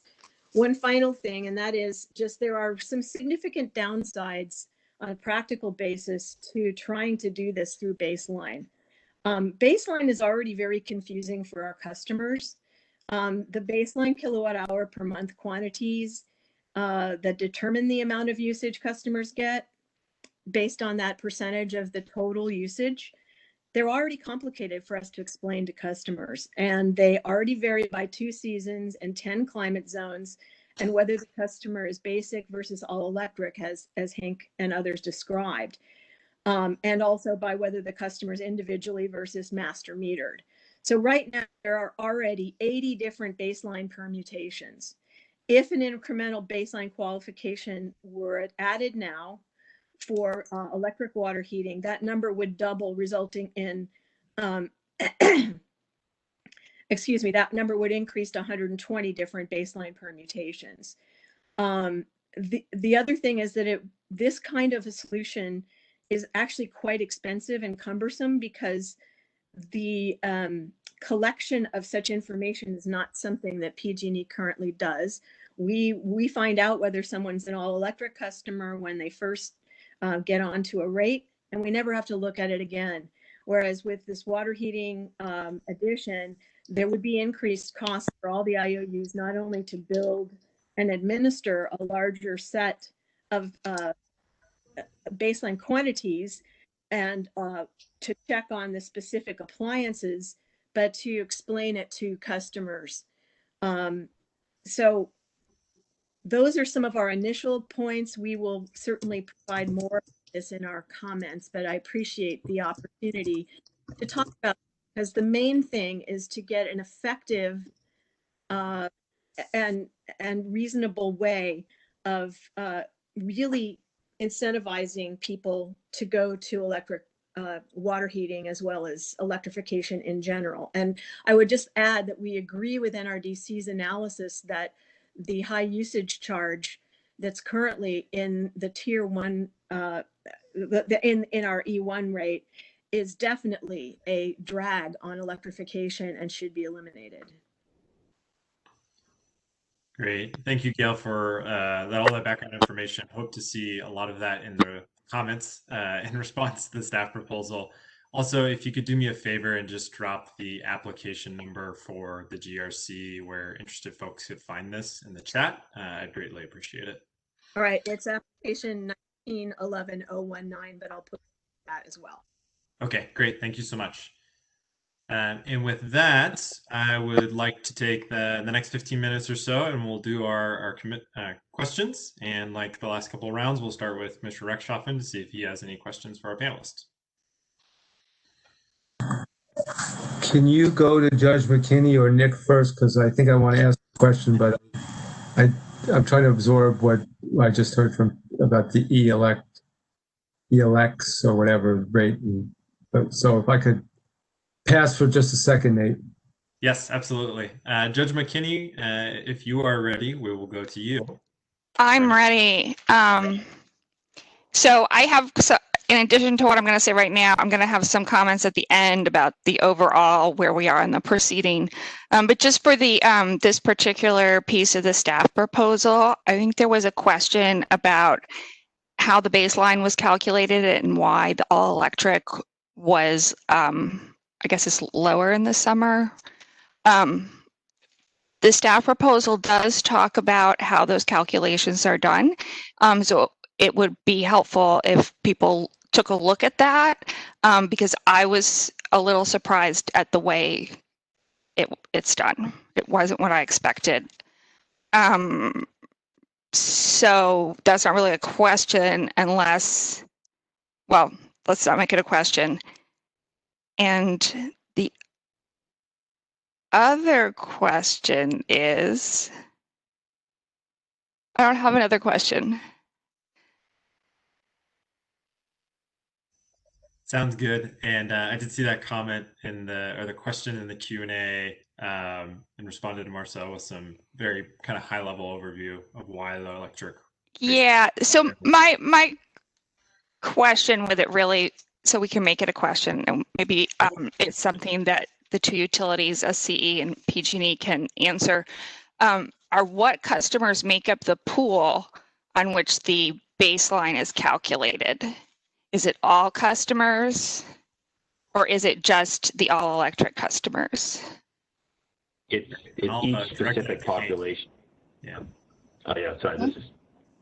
This is Hank Elgin from SCE. Yeah, it's each specific population of customers. So the baseline quantities for the all electric are calculated using just all electric, and then their seasonal use. So all electric customers have different baseline quantities as well, depending on what season and zone. So it is just based on the type of customer. And all electric customers have a lower, I think the question was, allowance in summer. Basically what that means is that the usage patterns from the all electric customers are they simply use less in summer. And you know that a lot of these things are kind of endemic into the customer's usage, and so we can speculate as to why they're lower, but you know, perhaps these customers don't have AC and they're just using fans. Perhaps they're smaller houses or smaller units that use less electricity. It could be any number of factors that cause their usage to be less in the summer as compared to basic customers. And let me follow that up by asking, how do you know that SCE and PG&E also have different ways of determining eligibility? And so just to understand, for SCE, the customer would not be a gas customer, they'd just be electric. And you would go out and do a check to make sure they're not using propane or some other alternative source?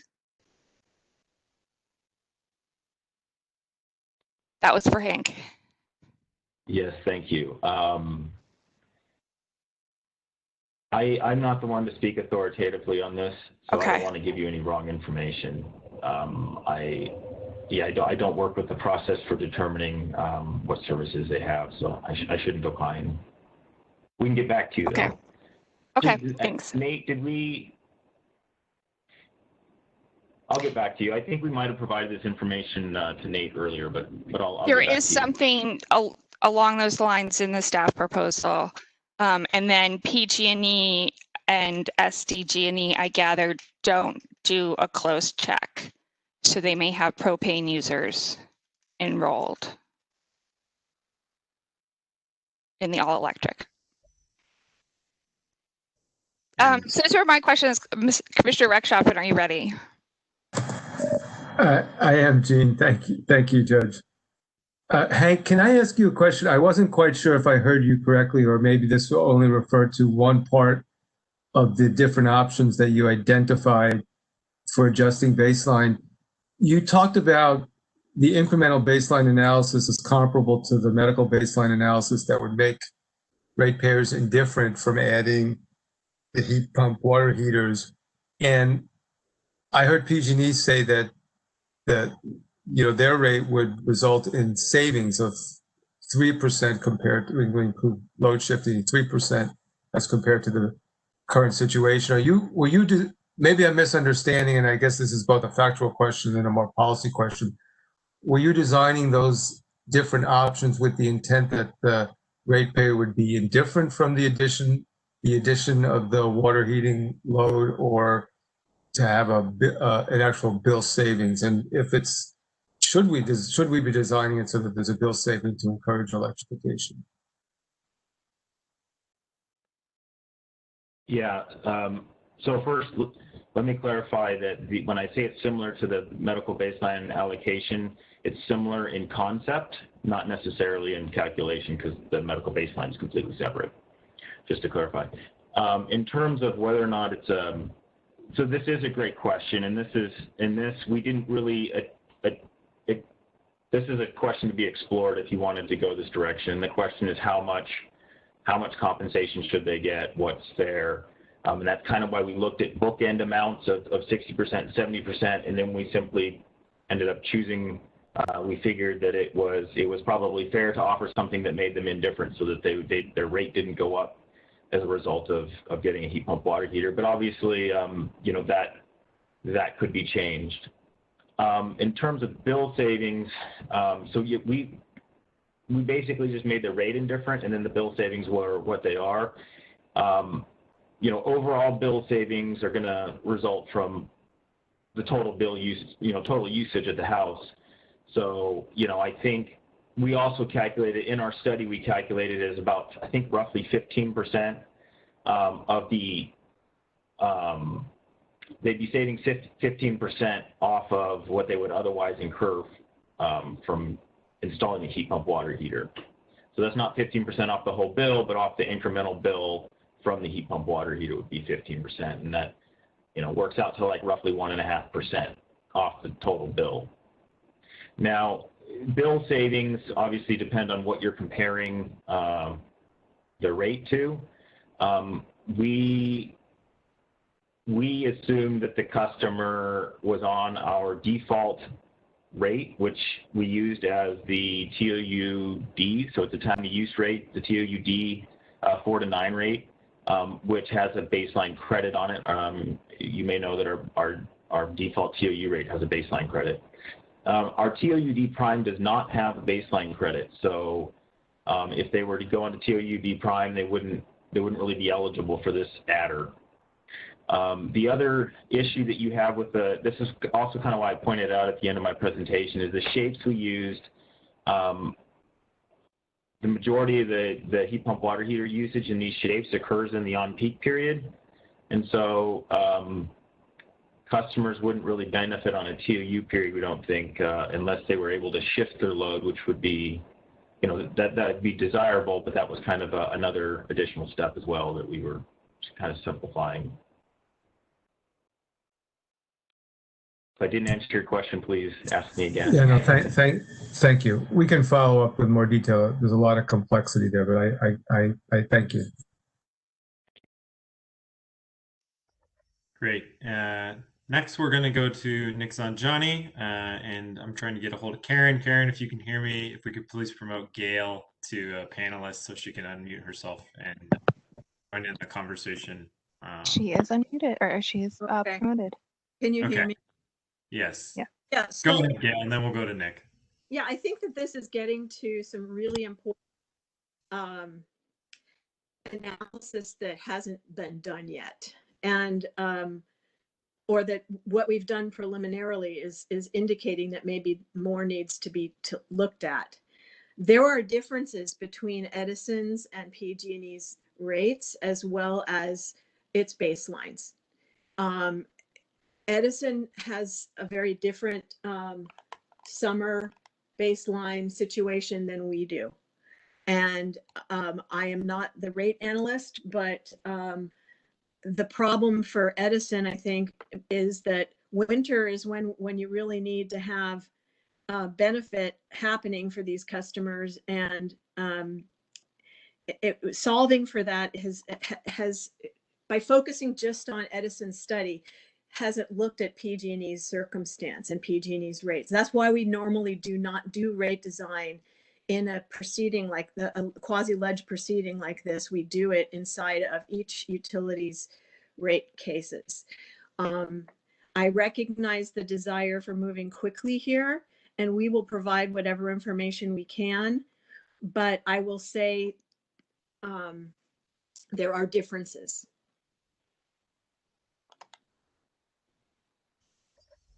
Great, and thank you, Gail, for those points and issues raised. Nick, if you had a question. Yeah, I think I have two questions, one for Gail and one for Hank. I'll start off with Gail. Gail, you had mentioned that under this proposal, the baseline scenarios would go from 80 to 120, but as outlined in the staff proposal, the vision for this change would be along the same lines as the medical baseline, which is to essentially calculate an appropriate amount and just make that an adder.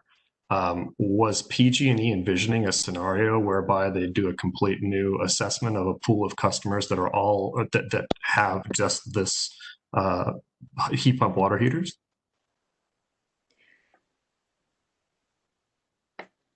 I don't know. Okay, then I just wanted to point out to you that that was not what the staff proposal was proposing, and that's also not what SCE was necessarily proposing in their filing either. So I just wanted to correct the record on that. Yeah, in practical terms, however, we would have to be keeping track of something that we don't currently keep track of. And so the Judge McKinney is correct that we don't currently go out and find out who, other than just when you initially come in and you say you're all electric, or not, or whether you're eligible for medical baseline or not.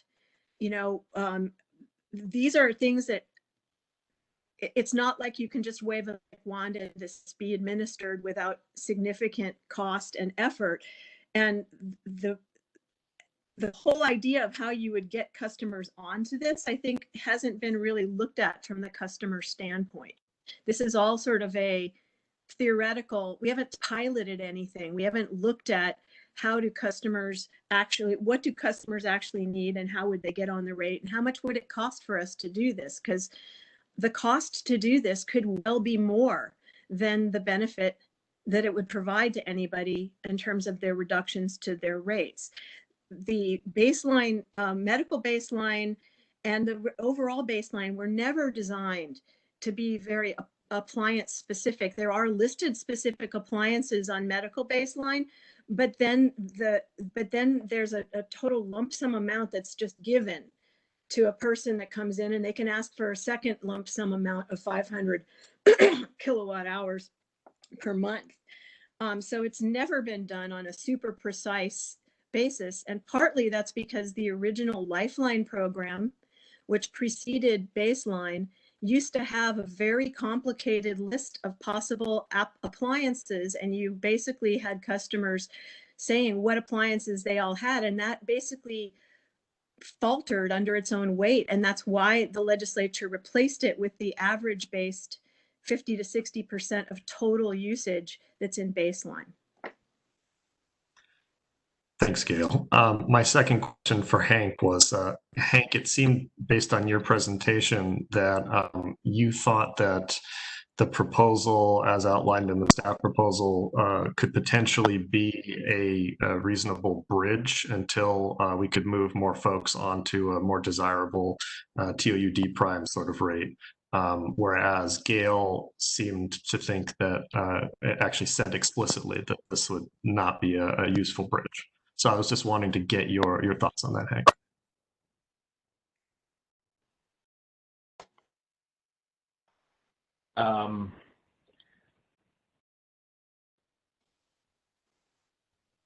And if I mischaracterized the presentation, I apologize. No, I think it was fair. I think,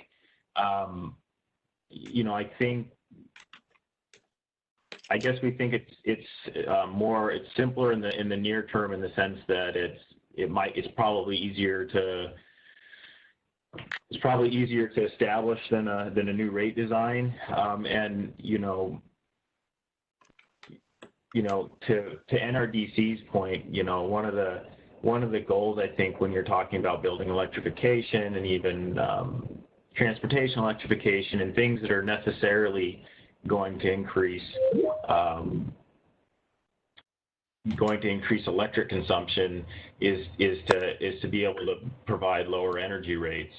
And so, the process of designing rates that can do that, and the rates that will be able to do it again in that kind of a technology agnostic way, so that we don't need to have, I think Gail makes a fair point too, in that, having to track and have, a special treatment and identifying all the different usage happening at a customer's premises is just, it's overwhelming and burdensome. And so, if you can just have something that can be applied to all different cases and provides for things like building electrification, where energy usage is going to go up, then I think that's the goal. I just don't know that. We've been working this direction the entire time I've been at SCE. Starting back when we started our changing our time of use periods and all that. So it's just seems to be a slow process. If I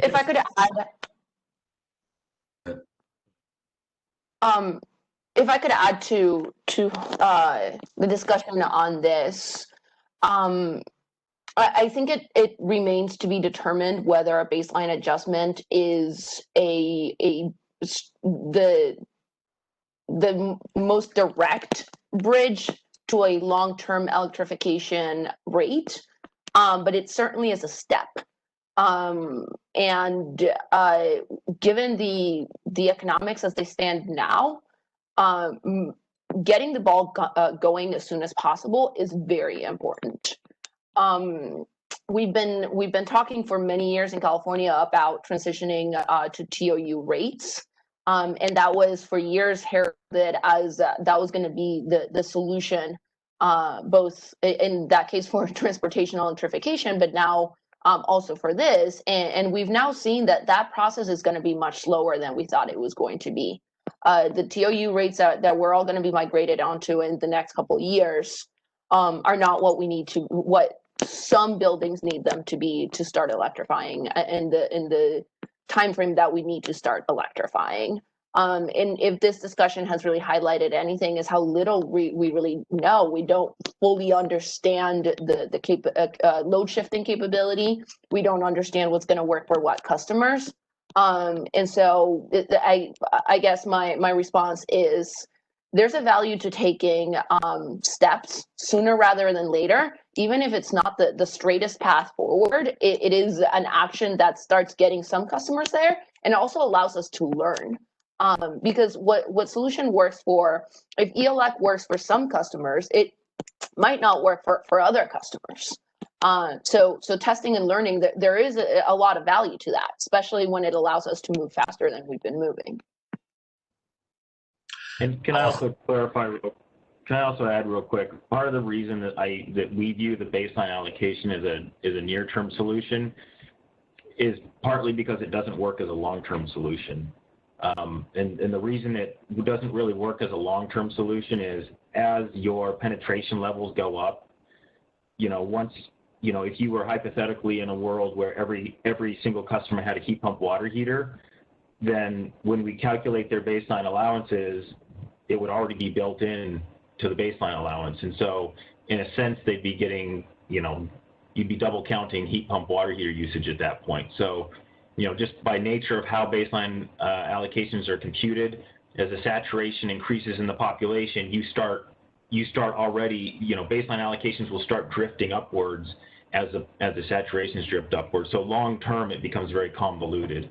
But that again, that gets into very technical operational calculations and stuff. Hank, this is Nick again. If I could put you on the spot one more time, I was curious. My understanding of the TOUD prime is that you do have some form of eligibility screen in terms of, it's intended specifically for customers who have electric vehicles, who have heat pumps, et cetera, et cetera.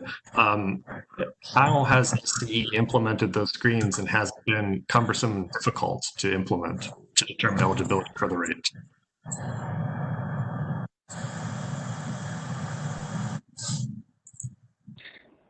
So I'm not sure I caught all that. Was it whether or not it's been difficult to implement screens for those technologies? Right. So Gail raised the possibility of implementing a screening process of potentially being more expensive than the value provided to the ratepayer as a result of the proposal. And I'm just curious whether the screening process that you've implemented for the TOUD prime has proven to be expensive and difficult to implement.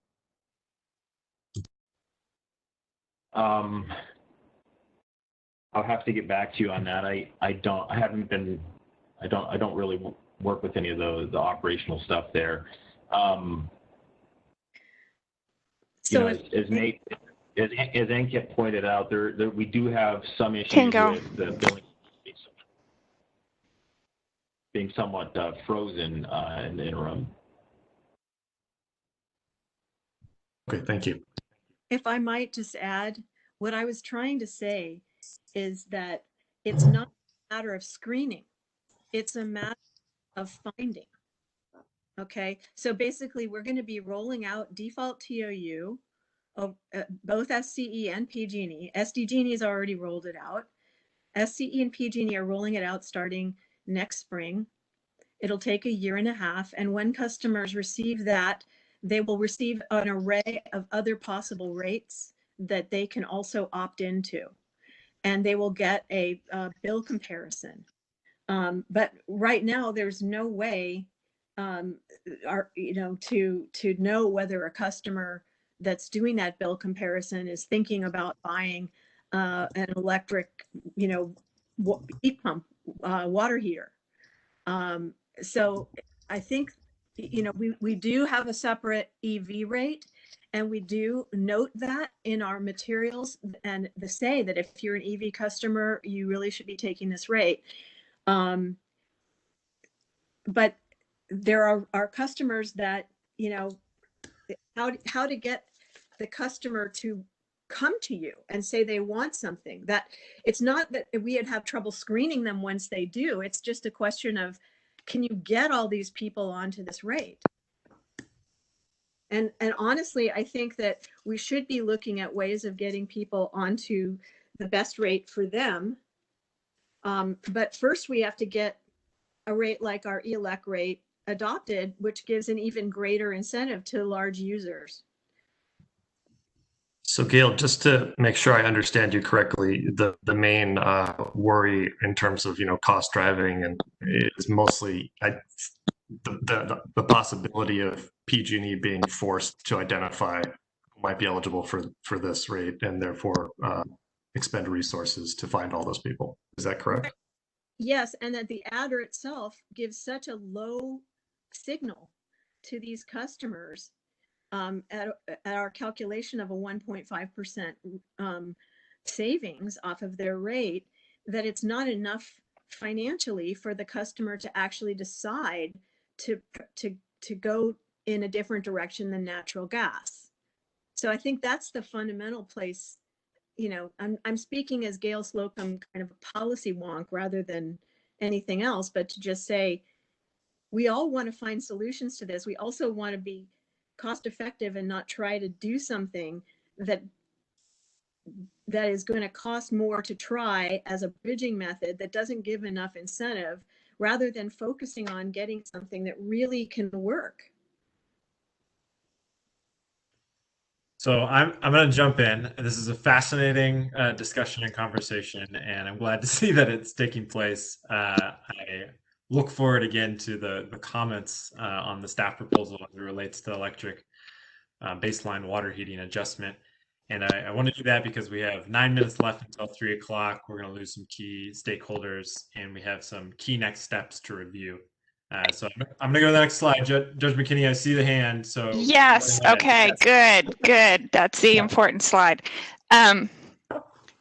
So I don't know if Judge Kirsten was able to join or not, but I do have some questions for her proceeding. So on Building Decarb, we've had this staff proposal. And now we had the workshop on the staff proposal, 2 of the 3 things in the staff proposal, and we are soon going to send out a ruling asking for comments, and we're going to give you some specific questions that we're interested in hearing about. But I wanted to note for everyone that the proposals, all 3 of them are ideas in different stages of development, and so some of the questions we're going to be looking for are, or we're going to be asking, are, we'll ask a question about what question should we be asking. And so that would go if we were going, there's something in the staff proposal about doing a tier 3 advice letter to get a short-term baseline adjustment of some kind in place while we wait to do longer fixes. What do we need to look at to evaluate whether that should even be done? So the other thing is I want to talk a little about the incentive layering. So we know that incentive layering and determining, what program gets credit for a GHG reduction is a big issue. There's an idea in the staff proposal, and where that can go, that's going to be one of our questions, because this proceeding is just one of many that deals with those incentives, and we can't change other proceedings. But if we have a great idea, and parties think we should be pushing this incentive layering proposal onto other proceedings, you know, that is something we could come up with. But we can't actually change other programs from here.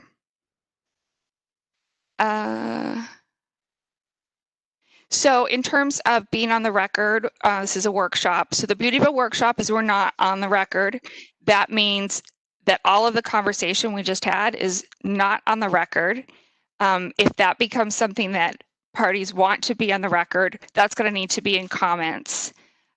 Likewise, we're going to put this entire PowerPoint into the record, but it's going to have it has limited utility because taken out of context, it loses some of its meaning, and we also lose any discussion that took place either from the presenter or the Q&A afterwards.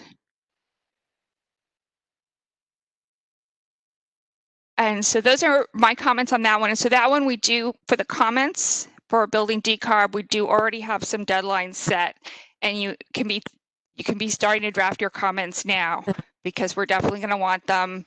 And the only thing we're going to be adding in that ruling really is some specific questions. For rulemaking 1804-018, the Mobile Home Park Utility Conversion Program, Judge Kirsten gave me a couple questions to ask. So this proceeding is moving towards a new scoping memo by the end of the year. And there is going to be a round of comments following this workshop. Then there'll be another pre-hearing conference, and then there'll be the scoping memo. She is very interested in learning how much time do parties need to do their comments in the mobile home park proceeding. And I don't think we have a polling feature on this WebEx, do we, Nate? No. No, I think the best way would just to have folks email me. Yeah, email. Yeah. Your Honor? Yes. This is Gail Slocum from PG&E. On a different topic, going back to the opening comments, to the degree that there may be issues of fact that get raised, we would hope that there would be an opportunity for further workshops or some kind of even evidentiary hearings if this venue is still where rate design discussion is going to happen, which we have stated in our opening comments to the first phase of this, we do not believe is appropriate for a quasi-legislative proceeding. However, if you do want to bring into this proceeding all of the circumstances of each individual utility's rate and how to get from here to there, both on a bridging basis and a long-term basis, we would think that there might need to be some kind of evidentiary hearings after these comments come in, because there are a lot of gnarly factual issues as just illustrated by the discussion we had. Right, or we would at least need to get some testimony in that gives the answers to these factual questions. And then if there's disputes about the facts, we would need the evidentiary hearings. So I'm very cognizant of that, and that's something, you know, in the comments we'll look for as well.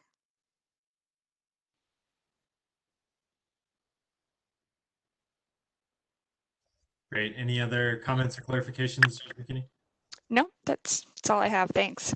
Great. And we've included this last bullet point. I know we have some participants who are not party to either of the proceedings. The link there will direct you on how to become a party, and you can always reach out via email as well. The final next steps we have, and this is our last slide of the day, is again, the slides will be posted. They'll also be submitted into the record. The recording of today's event will also be posted on both the Building Decarbonization Renewable Gas page, as well as the Mobile Home Utility Conversion Program pages. The link for both of those are there.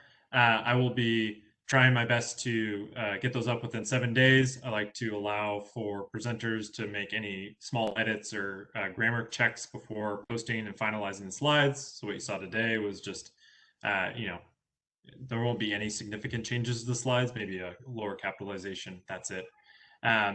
Again, if you have comments, questions, please feel free to reach out. There's my email address. And I thank you again for participating throughout the day and staying with us all the way to 3 o'clock. Commissioner, I know you have to hop off, but is there any final closing words you would like to say? No, I very much appreciate the participation of everybody. This was very substantive, very helpful, and I look forward to the follow-up. I do have to run to a hearing at 3 p.m., so I'm going to sign off. I hope everybody has a great rest of your day. Great. Thank you so much, Commissioner. And that is it, folks. Again, thank you for your participation and staying with us throughout the day as we ran a little bit behind. And we hope to see you filing in comments and reaching out with further questions or clarifications. And hope you have a great rest of your day. Thanks.